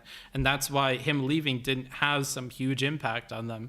And they've stayed steady with their growth and what their viewership is and whatever. You know what I mean? So I don't know. All food for thought if that's something that is tickling your brain a little bit there. Setting aside time to dig through all of the content options to find one thing you can like makes me feel like I'm wasting my time instead. That's more of a me problem, though. There's an ancient solution to this, young one. I say young one. I'm pretty sure Wolfgang is older than me. There's an ancient solution. It's called RSS. Honest to God, just go through your RSS feed on like chronologically and just go through all the stuff that you need to watch.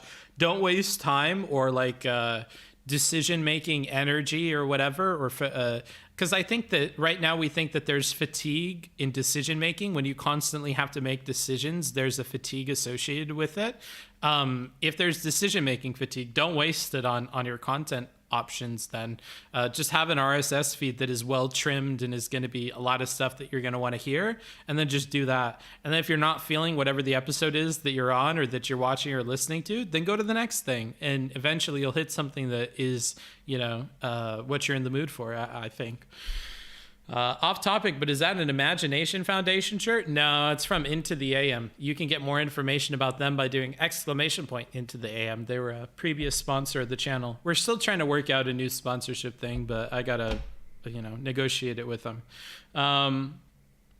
Let's see. Abba and Preach, they're two people. Okay, the two dudes. Abba and Preach are also a YouTube series Relly reacts to a lot, but he also disagrees with some of their takes. But I really like Abba. Don't like Preach as much. Interesting. It's kind of cool when you have that kind of duo person series where you can really like one and not the other. I like when you have conflicting personalities that come together. One really good example of this in the podcasting world. Yes, we're if you've noticed, I've been incorporating a lot more podcast stuff into here because I think podcasts are way more high value content to consume. Partially because of like what Hans talked about earlier. He and I both consume things at like multiple times speed. But also I just think they have to try harder. I think they have to try harder because they can't rely on visuals and stuff. But Hello Internet, two very different individuals. CGP Grey, the YouTuber, who you've probably seen one of his videos on YouTube at some point about voting systems or something else. And then, fuck, I'm spacing out. There's CGP Grey, and then there is, why can't I remember what his name is? I know all of his channels. Brady Heron. You might not recognize him by name, but he is the person behind things like Objectivity or the YouTube channel that looks at all the periodic elements and goes to the Nottingham Science Department. He does like a lot of those. I think he's associated with Computer File. He does a lot of like the educational channels on YouTube, and he records them and does the interviews and the editing and all that stuff.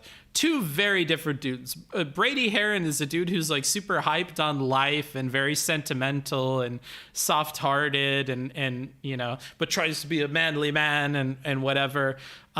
He's just a real character. And then you have CGP Grey, who is basically like a robot. He is much more akin to Steven. He tries to think logically about everything and is very like cold and whatever. And it's cool to have these two people and to see them like you know, disagree with each other about stuff and not debate, but like just disagree, like just fundamentally have different ideas about the way the world works or about the way to interact with it. And that was fun. They don't make it anymore, but you know, that was an example similar to, it sounds like the Preach and Abba thing, but maybe Preach and Abba argue a lot less.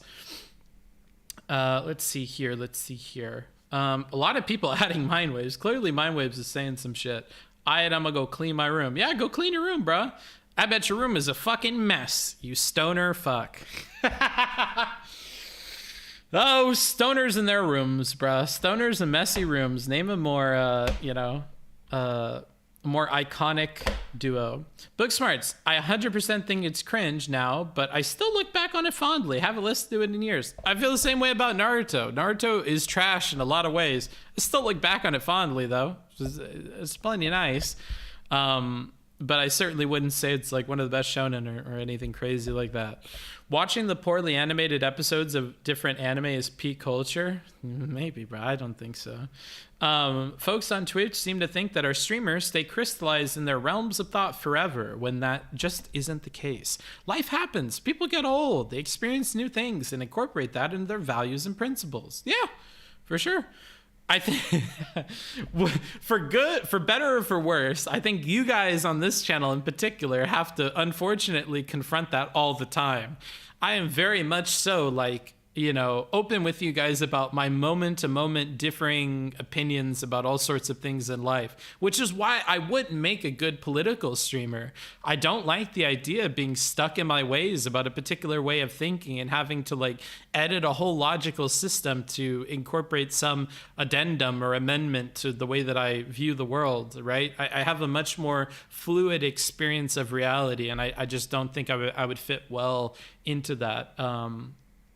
But yeah, you guys probably have to deal with the ebb and flow of my mood and interest in things. So the panels with new people trying to get interest will be hurt, though. Destiny was the reason why panels with new people got viewers. Yeah, for panels in particular, yes. Yeah, for sure. But there was no reason it ever had to just be Steven. I'll be real with you guys. There's no reason it ever had to just be Steven. Do you realize how many gamers and just chatting streamers and other people, IRL people, have double the view count that Steven has that you could bring onto your show? Like, or that are on par with Steven. There's even more creators that are on par with Steven's average viewer count on Twitch who you could probably get onto your panel to talk about things. And if your panel isn't some shisty fucking nonsense death match of like arguing between people who are completely disconnected from reality, perhaps you could attract normal people who feel comfortable to enter an environment and talk openly about political issues maybe that they don't often get to talk about, or social issues, or a gazillion other things, right? They exist. They're out there. There are tons and tons of 1,000 viewers streamers that just do their own thing, that draw, that fucking body paint, that do music, that do all of these sorts of things. And instead of doing your homework and trying to find those people, you're just constantly sucking at the teat of Steven and then blaming the failure of your panel on the fact that you don't have access to Steven anymore. I just think that's lazy. It's not really the reality that exists. You could easily find other people that you could bring on that have a viewership that could convert to your channel. It's just that people don't do that. They want to do what Steven has already done, and I think that's the problem.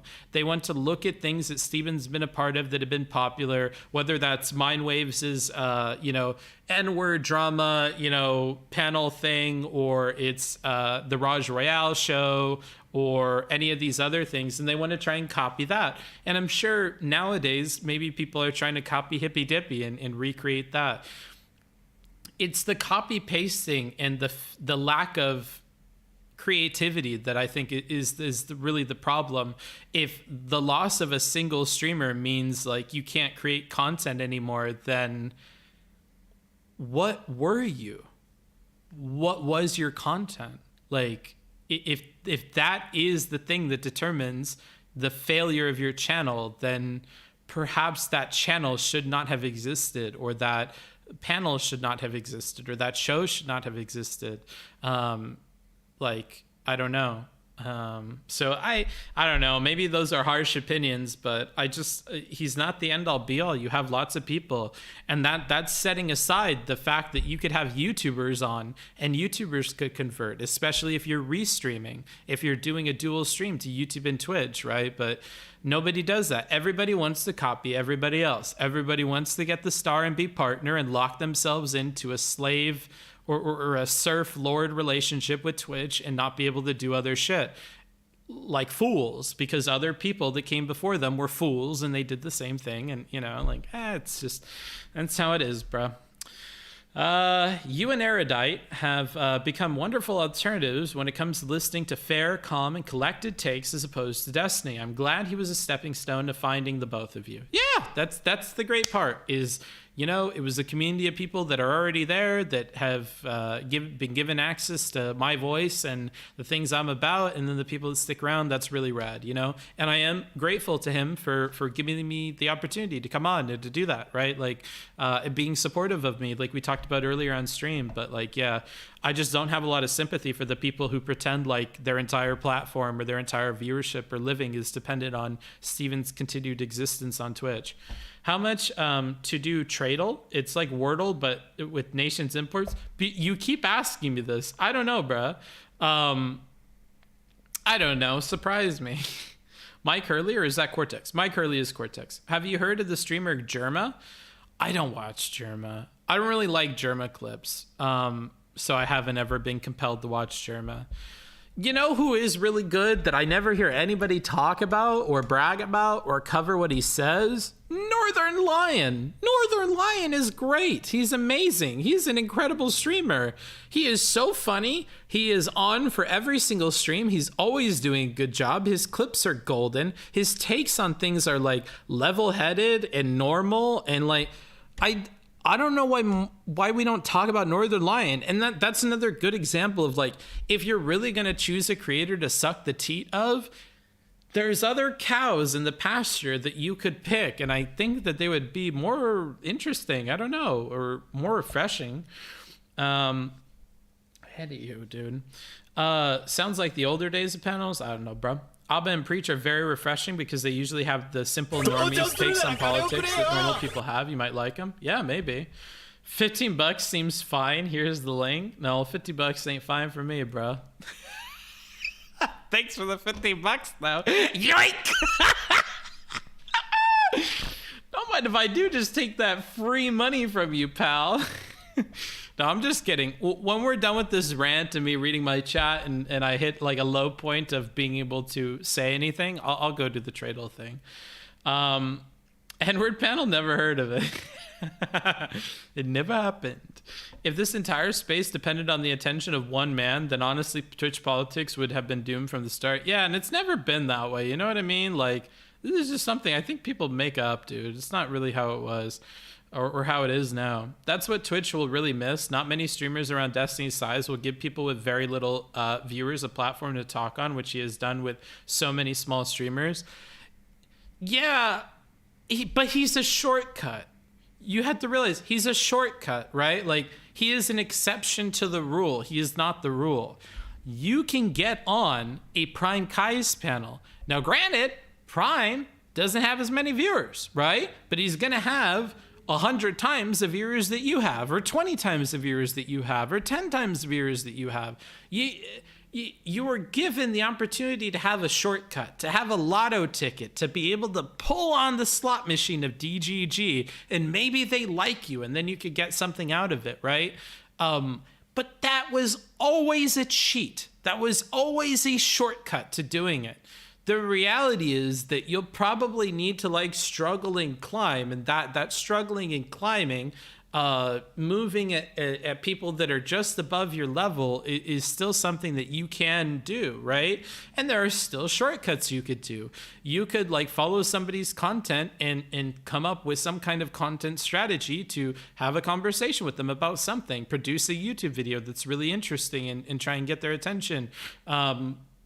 Stir up things in a Reddit about them or whatever. There's a gazillion and one ways. And you'll meet some creators who are very intelligent about getting their comeuppance or whatever. I don't know if comeuppance is the right word. About getting like, exposure and stuff. Like a really good example is Bella Delphine. That chick is like sociopath level, like marketer person. Like she straight up just engineers stories that aren't true about her to stir up like interest in her, so she can quickly bank out on like her 15 minutes of fame and then go back to doing nothing for months and then building up the allure of where the fuck did she go and then capitalizing on it, right? Like, you can be really intentional about a content creation strategy if money is the only thing that you care about here, if fame is the only thing you care about here. And you can certainly do that if you put your mind to it. And if you can't, then that's the market regulating who has the skills and who doesn't have the skills to make this thing happen. And that's another sad thing that we need to confront, is a lot of the intelligent, level-headed, neutral people are not at the same time entertaining. So they're not going to succeed. There are a lot of people who are very intelligent, very well-read, very respectable, pleasant to be around, who are just frankly not more entertaining than the next person that you could choose to watch in your follower list. And that's why a lot of people don't succeed despite working at it for forever and a half. Like part of the reason why I'm happy that Fnatic is becoming a better moderator and is starting to see success on his panels is because if you look at Fnatic's like Sully Gnome and stuff, Fnatic has been streaming for forever and a half and has never found success at it, right? And I'm happy that he's trying something else, because what he was trying before was simply not succeeding. It wasn't working for him, right? Sometimes people do the same stuff for forever and a half and it ends up working for them, but I think that's more of an exception to the rule than what actually happens. And so maybe by doing panels and being a moderator, he'll find more success than he would as a solo streamer. And he's been working at it so long that clearly the work ethic is there. He just needs to find what it is that he can do that's entertaining to people, that can get people to show up. And I think this panel and stuff could be that thing. And it's a positive thing for the space because it's an entirely different approach to how to do panels. And I like that. I like people trying new things and then finding success in it. And I wish him success in it, you know? Northern Lion being just the guy is such a refreshing thing in a space where everybody tries to be the guy. Yeah, I like that about him too. He feels like a dude that I would know, you know? I swear to God, you will still follow me on Twitter. I swear it. Yeah, maybe, bro. Also, even the Hippy Dippy recruitment panel, if Mythic Politics can get on that, anyone can. Yeah. Good examples here from Femboy Senpai, Hippy Dippy recruitment panel, the Chaos Cast, and other Stardust panels. Yeah, there are plenty of panels that you can get on, right? Like, Destiny is the shortcut. He isn't the main thing. Why are we doing Coomer? Whoa, why do we have Coomers here? Do you think Belle Delphine could successfully... Oh, because it's Belle Delphine. Do you think Belle Delphine could successfully kick off political debate panels on OnlyFans? I don't know. I think that chick can do whatever she puts her mind to. I have a lot of faith in her. If she were my daughter, I'd be very proud of her. I have a lot of faith in Belle Delphine's ability to put her mind to something, to create a plan and execute it and have that plan go out happen in the way that she had expected it to. So I got a lot of faith in that, in her. If she aimed to do that, I think she could be successful at it. I don't know. I don't see how it would happen. I can't come up with the plan in my brain, but if I could, then I would be Belle Delphine, right? And I'm not. Fnatic only has success when Destiny is on. Maybe. I don't. So we say this based on the panels that he's done, but that doesn't necessarily need to be the case, right? Like, he can have Dylan Burns on for stuff, maybe, and find success. Maybe he could have the Korn guy on and find success in it. Perhaps he could have a bigger YouTuber on and find success in it. Like, you need to attract people that are going to clip it, and then maybe there's a clippable moment that helps him take off, and it helps him have access to people that are big, and then he could succeed in it. I think like it's our bias because we like Steven and because we've heard all this lore about Steven being the only person that brings everybody up in the space, that we like immediately limit our vision, and we kind of only see through this paradigm of it must be Steven for everything, when I think what's more accurate is Fnatic is successful when he has a big name on his panel, and that big name is Steven right now, but it could be anybody. I don't think it has to be Steven. There is not something specifically about Steven that causes Fnatic success with those panels. I don't think that's really the way it's working. So, but we could have a difference of opinion there. Maybe you think differently. I don't. She can literally sell bathwater and make mad profit. She can do anything. Yeah, I believe in her. Really, I do. I have a lot of faith in her to make shit happen, Yeah, he got a lot of attention with Mr. Girl and Chud, and although it was negative, that gave him a lot of attention. Yeah, like that. I don't think that was successful simply because Steven was on. Like, it was successful because of this interaction between Chud and Mr. Girl, right? Now, Steven probably helped that because then it gives it context for it to take off in the DGG community, perhaps. But, like, that's not really the main factor there. I think the main factor there is that drama between them. And you know what? If we really wanted to be nice to Fnatic, the main factor there is Fnatic standing his ground on a vision that he had for his panel. If he didn't choose to hold his ground and he let all these other people dominate his panel and run it the way that they wanted to and step all over him and whatever, people wouldn't remember that that's Fnatic's panel and Fnatic was the moderator and Fnatic was the person that did all this. What they'll remember is whatever interactions happened between Chud and Mr. Girl and Steven. And that's not really helpful to him. Right? It's not helpful to him in the same way that him intervening, causing that drama and causing those clips was helpful to him. That's what made it about Fnatic and not necessarily about Chud and Mr. Girl. And that's a much more positive way of looking at that. It was something specific about Fnatic that caused that to happen the way that it did, right? Mr. Girl's following came from DGG though. Maybe. Maybe in part. Another thing you have to remember is he had like moderate success on YouTube and stuff too, like maybe perhaps people who had also seen Mr. Girl's other content who were in the DGG community saw him, and it's tough to at that point say like, is it because of DGG or is it because Mr. Girl had good content? Is it because Mr. Girl is a good entertainer? Like, I also feel like you're taking agency away from these creators by pinning their entire success on whether or not Steven platformed them. Like, perhaps there was some intertwining of these two things that caused it to happen. But what annoys me is like, if we had a clock and it had all these gears that were all turning together, and some gears are small and some gears are big, it annoys me that you pick out one gear and you say it's all because of this one gear, when that's not really the way that it works. If Mr. Girl wasn't interesting to listen to and didn't take the positions that he took and executed that in the way that he executed it, it doesn't matter that he showed up on Destiny's stream. There wouldn't have been enough for that whole machine to turn out the future that we saw, right? It is a combination of things, and it bothers me, and it feels like it's taking away agency from creators to put all that on Steven. I don't really like that.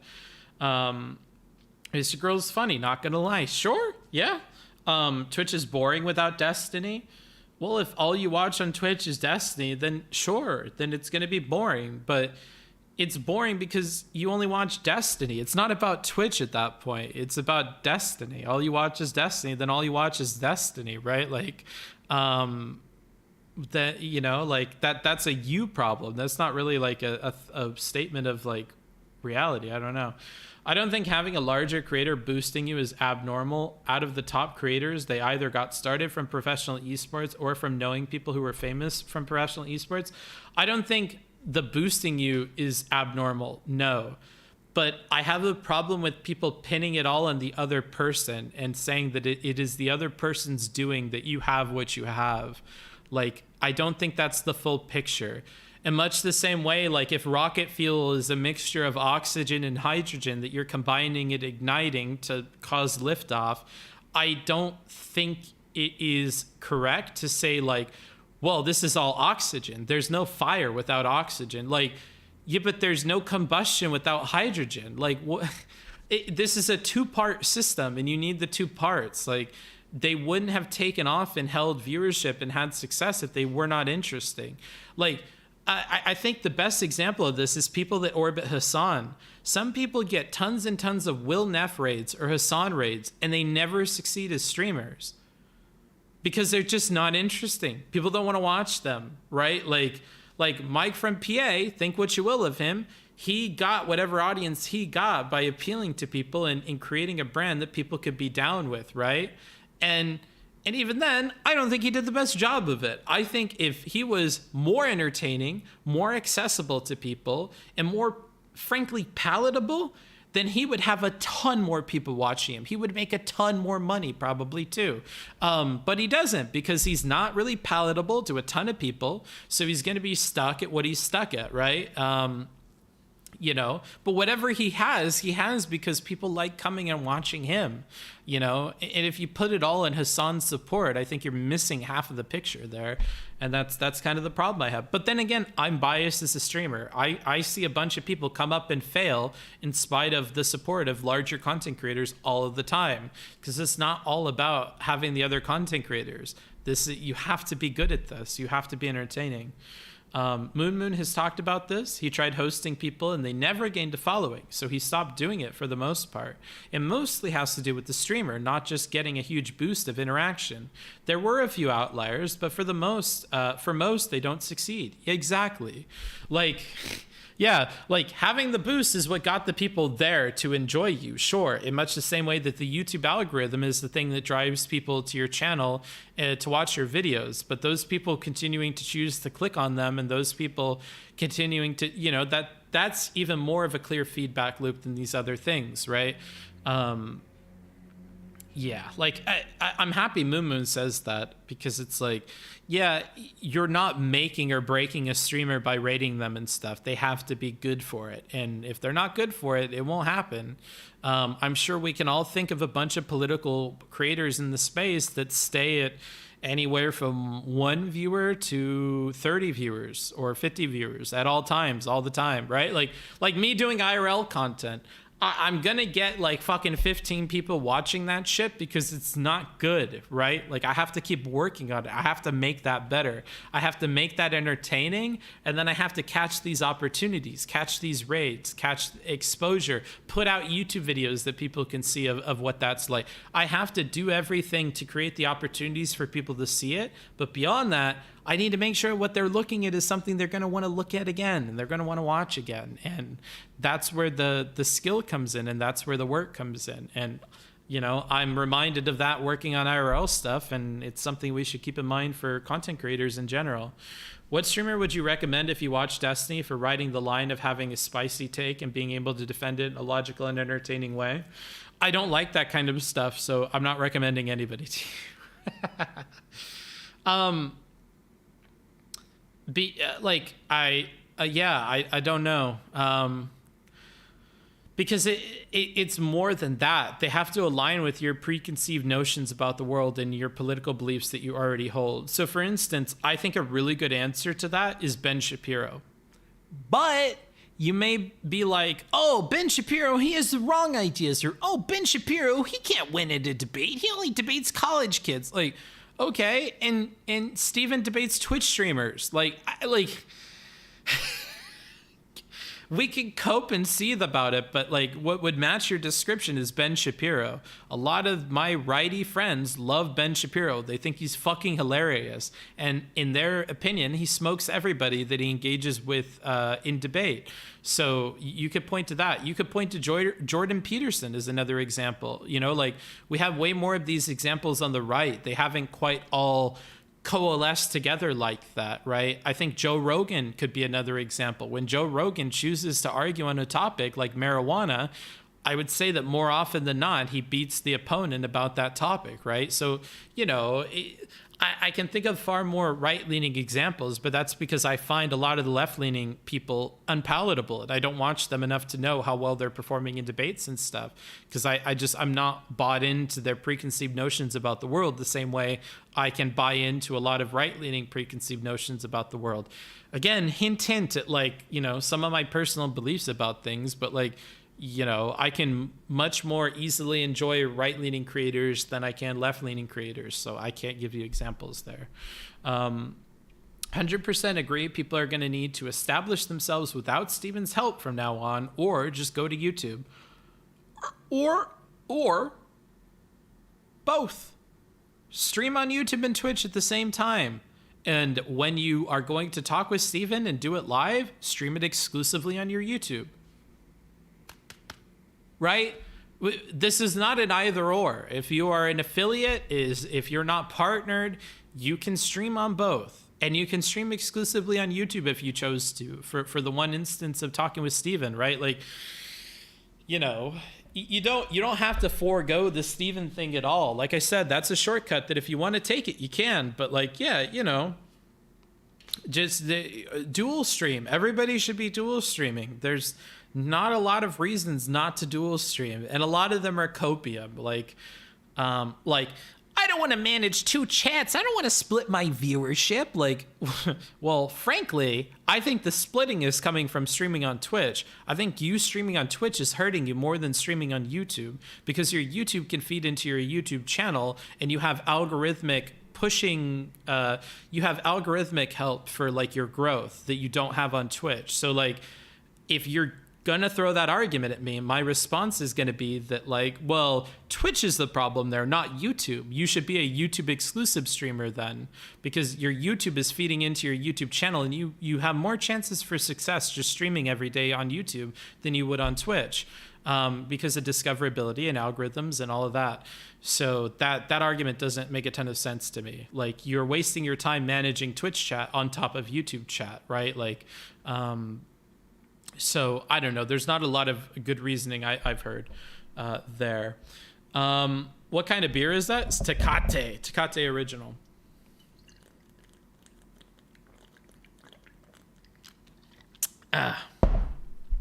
Did you ever catch that Ludwig How to YouTube thing, which is basically spend a couple of grand on a good editor, then trick a massive streamer into watching it live? There are other shortcuts. I haven't. That sounds funny. I kind of want to watch that now. I'll look it up and I'll put it in my queue then. Ludwig How to YouTube. But that's technically a way. Here, I'm going to expose something to you. I have now spoken with 3 different YouTube creators who have all started their YouTube success through illicit means, whether that is paying for Reddit upvotes, whether that is paying for moderators in Reddit spaces to allow them to do things that would be against the rules, whether that is view botting or botting comments in Twitter stuff. A lot of people, low-key, get their success through these illicit means. This is an artificial opportunity that you can create with money and with your wits, right? And with a willingness to do something that is unethical, okay? That replaces what Destiny would be. That replaces what a big streamer would be. And if you have the other half of that, if you are an entertaining person, if you can really crack it off, if you can get people to stick around, if you have the stuff, then you can start that machine going. And once it starts going, then you can start to replace this with legitimate means and stuff. But then that becomes a whole other growth issue that you're going to have to work your way through, right? But yeah, you could kickstart the machine through illicit means. You certainly could do that. However, what I will say is this, that is a huge gamble, because you don't know that this part of the machine, the part that is you being entertaining, you don't know if that's there.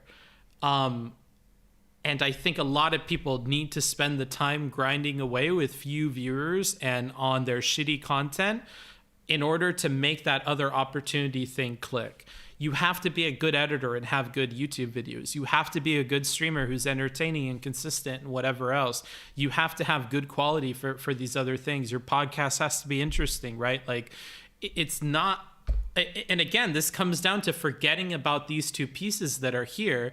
And I think Ludwig does that more than other people, because Ludwig is somebody who's really, really entertaining and energetic and whatever else. Like, you got to remember that is a two-part thing, and these people are not the best judges of that. A lot of people are going to think that they are entertaining. A lot of people are not going to be able to judge very well how entertained they are or whatever. Sorry, I'm like losing my words. Weeb beer? It's not weeb beer. It's Tecate. What do you mean? It's Mexican beer. Ludwig kind of a content god? Yeah, for sure. Just go to YouTube. Twitch bans people without even giving the reason. Yeah, that's another thing, is you're building a castle on a foundation of sand. So we want to be careful there. It's cheap beer? I mean, you don't have access to expensive beer in Mexico. My options are Tecate, Dos Equis, or Budweiser. You know, I think the Budweiser is the most expensive, but that's absolute trash. It's only expensive because it's an import here. Like, in Mexico, like, if you go to the regular liquor store, or you go to the regular, like, convenience store, I should say, you don't have a lot of beer options. It's not like Europe, where you have a gazillion different beers, like it was in Poland. I think everything's going to be a bit duller on Twitch politics, because a lot of these people on panel shows have generally poorly thought out positions and have pretty much the same take. Yeah. That was my experience on Hippy Dippy Recruitment when I was on. Yeah. It be what it be, you know, but we need more Sargon / Lauren Southerns, etc. to really make things interesting, not just 10 Demon Mamas on a panel. Yeah. You need that diversity, you know? I'm trying to think of where I heard this. Somebody was advocating for, like, how they don't want a government where everybody agrees. And if you have a government where everybody agrees, or if you have a political situation where everybody agrees on something more or less, then that's it. Oh, I think it was actually Vosh who talked about this, that he wants conflict in his political systems because that's going to create a healthier setup. And I think that maybe the same thing applies for panels. I think we need more conflict. We need an honest to God, very different, you know, set of beliefs between people to have an entertaining thing going on. Even some entertaining people don't get a following sometimes. Mostly comes from the streamer just not being able to handle the lifestyle. Sure, that's part of it, like me. My lifestyle does not mesh well with streaming. At some point, I'm probably going to have to confront that and become a YouTuber. I'll be quite honest with you. I don't know how much longer we can keep chugging away at streaming before I kind of wake up to the idea that if I don't do YouTube, I'm just going to be fucked. I think YouTube, I'm going to have to really put all my eggs in that basket, start shifting the 80-20 from streaming 80%, YouTube 20%. And that is a generous estimate. I think in reality, it's like 95 streaming and 5%, YouTube. I think the reality is that needs to shift completely the other way. There needs to be a focus only on YouTube, basically, and streaming is going to have to go to the wayside, because I just don't have a lifestyle that's going to enable me to stream regularly and provide you guys with like content that you're expecting at the frequency you expect it. Like, even doing this Dramathon, I realized, like, I don't want all my days occupied doing this. This isn't an activity that grows me as a person. This is an activity that tests what kind of person I am. It is an opportunity for me to voice the ideas and the concepts and things that I've developed in my free time. And if I don't have free time anymore, I'm not going to grow as a person. I'm going to be the same thing all the time. And the other half of my brain that has to sit there silently and watch all this happen will get increasingly sad and frustrated with the state of things. And I'll just start hating streaming. And I've kind of noticed that is a cycle that I'm going to have to confront realistically. But I don't know if I'm there yet. That's why I want to try IRL. Like I think I can make more interesting videos when I have like, you know, I don't know. I won't say anything more on that topic. Oh, Tecate just sounded Japanese. I'm a clueless Euroid. Yeah, no, it's Spanish.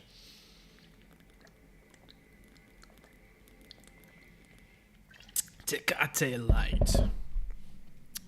I thought Stella was Mexican, but it's not. Oh, no, Stella Ortiz? Yeah, no. And Estrella, which is another Spanish beer, is from Spain. And Estrella is really, really good.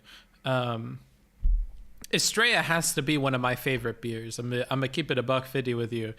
Japanese beer and Spanish beer are two of my favorites. Maybe the other one would be Polish. I like Polish beer, but I've not been to Germany. I think German beer, maybe Belgian beer could be really good, but I've not been there. Basically, American beer just kind of sucks.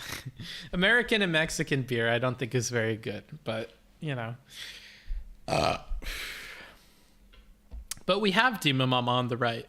CTV. No, I don't know, bro. I don't know if I would compare those two people. Vosh said that. I thought Vosh said his ideal system would Minecraft conservatives. He says all sorts of stuff, bro. He's got a wide variety of things that he says. Vosh's Reddit mod should see that Vosh take then. Maybe, bro. But I think, to be fair, he's talking about a broader sense. What he wants to do with his community is not necessarily a microcosm of what he wants for like the political world as a whole. IRL stream in the strip club? Hell no. I'm keeping the stream outside of the strip club. Bruh, if you're going to do a drama stream, stop talking about how shitty it is the whole time. I don't want to hear how I'm not growing as a person because I watch your drama stream. Then go away. Honest to God, if you are that upset with hearing it during the drama stream, bye. Go away then. I don't know what to tell you. We're not even covering drama right now, dumb fuck. That is over. Unfortunately, your drama shit was so fucking bad that I could not stomach it anymore and we had to stop. That's where we were at with it, homie. So I don't know what to tell you, bruh. If you can't keep it $1.50 with me and admit that drama was real shitty and is not doing anything for you as a person, and me pointing that out makes you stop saying that, I'm here to forget, then I don't know, bruh, go away. I kept up my patience for as long as I could, but I have a breaking point, and if you don't, then there's something wrong with you as a person, methinks. Europeans did invent beer, so that makes sense. Did they invent beer? I don't know the history of beer. I thought like in the Middle East and in like the Fertile Crescent Valley and shit, they were making beer. Like, doesn't beer go back like a long, long time? Or were they making mead or something? What was it saying is bad, lol, I'll take it any day over Bud? Yeah. CTV is way funnier. I think CTV is funnier than Demon Mama for sure. But I don't know if Demon Mama is ever trying to be funny. Demon Mama is actually a libertarian in denial. I don't think she'd like to hear that. IRL at Adelitas? Adelitas? I don't even know what the fuck that is. I'm gonna have to Google that. Adelitas.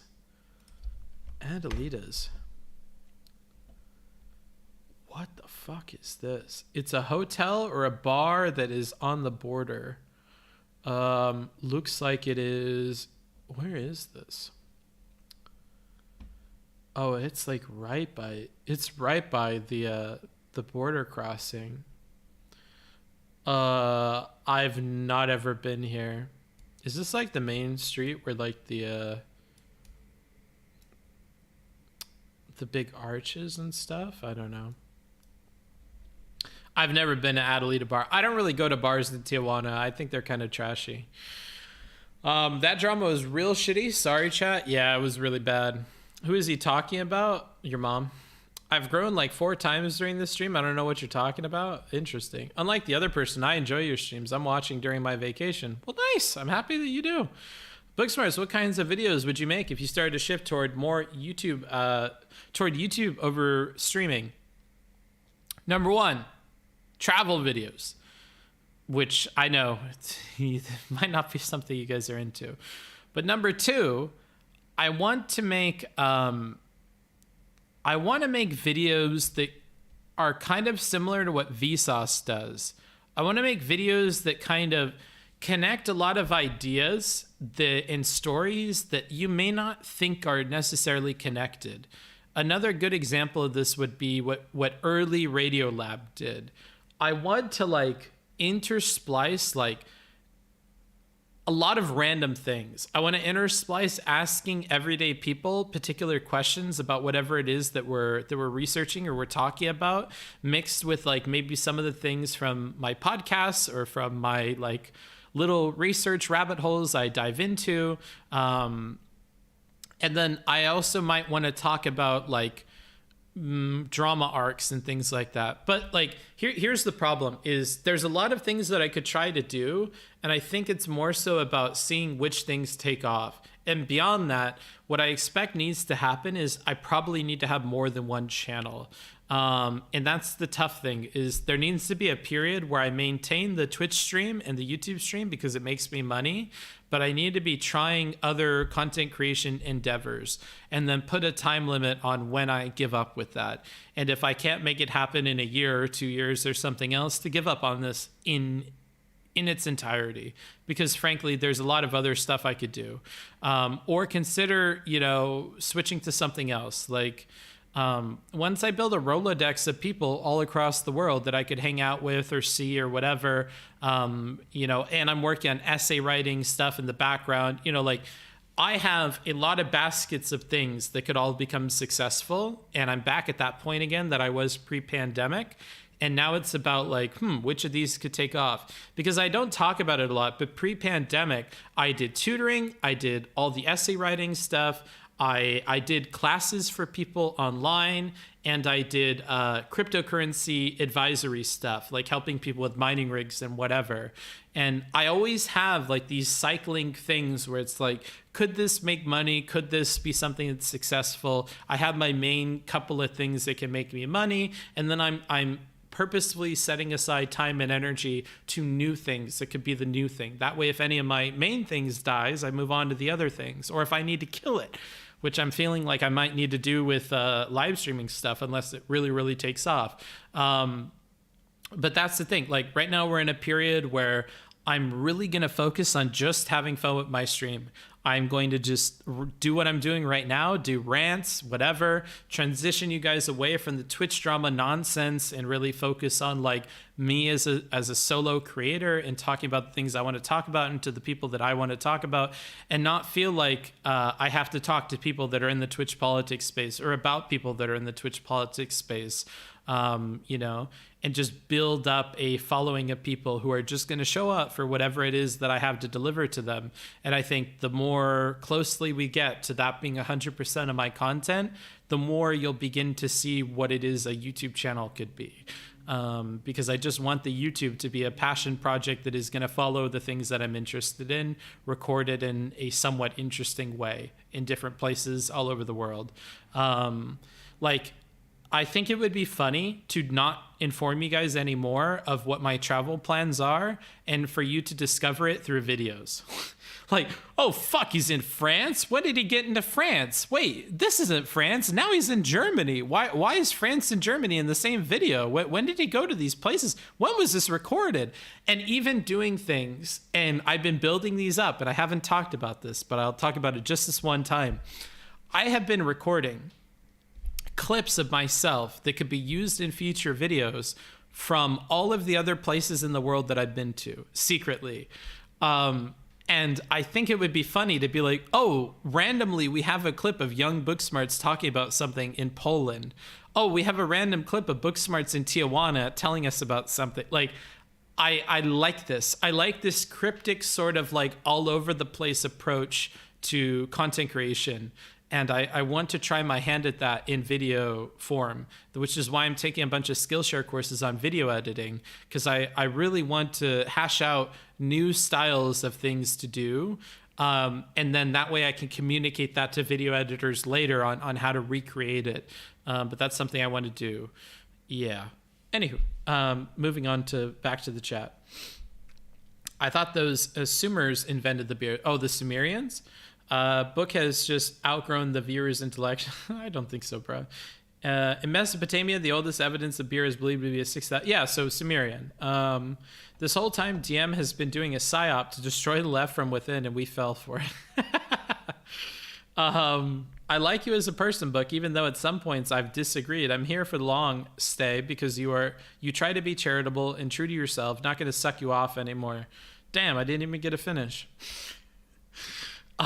You can unironically be a great YouTube essayist. I think I have the prerequisite skills for it. The question is if like that's going to carry over into writing like a good script, or to be able to record a good script. And if I can get the video edit, like those are two main question marks. Can I do the video editing good enough? And can I do the script writing good enough? Because I don't know if I have those skills, frankly. It was before Vosh hated Destiny, so that person was likely banned, and in Hassan's community too. RTB. Okay, I don't even know about this. Hope this question hasn't been asked already because I don't want to bother you. But the Dramathon 1 VOD isn't up. Are you planning on posting that? Oh, what is all this about the Dramathon 1 thing? Let me actually look at my channel and figure out why we're saying that the Dramathon isn't up. Because I'm looking at the channel right now. And Dramathon number 1 is up. This is Dramathon number 1. I just changed the title to reflect what it is that we talked about. And I'm probably going to do that with day 2 as well when I get off my fat, lazy ass and edit everything in the YouTube backend and add timestamps and stuff. But this is Dramathon day 1. It's just I changed the title to reflect what it is that we're talking about. Now I get why people keep saying this, although maybe this is blocked in some countries because of the anime that we shared. I'm not entirely certain, but yeah, this is Dramathon day 1. Yeah, I'm trying to get away from the Twitch poll. Honestly, though, I like drama. I don't mind missing out on it, and I can get my fix by watching Destiny. Yeah, I find your ability to do the businessy stuff really interesting. I'm happy that you do. Where in the world is Carmen Sandiego? I think she's 6 feet under in California. I think Carmen Sandiego is dead.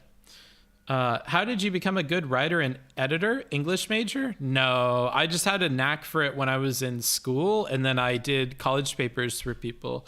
And people were willing to go with me over an essay mill initially because I charged a lot less because I was a high schooler, and they were willing to gamble on getting edits back from their professors and their review board on stuff. And as long as I provided the edits for them at a low cost, they were willing to take the chances on me. And it was those early people that paid for me to help them with their theses and stuff that really enabled me to get past that learning curve of like, what are these professors and stuff looking for, and what does make a good like doctoral thesis, what does make a good business plan, what does make a good capstone project. And so that's how I got those skills, was just by literally doing them over and over. Sorry if this question is weird, but did you make a conscious choice to engage with the chat differently? You seem less angry at chat today. No, I mean, generally speaking, I do try and be nice to you guys. I don't think I know it's content for you guys to be mean to individuals, but I try to treat you all like you're a real ass person that I want to persuade to like continue watching me. So I do try to treat you all like fairly and honestly respond to you. And sometimes that's going to be an aggravated response because what you said aggravated me, but no, I'm just trying to respond. And here's what it is, I think. Let me turn on the lights real quick.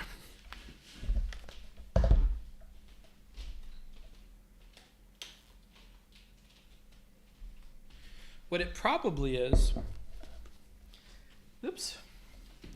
is that I've realized after lots and lots of meditation and time away from the stream and lots of different arcs where I'm trying different kinds of streaming content, whatever, I'm here to make a community. I'm here to get together a bunch of people who are willing to financially, socially, emotionally support me and are just ready for whatever it is that we go through together, and focusing on building that, focusing on getting people into our Discord to hang out, focusing on getting people to engage with me IRL and create real connections with people, engaging people to invite me into their personal life to help them with stuff, like whether that's taking my advice about things or, thinking deeply when I ask you to, like really thinking about what is your relationship with Destiny content, really thinking about what is your relationship with like your media consumption habits, that sort of stuff. So I think by confronting that and realizing that that is really okay, this is going to be weeby, but one mantra I have when I meditate is this. So, I do the first meditation to slow my heart rate and to get my breathing under control and to clear my thoughts. And then I think, Mokteki wa nan desu ka? What is my mokteki? What is the objective? What is the aim here? What is the ultimate goal? What am I going for? And by thinking deeply about that over and over and over again, and the reason why it's not in English is because for some reason I found more success by having the Japanese phrase. And sometimes it's nan desu ka, sometimes it's nanda. There's not a huge difference to me who doesn't know Japanese grammar. And what I found is that I just want to build a community of people. I want to have enough support to be able to live my life and enjoy it. And that doesn't need hundreds and hundreds of people necessarily. That doesn't really need like drama streams all the time. That doesn't really need being consistent on streaming. That doesn't really like, there's a lot of stuff that's just not necessary to make that happen. And there are a few things that are going to help that along, like getting BGG done, which is why I prioritized that and dropped everything else, so I just want to build the community. I want to really have everybody come together and share some, sense of being chill with me. And I don't know. So maybe that's part of it. I don't know. Taking you guys a little bit more seriously and really realizing that you guys are the value that's added to my life. I would really miss the conversation format of streams. It's nice to be able to get this very loose and sun responses to chat. Fun, maybe responses to chat, but if a video making format of content would make you happier, then good luck. I think if I kept making videos, I don't think these would disappear. It's just that these wouldn't be my main goal. And this would happen if I reach some kind of success with streaming, I think, as well. If I hit a certain amount of success with streaming, I would invest a lot of money into trying to get my YouTube to succeed as well. And once I have both, I think I would like YouTube more, but I don't know until I get there, dude. You know what I mean? Like, these are all plans from a perspective of ignorance. I have not become a successful YouTube person. It may be that I hate that a lot more. I think that in the foreseeable future, we'll continue these a lot. I'll still talk to you guys a lot because, again, that's what I want to do. I want to build a bunch of people who are around me, who are supporting me and hanging out with me and, hearing me out on stuff and giving me feedback and supporting me and not just financially, but just like emotionally, like helping me keep going every day and making me feel like I have a purpose and whatever, So yeah, I like these. My favorite streams are doing just chatting and talking with you guys until my voice hurts. I like that. That's my favorite kind of content. Doing that all day, every day doesn't seem that bad, It's the kind of content that doesn't fatigue me, that I feel good about after. So, this will probably continue. I wouldn't worry too much about these kinds of streams, or at least what we're doing right now. It isn't their book. Oh, okay. That video doesn't appear for me. Interesting. Well, it's probably because Namkai Bando is, or Bandai Namco is blocking it a bunch of countries.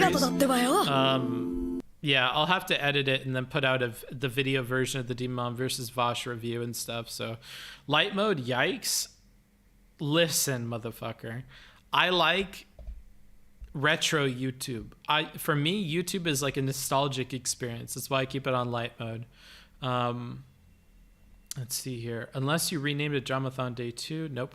Booksmarts, in the US, that Dramathon 1/anime video isn't appearing, so it probably got region yeah, okay.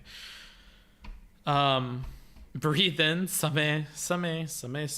Breathe out, Kyotsumero. I think it's Kyotsukero, because it's be careful.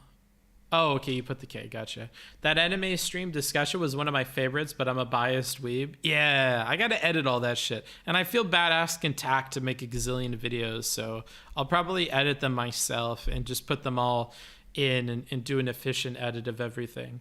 My philosophy is basically this, and this is something that I live by. All right, let's hear it, Sleazy J. And I always have, and I always will. Don't ever, for any reason, do anything to anyone for any reason ever, no matter what, no matter where or who you are with, or where you are going, or where you've been ever for any reason whatsoever.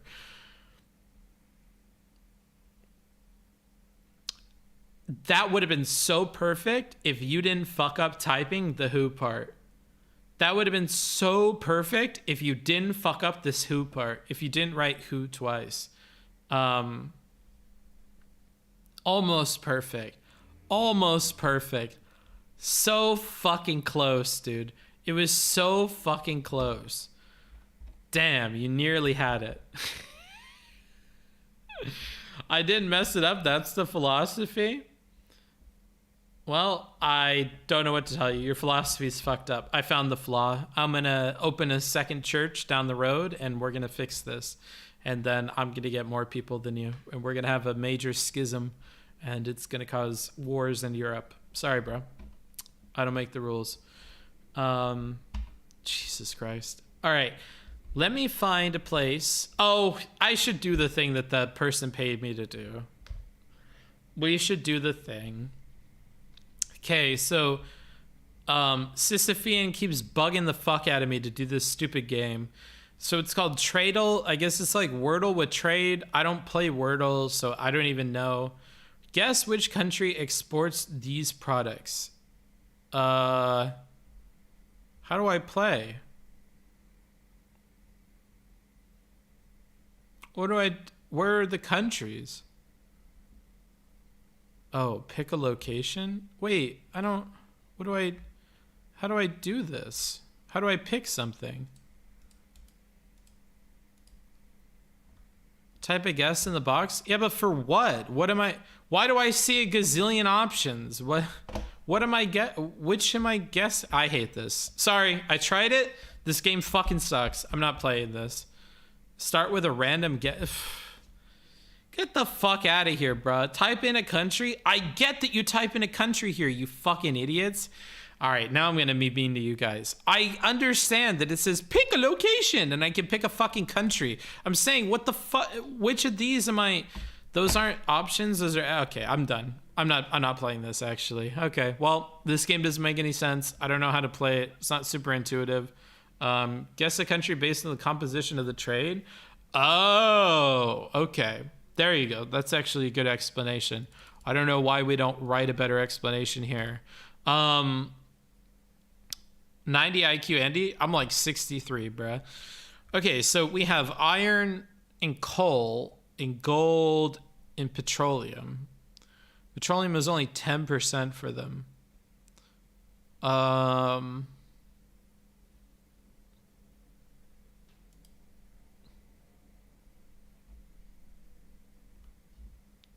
I have to pick from one of these? I don't even know where half these countries are.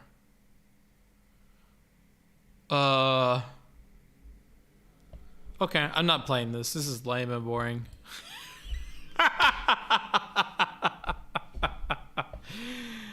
How stupid. I hate it. I'm not playing this stupid shit. Also, by the way, I don't know if you remember when you gave me some consolation over feeling guilty due to hitting on a big streamer, but I managed to get a job out of it. So in the end, it was all Daijobu. God bless. Nice, bro. Nice. Well, I'm happy you got your job, dude. Sag?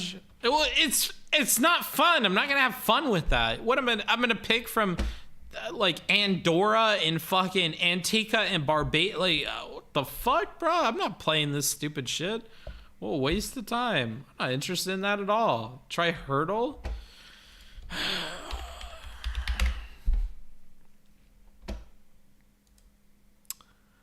All right, we'll try Hurdle. Listen to the intro, then find the correct artist and title in the list. Skipped or incorrect attempts unlock more of the intro. Answer in as few tries as possible and share your score. Okay. Oh no, seems like today's track is unavailable on SoundCloud in your location. Whoa, where we saw we? The answer was here though if you want to... Kidding me now. I can't even play this game.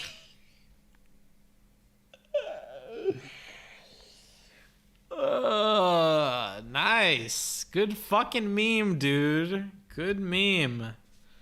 A fucking waste of my time. Is there any other shitty fucking game you want me to talk shit about? That's what this is turning into. Is there some other game? Dude, the countries that popped up was the first countries in alphabetical order. I can't. You're Pepega. Design a better game. Design a better game. I don't know what the fuck to tell you, bruh. I can't scroll through the list. At first, that's what I thought too. Is this just an alphabetical list? Then I went to scroll and I couldn't scroll. So fuck that, dude. Let's do Wordle then. I'm trying to do Gamba for chat. Oh, I did not know that was gonna happen. Clearly not, bro. Ooh, how random. There's a Pokemon one if you know your Pokemon. Yeah, give me the Pokemon one. Pokemon Wordle. Let's see. Squirtle is Wordle, but for Pokemon. Okay, so I have to look up Squirtle. Squirtle.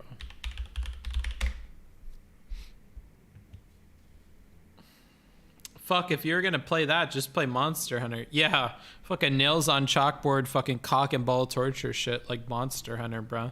What a terrible fucking game. Yeah, let's just play this. I'm still anticipating your Witcher 3 playthrough. Yeah, we'll see if that ever fucking happens, dude. I don't want to play video games on stream. A Pokemon Wordle like by Fireblend. I'm thinking of a Pokemon. Guess which. You have 8 guesses. Emoji key. Okay.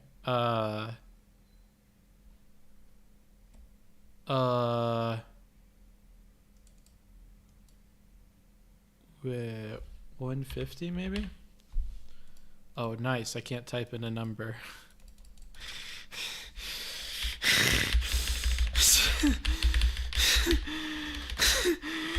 Okay, we'll just keep it at 8. Maybe that's how it's meant to be, dude. Maybe that's how it's meant to be. Okay, how do I start this game? I just hit new game. Oh, it's the generations. Okay, that makes sense. Maybe I don't want to generation 8. Let's just do 1 to 2. Okay, nice. New game doesn't work. Wow, that's crazy. When I click new game, it doesn't do anything. Wow, that's maybe I open a new. Oh, fucking shit! It's so bad. This is so bad, bro. Where is the info? I can't. Doesn't.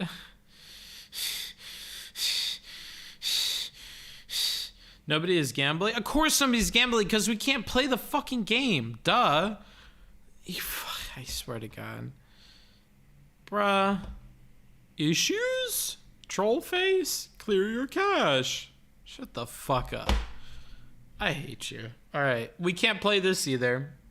The first episode of Spy Family came out today. Which one was that one again? That's a new anime, right? I haven't seen anything about this. Did somebody tell me the synopsis of this and it sounded interesting the last time we were live or what? You start with a random guess and it'll give you hints. Why would I want to play a game that works like that? What? So I just guess a Pokemon. Okay, I'll play along with you. I'll pick Charizard, and I'll hit submit. What in the fuck is this? Oh my god, I need a key? Oh, guess too low? Why is there a bunch of them? Gen 1, Type 1 Fire, Type 2 Flying. Wait, okay, so each of these is a thing, and it tells you if I'm high, low, or what? Incorrect? Why does it just tell me incorrect? Why? Okay, I'm not playing this, actually. I think this is literally a word that I can't say on Twitch. Okay, I'm not playing that. Okay, cool. Spy Family. Wicked. Who the fuck knows height and weight? This is some serious nerd shit. Who the fuck can even understand how to play the game? It's so unintuitive. What does Wordle look like? I've never played this. What does this look like? Maybe this is like a lot cooler. Maybe it's more intuitive. Guess the Wordle in 6 tries. Each guess must be a valid 5-letter word. Hit the enter button to submit. After each guess, the color of the tiles will change to show you how close your guess was to the end of the word. How are we determining what the words are that are in the... Oh, God. Now I don't get instructions? Bruh? Help me. Hold on, I wasn't done reading. The letter W is in the word and is in the correct... Oh, God, it's not colorblind friendly. Oh, it's not colorblind friendly. Okay, whatever. I'll just have to pay a lot of extra attention. The letter W is in the word and in the correct spot, so it's green. The letter I is in the word, but in the wrong spot. Okay. The letter U is not in the word in any spot. Okay. I actually feel like the Pokemon game could have explained it like this and I would have understood a lot better. I already feel like the instructions are much better, but leave it to the New York Times to do something that I could understand. Okay, so we just guess a random word. 5 letters. V-O-D-K-A. Vodka. V-O-D-K-A.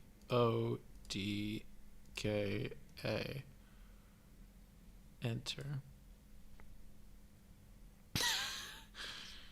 Okay, so wait, what is the goal here?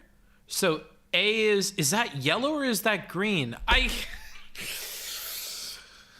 Oh, there's no context. I can't know if it's yellow or green. Is it yellow or green? Yellow? Okay, so it's the right letter. It's in the wrong spot. Okay, and so by the time I get to the end, I need to write out the whole word. The whole word. Okay, so none of these letters. I can't use any of these letters.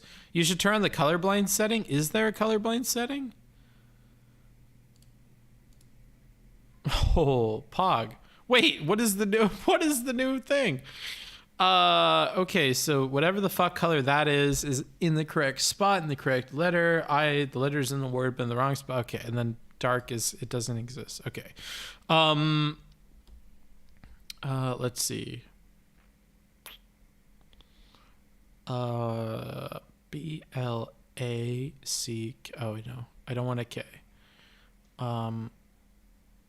B-L-A-S-E. That uses letters that are not there. Blase. Or should I do blaze? Maybe blaze would be better, but I don't think it's likely to have a Z in it because that's not a common letter. So we'll do blase. And see if that gives me something. Okay, what does that mean? The W is in the word and in the correct spot. Sick. So A is in the correct spot. We found the location for our A. We need to find a place for our S. We can't use these other letters.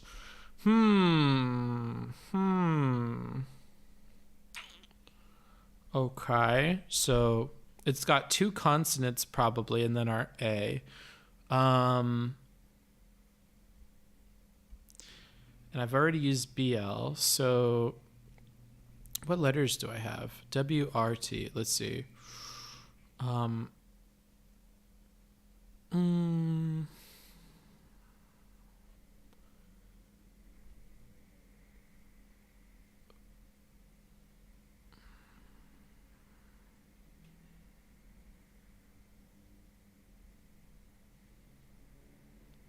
I definitely want to try and use TH. Tham, thaz,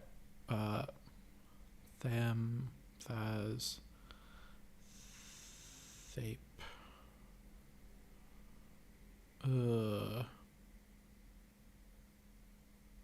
Or I could put another vowel here and put a consonant in between. So maybe what vowels are left? A U. That's basically it. I'm trying not to look at the chat at all. A U has to be here. It probably isn't at the start then. Uran.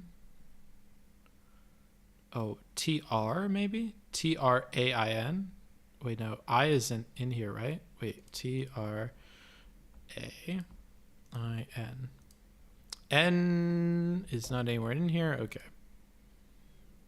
Oh, huge pog. Okay. All right. So T and R are in here. They're just not there. And it's A. Okay. This limits this a lot. So Srain, Sane, say. Wait, hold on. Okay, maybe the R is at the end. Air, or 8, or A's. Oh, maybe A's. So wait, hold on. Okay, now I feel like I want to write down on. He forgot the S. What do you mean, bro? Oh yeah, there's an S, huh? Hold on. Okay, so I have these, and I know it's an AI. And I need to use my ASRT. Oh, I already have all the letters then, right? Wait, this feels like I have more letters than is possible. TRASAI. Wait, what? That's more letters, right? TRSA. Wait, no, hold on. Sorry, I'm literally stupid. Okay, so we have AI no matter what, and we need a T, and R, and an S. T, and R, and S. Forgive me if I seem slow. Like, I've never played this game before. We have a T, and R, and an S that need to go somewhere. So maybe, have we used an L? Oh, we have. Okay. And we have 2 spaces and then 1 space, and a T, and R, and an S. So we have limited options here. So it could be. That doesn't work. That doesn't work. Those two can't go next to each other. I don't think that's a word. Because I think the part of the purpose of this game is you need to make as few guesses as possible. So, have I done all these combinations? Clearly not. So the T and the R there, the R and the S there, the T and the S there. I don't know. Maybe this is a word. TSAIR. TSAIR. I've never raced, maybe? No, I don't know. I'm just going to put this in. I don't think anybody's expecting them are going to do good. But I know that this isn't a word. Let's just go slow through this. So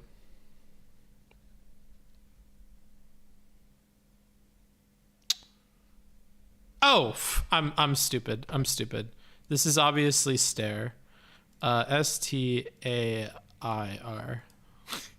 I pick all the wrong combinations first. All right, so stare. Sick. Splendid. Played 1, win 100%, current streak 1, max streak 1. Next 4 hours. Damn. So I gotta wait? Like a long ass time? Clap. Yeah. Oh. How did I do for my first time? How did I do? It's 1 daily. Okay. Okay. Well, solid, dude. Solid. I didn't get like shit my first word though. Solid first run. Yeah, you did well. Aw, thanks, guys. 3 is good, 4 is par, 5 is decent, 6 is almost failed. Oh, okay, so I'm par.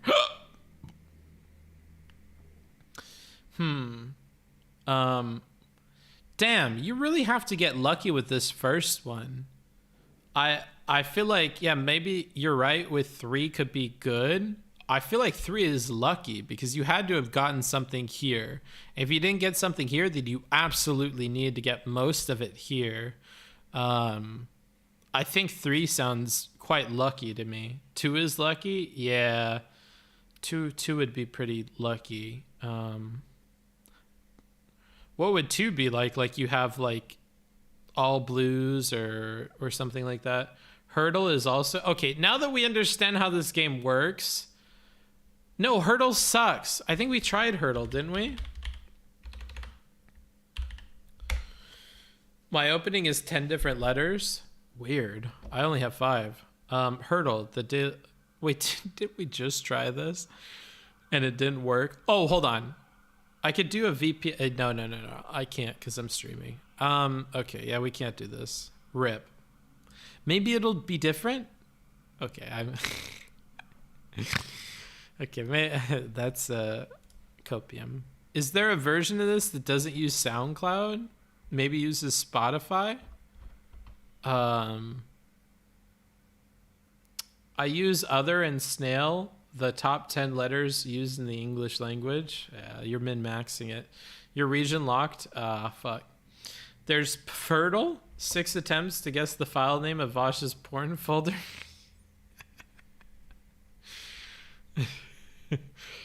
Jesus. I would start with Shore.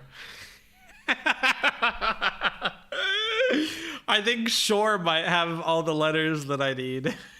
I think I might get some blues if I guess Shore. Oh, shit. I guess that is kind of like a clever game. Can we play like old versions of Wordle? Like, is there a way to play like the older versions? Como jugar? Oh shit. Wait a minute. Yo. Let's play the fucking Espanol version, dude. Oh, let's do this one. I think this will fix it. I know.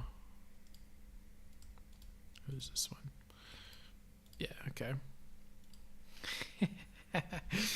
All right. A 5-letter Spanish word. Q-U-E. Okay, we'll try this.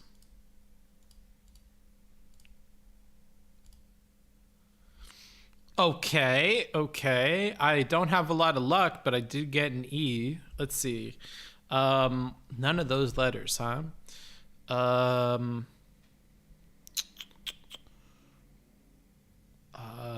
Yeah, it doesn't have a U.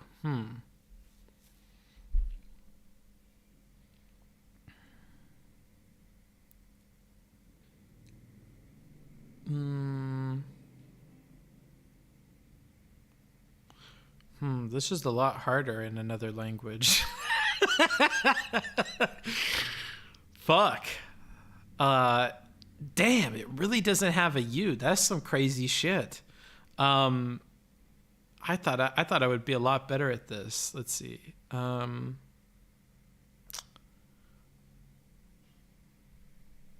see.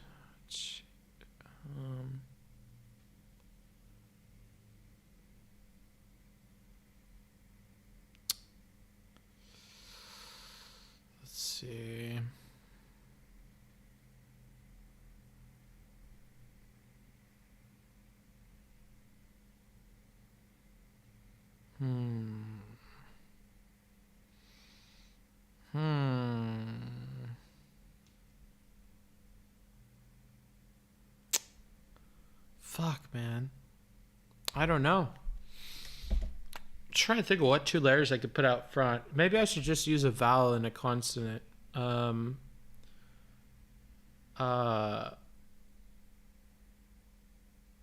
The problem is getting it to be 5 letters too. I'm really struggling with that. Like I know enough words to like do these first 3 letters and be solid, but I don't know enough to like, I keep failing the check of like, is it 5 letters long? That's kind of the hard part for me. Pinche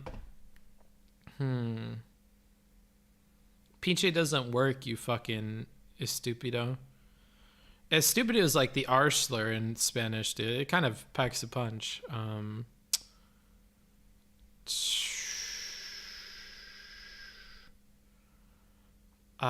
Let's open up with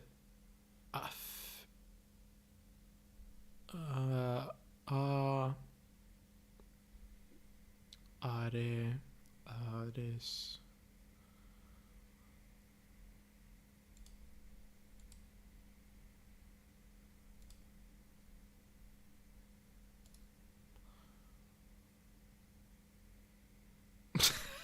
This isn't a word. This isn't a word, bruh. La palabra no está. They won't let me get away with that one, bro. They're like, come on, bro. You gotta fucking put something that actually exists. Madre doesn't work, you stupid fucking...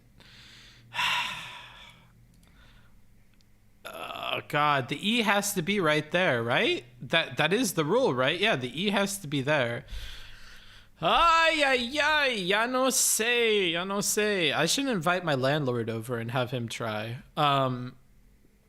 Fuck. Ike, no, ile, leído, oh wait, no, wait, maybe the letters can be used again. Yeah, I can't use leer. Oh, I don't think it'll work because you get rid of this last E. Wait, no, les. That's technically a conjugate version, but we'll use an S.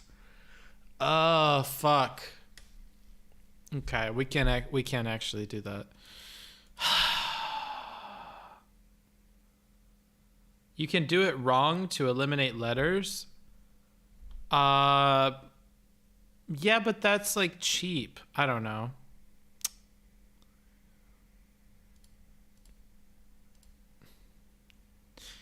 I feel like Spanish has words that use this convention. I just don't know of any. I don't know. It has to be a real word. But you can guess words that aren't correct to get more info. Yeah, I guess so. Maybe we should just fuck with that. Yeah, we should just fuck with that. Let me think of verbs that I could use.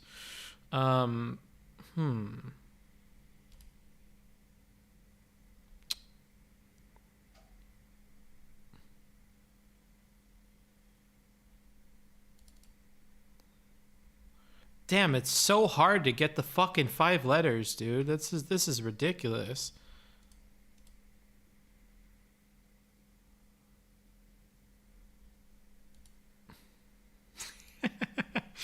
We could try this. Okay, so the A... Oh, okay, we got a C. So we have a C and E, and we know we need an A. Well, we're getting somewhere, guys. We're getting somewhere. So we definitely need a C. Then we don't know what goes here. We know that we have an E, and we know that an A needs to go somewhere, and then we have 2 spaces. It could be CL. We haven't used L yet, so it could be CL, and then we need our E. We can't use any of these.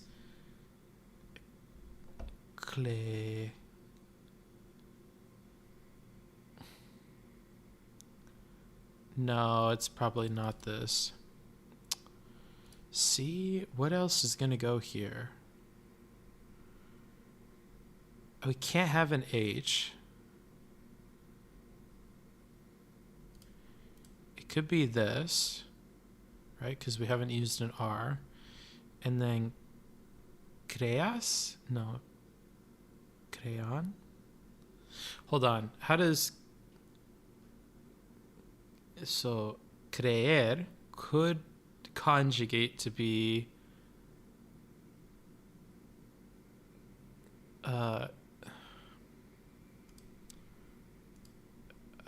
I don't think that's a proper conjugation.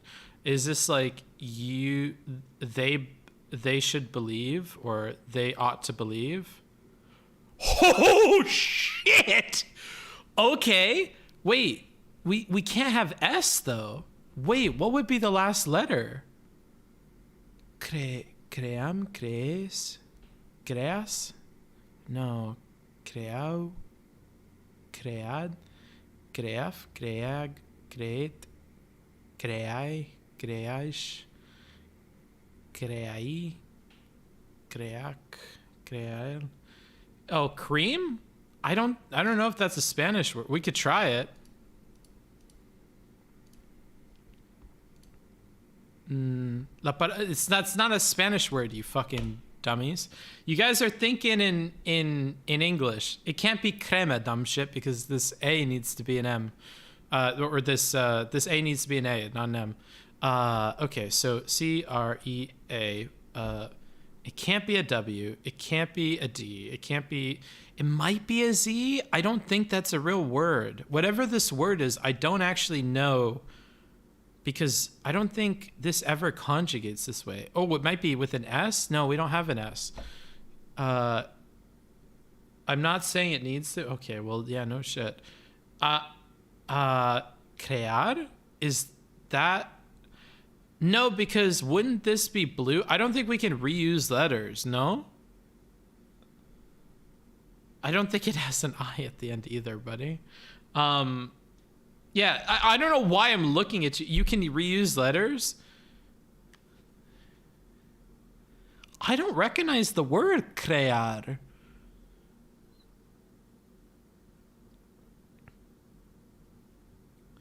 Because creer is you believe in something.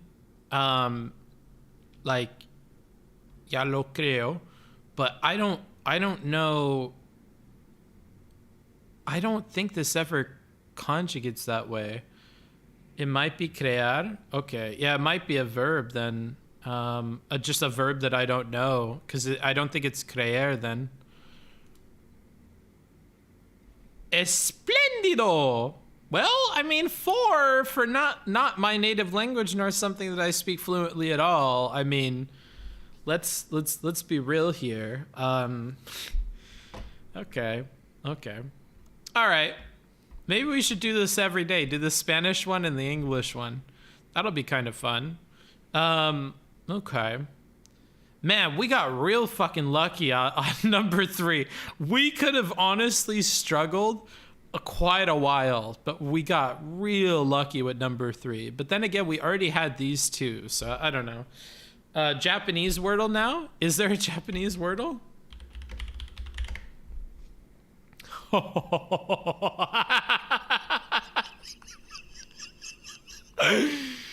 Oh, mama. The great original of this game is Wordle. I created this to enjoy playing games with my Japanese-speaking friends and also for learning programming. If you have any problems, please contact whatever. Okay. Oh, mama. I can't read any of this. Okay, a five character word. At least it's all hiragana. All right, let's think of a 5-syllable word. And try to use characters that are probably going to be used in other things. So we're going to want a lot of these. Oh, do I have to type like with my Japanese keyboard? All right. I don't even know if I have that installed on here. Okay, language settings. I'll add a language. Let's add Japanese. That's it.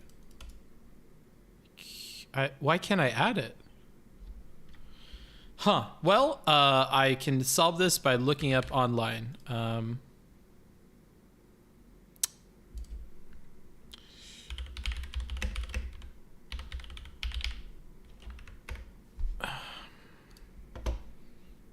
Okay. Actually, these should be the other way around. Conversion hiragana romaji. No, I need it the other way around, buddy. Okay. So I need it to be. Let's pick what we want. Dojinshi? No. I gotta come up with my own words, party people.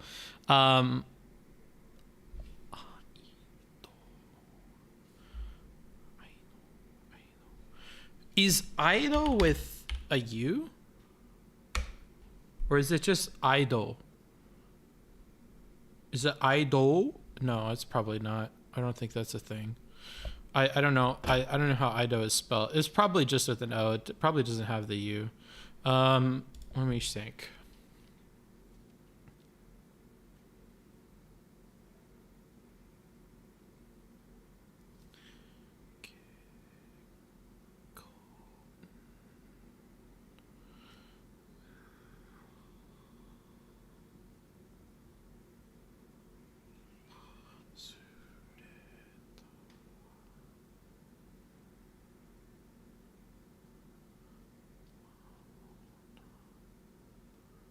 It's a lot of fucking 4-syllable words.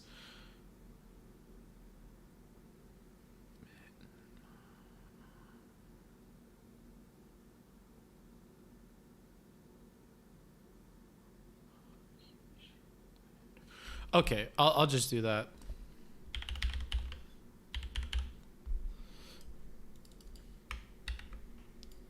Let's just use aishiteru. Yeah, Nanja audio.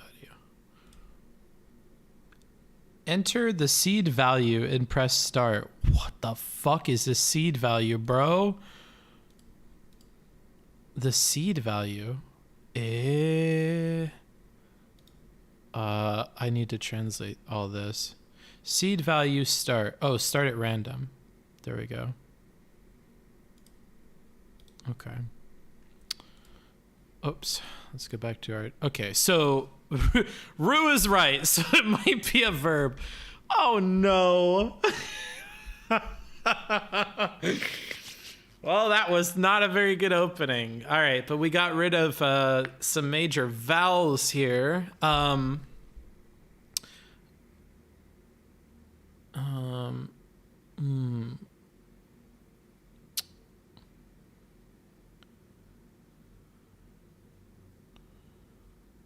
So I need a Ru verb.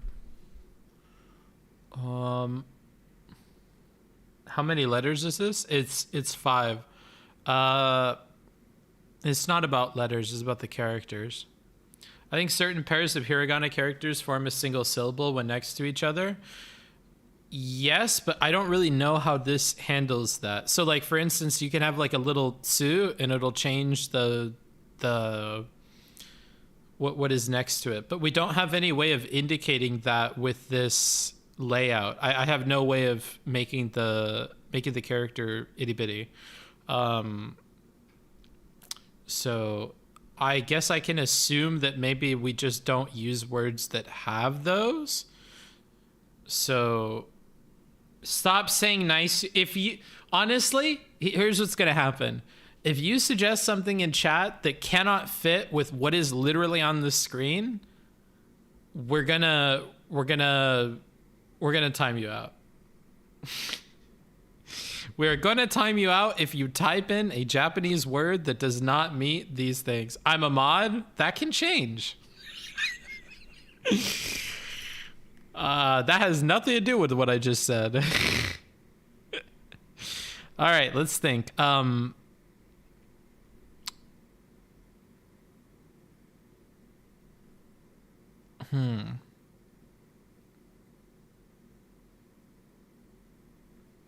I don't know. This is kind of rough. That hasn't stopped, but yeah, it's not gonna stop me. Oh man, I have no idea. I should know more Ru verbs, but I didn't go to school. I'm like trying to think back to my Genki textbook. What are some other Ru verbs, bruh? You can't form a single syllable with 2 characters. It only sounds like that to Gaijin. You can't form a single syllable with 2 characters. I I don't think if we put in the big character that it'll count it the way it's supposed to, though. I don't think that's how this works. Fuck you, dude. Shut the fuck up and suggest me a Japanese word, you stupid fucking weeb. You're either Japanese or you're full of shit. So if you're Japanese, you need to get to fucking helping me. And if you're not, then you need to shut the fuck up. Man, what are we gonna do?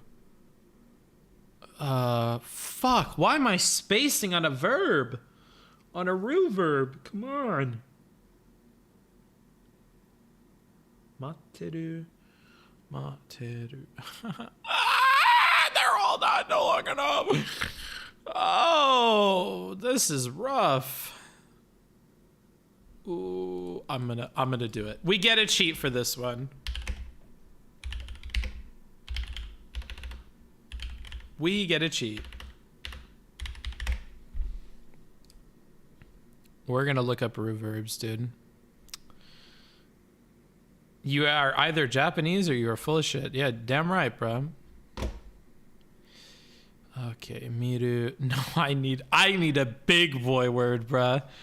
I need a big boy word. These are not big boy words. Oh man. I need better reverbs, bruh. Oh! Give me a list of reverbs. Reverbs list. Don't fucking give me some fucking kanji bullshit, bruh. Write it in hiragana or you're I will time you out if you don't use hiragana too. Matter of fact, I'm gonna hit you with that, bruh. Don't hit me with your fucking Japanese kanji knowing privilege, bruh. What was that about? Rhizome rated with a party of 95. Boy, you guys are in for some weird fucking content. So I've been playing Wordle in like every language that we can find it. We made it to like level 4 with Spanish, level 3 with English, and I'm just seeing about Japanese right now. So the word is going to end with ru, which means we're probably going to have a ru verb would be my guess. And so we're going to get a cheat a little bit here because my Japanese is way worse than like my Spanish and stuff. So I'm going to try and see if I can find a solid list of ru verbs and then we'll sort them by syllable. Okay, this might be good. Kangeru. Okay, so kangeru. Oops, I can't click them, that's right. I have to go to my Romanji thing and type it in.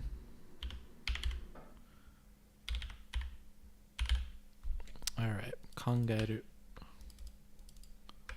I hope that doesn't copy the space at the end of it and that fucks everything up. There we go.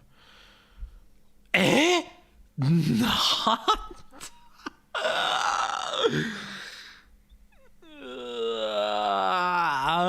I want to die, dude. No fucking way. None of these verbs are long enough, bruh. You're fucking kidding me, dude. There's no fucking way. How am I gonna find a 5-syllable ru verb?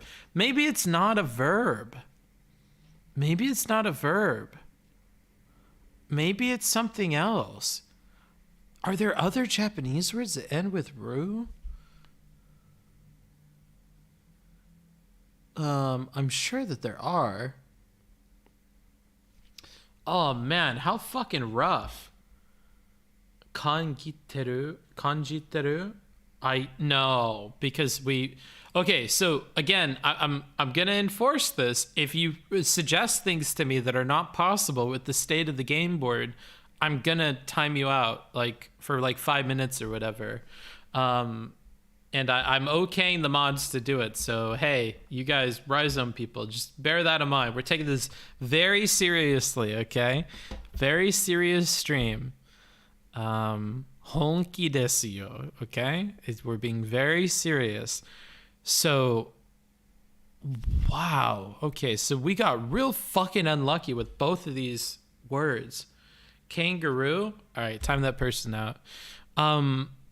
Cause right here, so your meme doesn't even make sense. Okay, fuck, man. All right, let's see how badly we can cheat.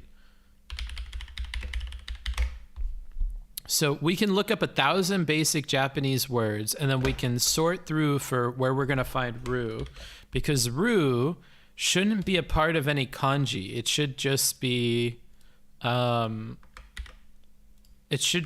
tail end of the word. So we're going to sort through this just like this, and we're going to find it at the end of a word here. So, oh, okay. So, 1, 2, 3. No, that's not long enough. Kuchibiru. Kuchibiru. No. Why are these not all 5 syllables? I thought I looked up 5-syllable words.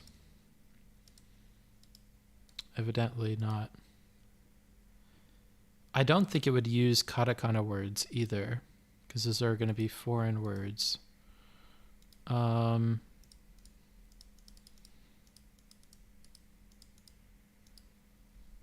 on.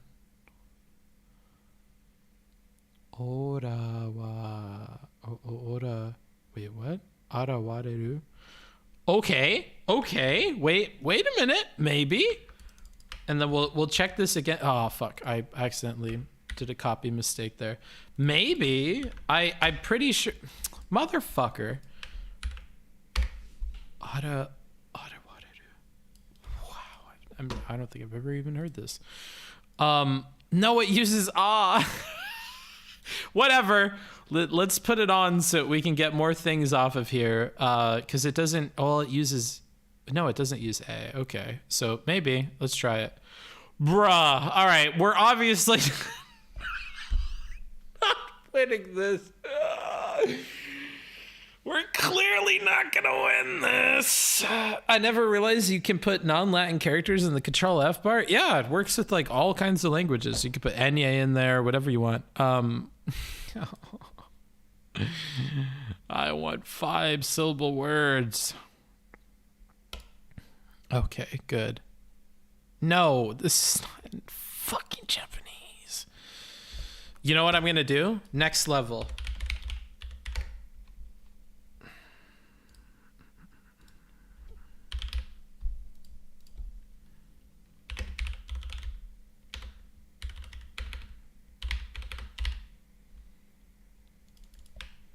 I think I might be able to look up 5 character as well. Oops.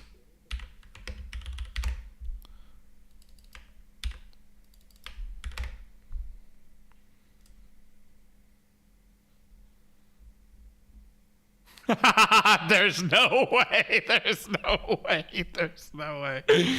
There's absolutely no way, brother. There's no way. We're not doing this. Oh, there's absolutely no way we could do this. Okay, so I don't know, because this is about English too. I think we have to look up character.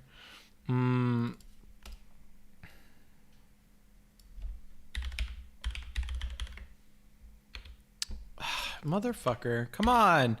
Remember what I put in here last time, Google. You're normally so good about this.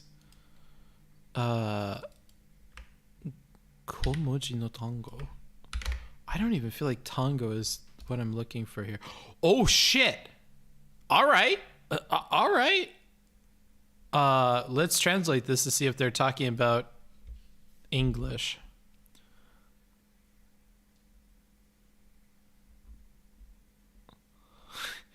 I think it is all in English, bro. Fuck. Even Japanese people are cheating.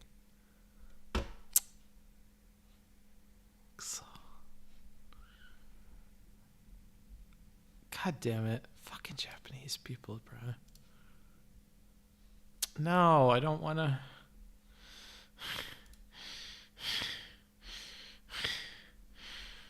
Oh, this looks like it's promising. Okay. Now we need to Control F for Ru. Okay. All right. This is good. Skip all the ahs because we don't want anything with ah. So we're going to want to get past this section of the... Wow, this is exactly what we were looking for. Have we used O? No, we haven't. Okay, so let's use an O word. Ose saseru. Ose saseru. Ose saseru. Oh, have we used say? Nope, say. We haven't used saw either, right? Okay, so let's try this. Oh, whoops. I forgot. We have to go back to here.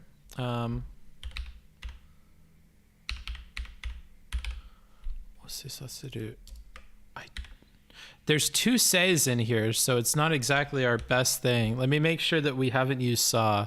Where is saw in here?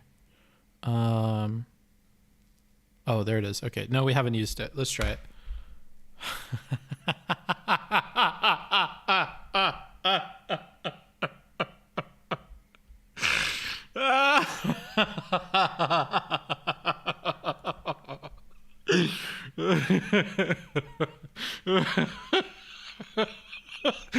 Let's go with ooh. Oh, okay, let's just scroll down to ooh.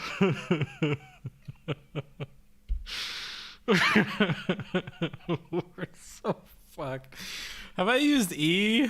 I bet you. Yeah, I already did. Dude, come on. I'm beginning to think it's not a verb. I'm beginning to think we're a little fucked here. Just so many with eh. I don't. Ooh, ka. Okay, so have we used ka? Yeah, we did.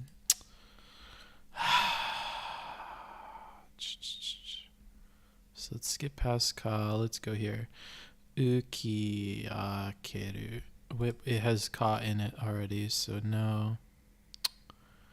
Uki deseru. Well, you've already used say.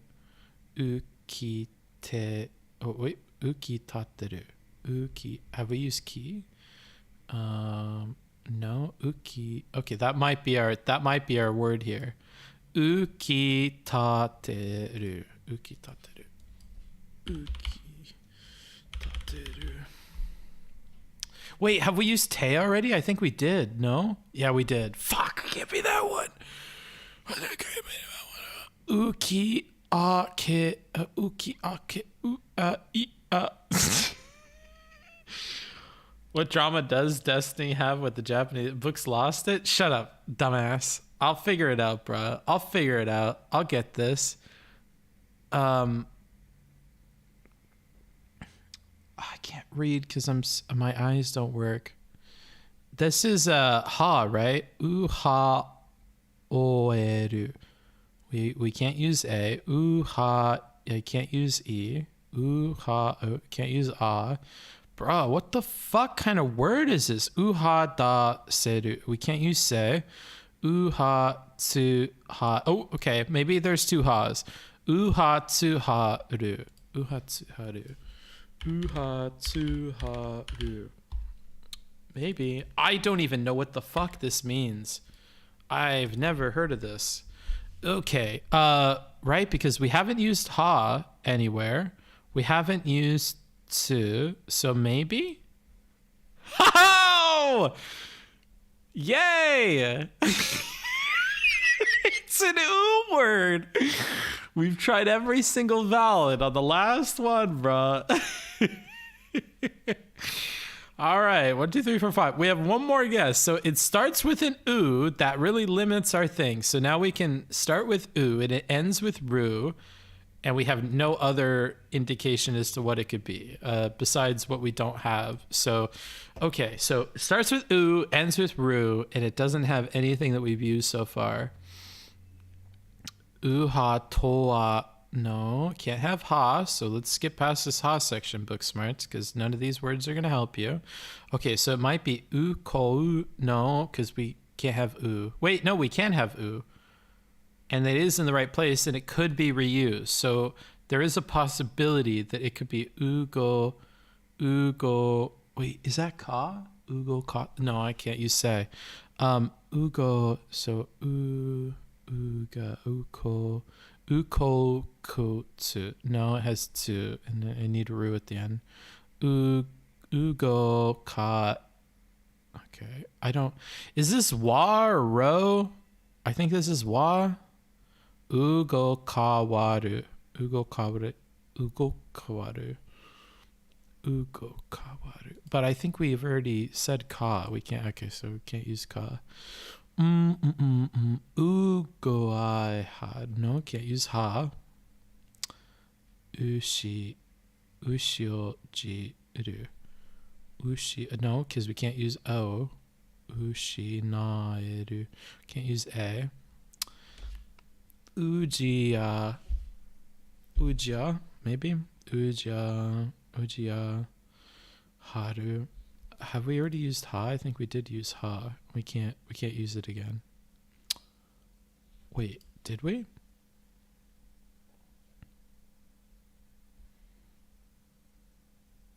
Uzuka. Oh, we've already used that character. We can't use it again. Oh, Uzukuma. Oh, wait. These are a lot of things we haven't used. Uzukumaru. Uzukumaru. Uzukumaru. Uzukumaru.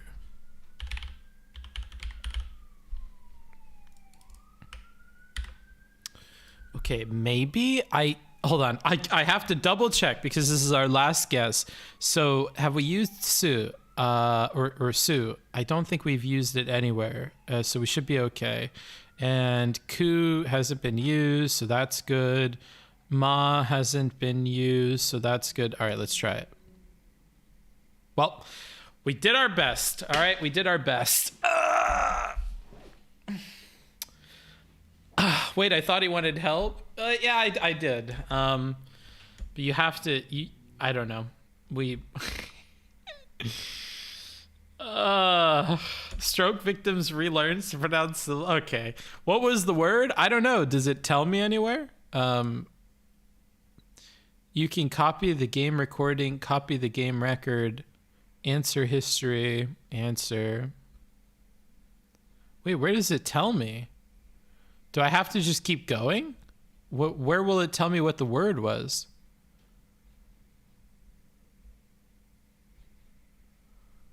I think there was a button here somewhere to like click and see what it was. That's 3 minutes of my life I won't get back, you know? Well, you spent it yourself, dumbass. Where do I figure out what the answer is? You guys said it's only 6 times you get a guess, right?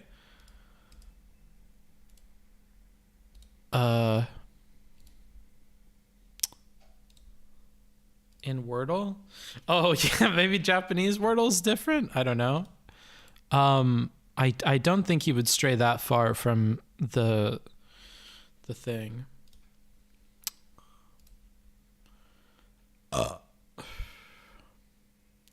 It won't tell you. Japanese Twitter will have it posted. You can figure out how to search in Japanese. Okay.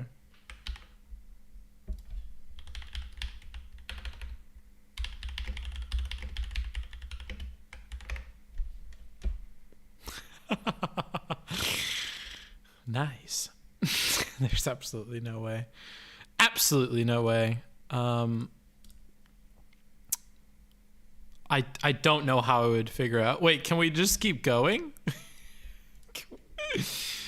Oh, mo e pie. Let me just try one more time, bro. I swear I'll figure it out. I swear I'll figure it out. Okay, so it can have ma in it. Ozuma, ozume, ozume, ozume chisu, ozumi, usu. It can't. Wait, no, it could have su. Usura, no, usume, usumebaru. Usumebaru? Wait, is that me? I think that's me. Usumebaru. Usumebaru? Me?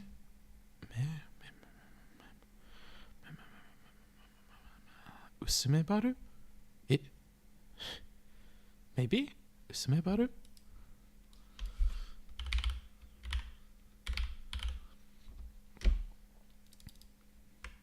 That is what it said, right?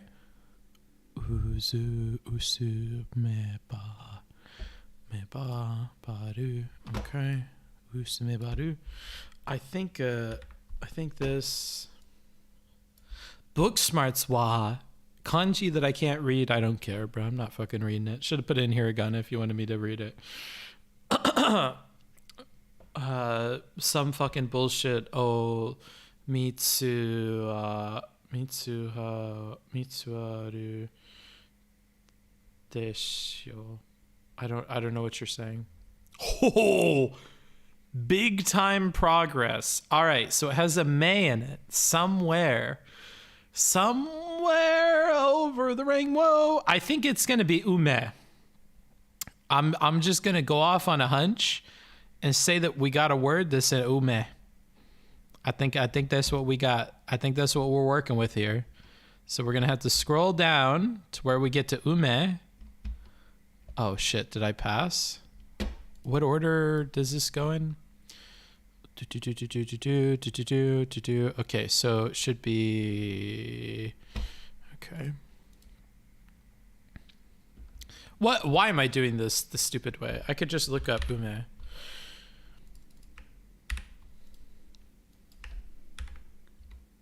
Oh, fuck. No, what am I doing? Oh.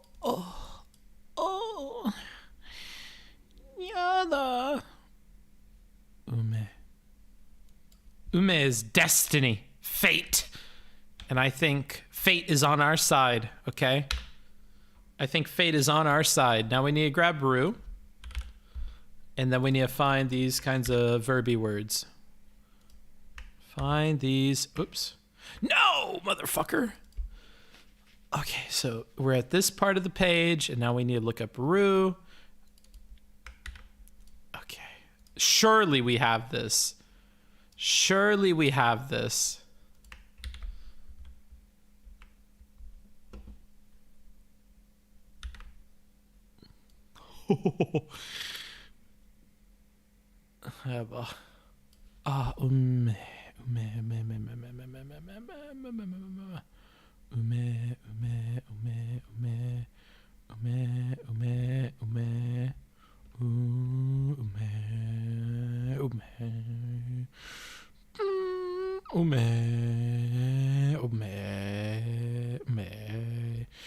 Bro, we fucking lost it. No fucking way, dude. Where's me? Okay, ma. Me. Here we are. Okay, ume. Now we need ume with a ru. Ume ka no. That has letters we can't have. Ume ka no. That doesn't have ume ko. Oh, have we used ko? No. Okay, cool. So ume ko me ru. Oh, that is a strong possibility, but I kind of don't want to use something that's going to have me repeated twice. Ume tatteru. Ume tatteru. Ah, ta. Me. Oh, ume tatteru. No, it can't have te. Ume komeru. Have we used ko? No, we have to do that one. Ume komeru. We're just gonna hit it with the ume komeru. That's what we're gonna do. Ume komeru. I am humiliated. Yeah, clearly, bro. Booksmarts will find the right answer. Yeah, I will. That's right, Spirit. That's what I need you typing in the chat. Oh. Let's pretend the rest of this didn't happen. Let's pretend we started like, right here. All right. Okay. This is major progress because that probably means that we are wrong with repeating it here, but now we have meru. And so if we start at the u part of the page and we look up meru, I think we're going to find our word. I think we have deduced enough to have really limited just how many results we could possibly have. Okay, never mind.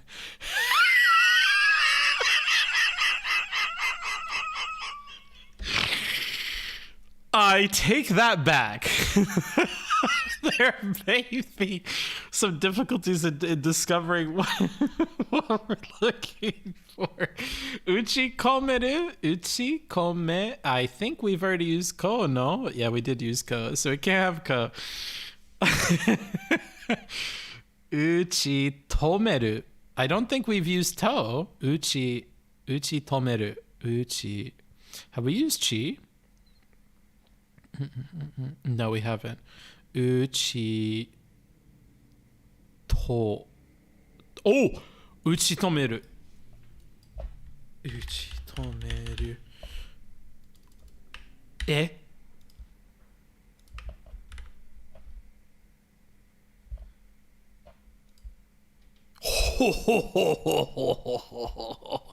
Mada mada da.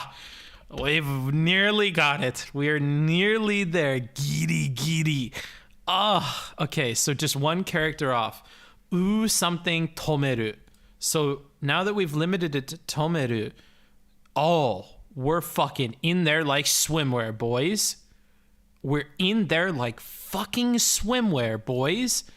Now we're just gonna get tomeru. And then we're surely gonna find it. There is absolutely no way there could be a gazillion words that have this. Okay, uha. No, we've already used ha. Wow, 12. We fucking narrowed it, boys. We are nearly there. I think ha is occupied. Disho? Ha, ha, ha, ha, ha, ha. No, ha, eh, ooh, ah, ooh, ah. Ariana. Wait, could it be this? Uha tomeru? Uha tomeru. Uha tomeru. Uha tomeru.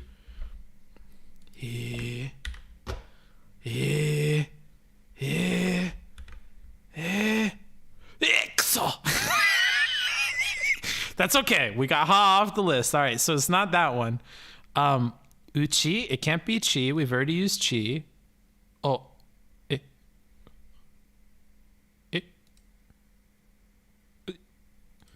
Oh no. Oh no.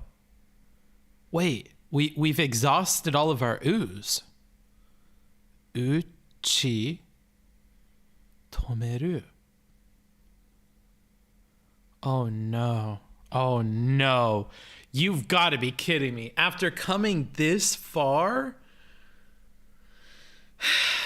No, there's no way. Uha tomeru or uchi tomeru? I thought we used chi. No, we haven't. Okay, uchi tomeru. That's what it is, surely. Uchi tomeru. Don't lose faith. Don't lose faith. We've got this.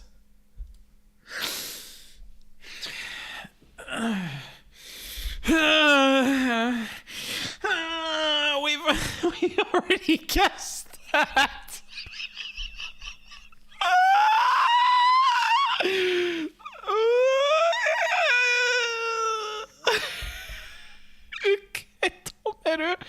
You're saying ke? We already used ke.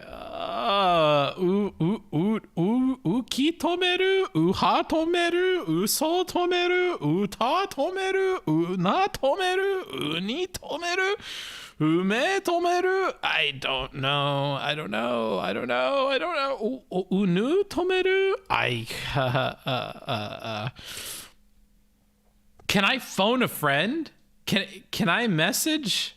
Also, I think you were looking at ki, not chi. When I typed in the thing that I obviously typed in wrong earlier, probably. This is chi, no? Or is this sa? Is this sa? Gray is still possible? Wait, you're right. Ukaki. Uki. Oh, wait. Have I been doing sa? Oh, I've been doing chi. Wait, that is chi, though. Wait, I'm so lost.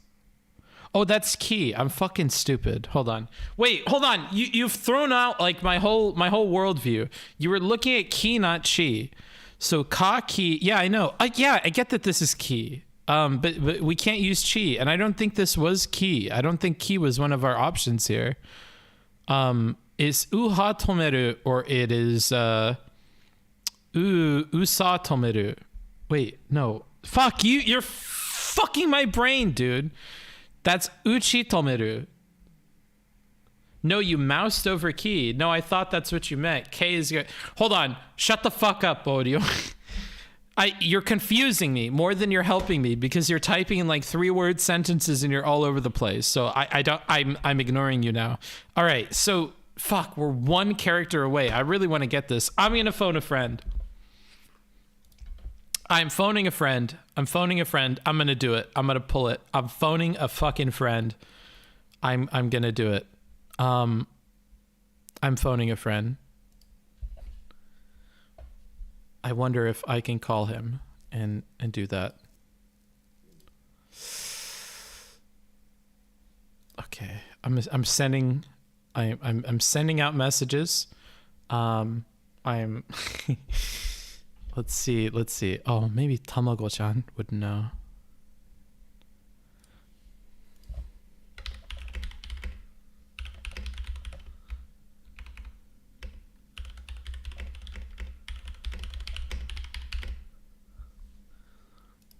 I'm gonna take a screen grab of this thing.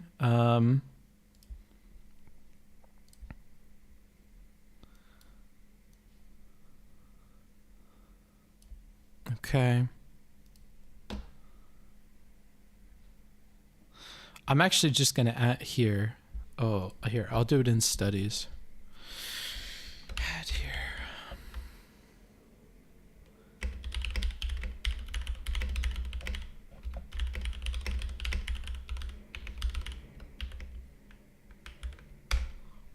Okay, we'll see if somebody helps me.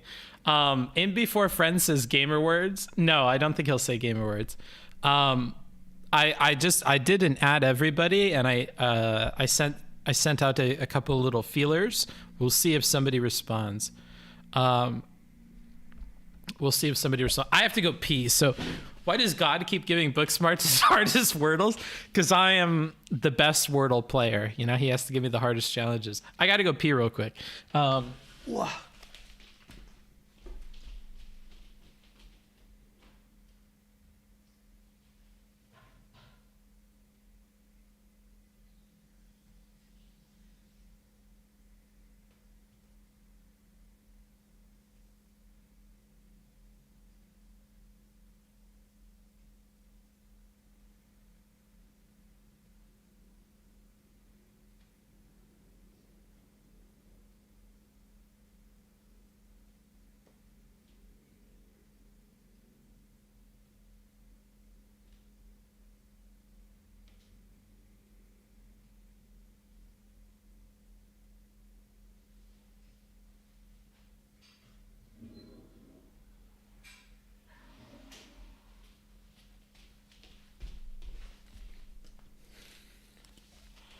Whoops. I was doing short sentences because he was going back and forth quickly. Yes. If Borio was able to voice it, he could probably help. Kind of kidding, but I understand Borio knows Japanese. The Borio just needs to give me an answer. Oh, Unko-san. Oh, tasukeru.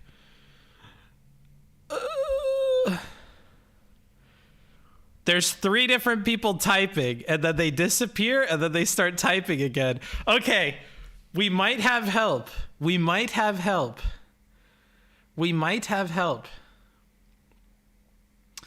I used to know more before I had kids, would talk to my Japanese wife until they were going, oh, we have an answer. Wait, no, hold on. This won't work. Wait, I don't think this will work. Wait, I think Ha is a character that we can't use. Ha. Wait, no, it's not. It's Ke. Wait, hold on. Will this work? Is this character not in use? Hey, bruh. Phone a friend may have just worked. Let's try this.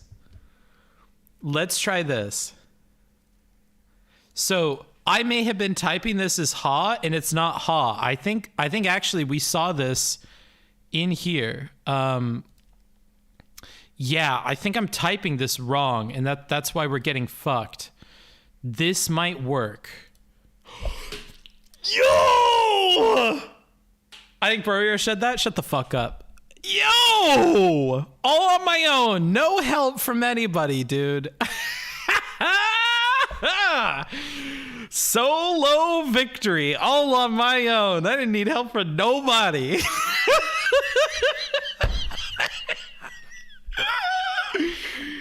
Oh, hold on. I need to switch scenes while I think them real quick.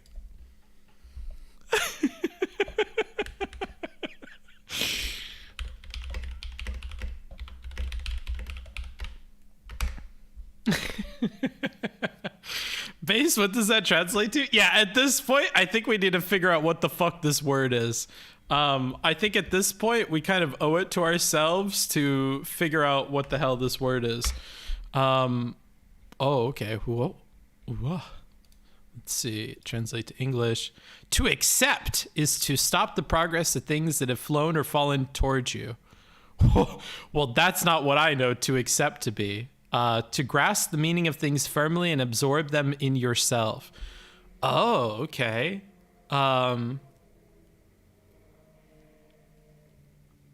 Is to support what is coming towards you and stop its progress and attacks. So like parry? Interesting. That was Cancer. Of all the Wordle games, we understood that one the least and tried the hardest. That's what makes it fun, dude. That's what makes it fun.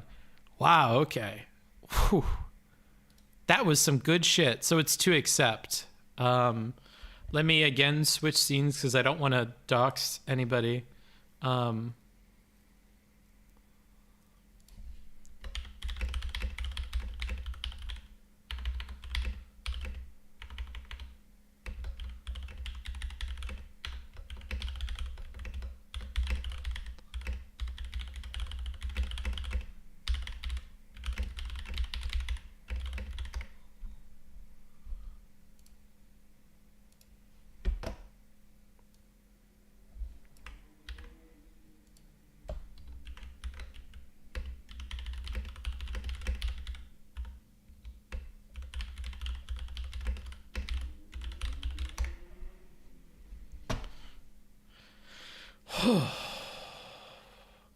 Have you tried other forms like Hurdle? We can't do Hurdle because it's not available in my country. Yeah, that does suck. That one sounded actually kind of fun. You're just quicker on the draw. I guess so, dude. I'm just so fucking quick, dude. I'm so smart. I speak 18 different languages fluently at a native level with no accent. You know, I'm that good. We also can't gamble on that game because unlimited guesses. No, you can. What you could do is you can guess how many guesses it would be, right? Like we could do 1 to 3 or 3 to 9 or, you know, whatever. We could,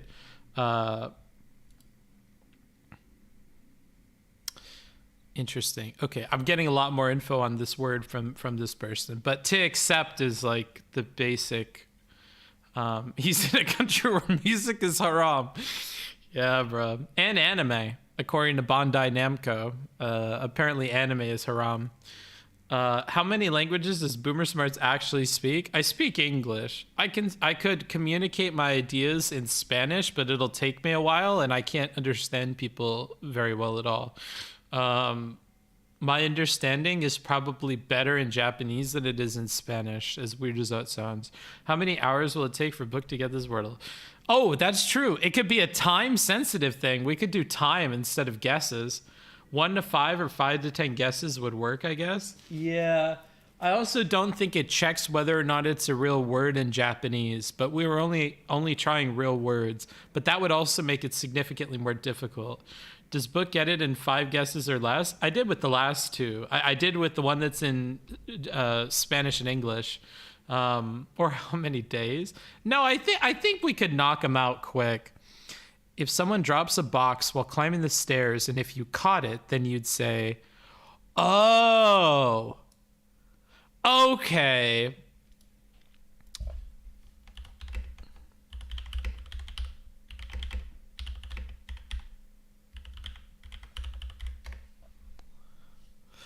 I love Wagyu so much. My friend Wagyu, and I'm just using his online name. Wagyu is somebody that actually helped me with some like basic German stuff while I was in Vienna as well. Wagyu likes learning languages and stuff. He's Okinawan. He's from Japan, from Okinawa. Okay, cool. So the explanation he gives for that first definition, because that first definition is kind of, it sounds strange to me. And it sounds so uber specific. So the word can mean to stop the progress of things that have flown or fallen towards you. The example he gave is like, if you're like stocking shelves and you're like putting a cardboard box up and somebody's up on a ladder and the box falls and you go, what? And you catch it, then this is what you would say. So that makes sense to me. Or maybe if like a baby falls from a building, or if SpaceX catches a rocket with like a net, you know, like I think those are the sorts of scenarios where you would use this verb. And then of course there is to accept or to yeah.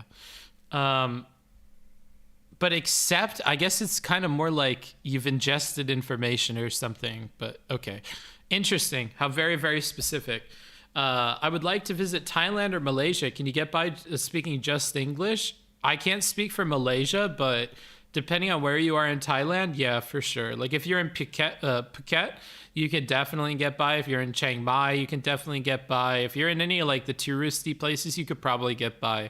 I don't know about all the neighborhoods in Bangkok and stuff, but maybe in the super touristy parts of Bangkok, you could get by for sure. Seems like it's a combo of two verbs. No idea. Don't know, don't care. I'll even ask my sorry, Bodio. Ukeru and tomeru. Oh, okay. Well, those are two verbs I actually know. Okay. I'll even risk my points on believing, since most people were doubting, to create some fun for chat, even if they want to doubt. Yeah. Well, but I like that I have like guaranteed believers. That's good. Very cool. Very cool of them to help me out with that. All right. Well, I'm actually very happy. I'm super happy. This was fun. I think we should do more of this. I'm sure it was like not as fun for you guys, but because it's fun for me, I'm going to keep doing it on stream because I don't care. But we'll definitely do Spanish and English Wordle for sure. I think the Japanese one is a bit of like an exercise in patience and Googling than it is like, I don't know, than it is like actually knowing stuff. Okay. That was really fun. I want to go to Twitch and figure out where to put you guys. Go to Tradle? Hell no. Tradle's stupid. I don't want to play Tradle. Tradle, Tradle, Tradle, I made it out of clay. Tradle, Tradle, Tradle, I play it every day. Tradle, Tradle, Tradle. Dun, dun, dun, dun, dun.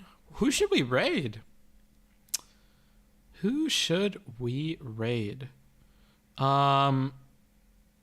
Do you guys want to go to Conyor? Do you want to go to Anna? Do you want to go to Zane? Zane Carney? Wicked Supreme's not live, buddy. Let's go to Zane Carney. I think Zane deserves raids. That guy's cool. Zane Carney. So Zane is a musical person. He is really good at music. He used to perform with like what is that guy's name? He used to perform with like John Mayer and shit like that, like before the pandemic. So like he's a really, really talented musician, really cool. He has a great personality. I think you guys will have fun with him. So stick around, try it out for a little bit. I'll hang out in there for a bit. I think he does like songs for subscribers and stuff where he'll improv something on the spot. Fun dude. So I'll hang out in there with you guys. I'll be in there. And to my YouTube audience, I will talk to you guys later. Have a good rest of your night. Bye.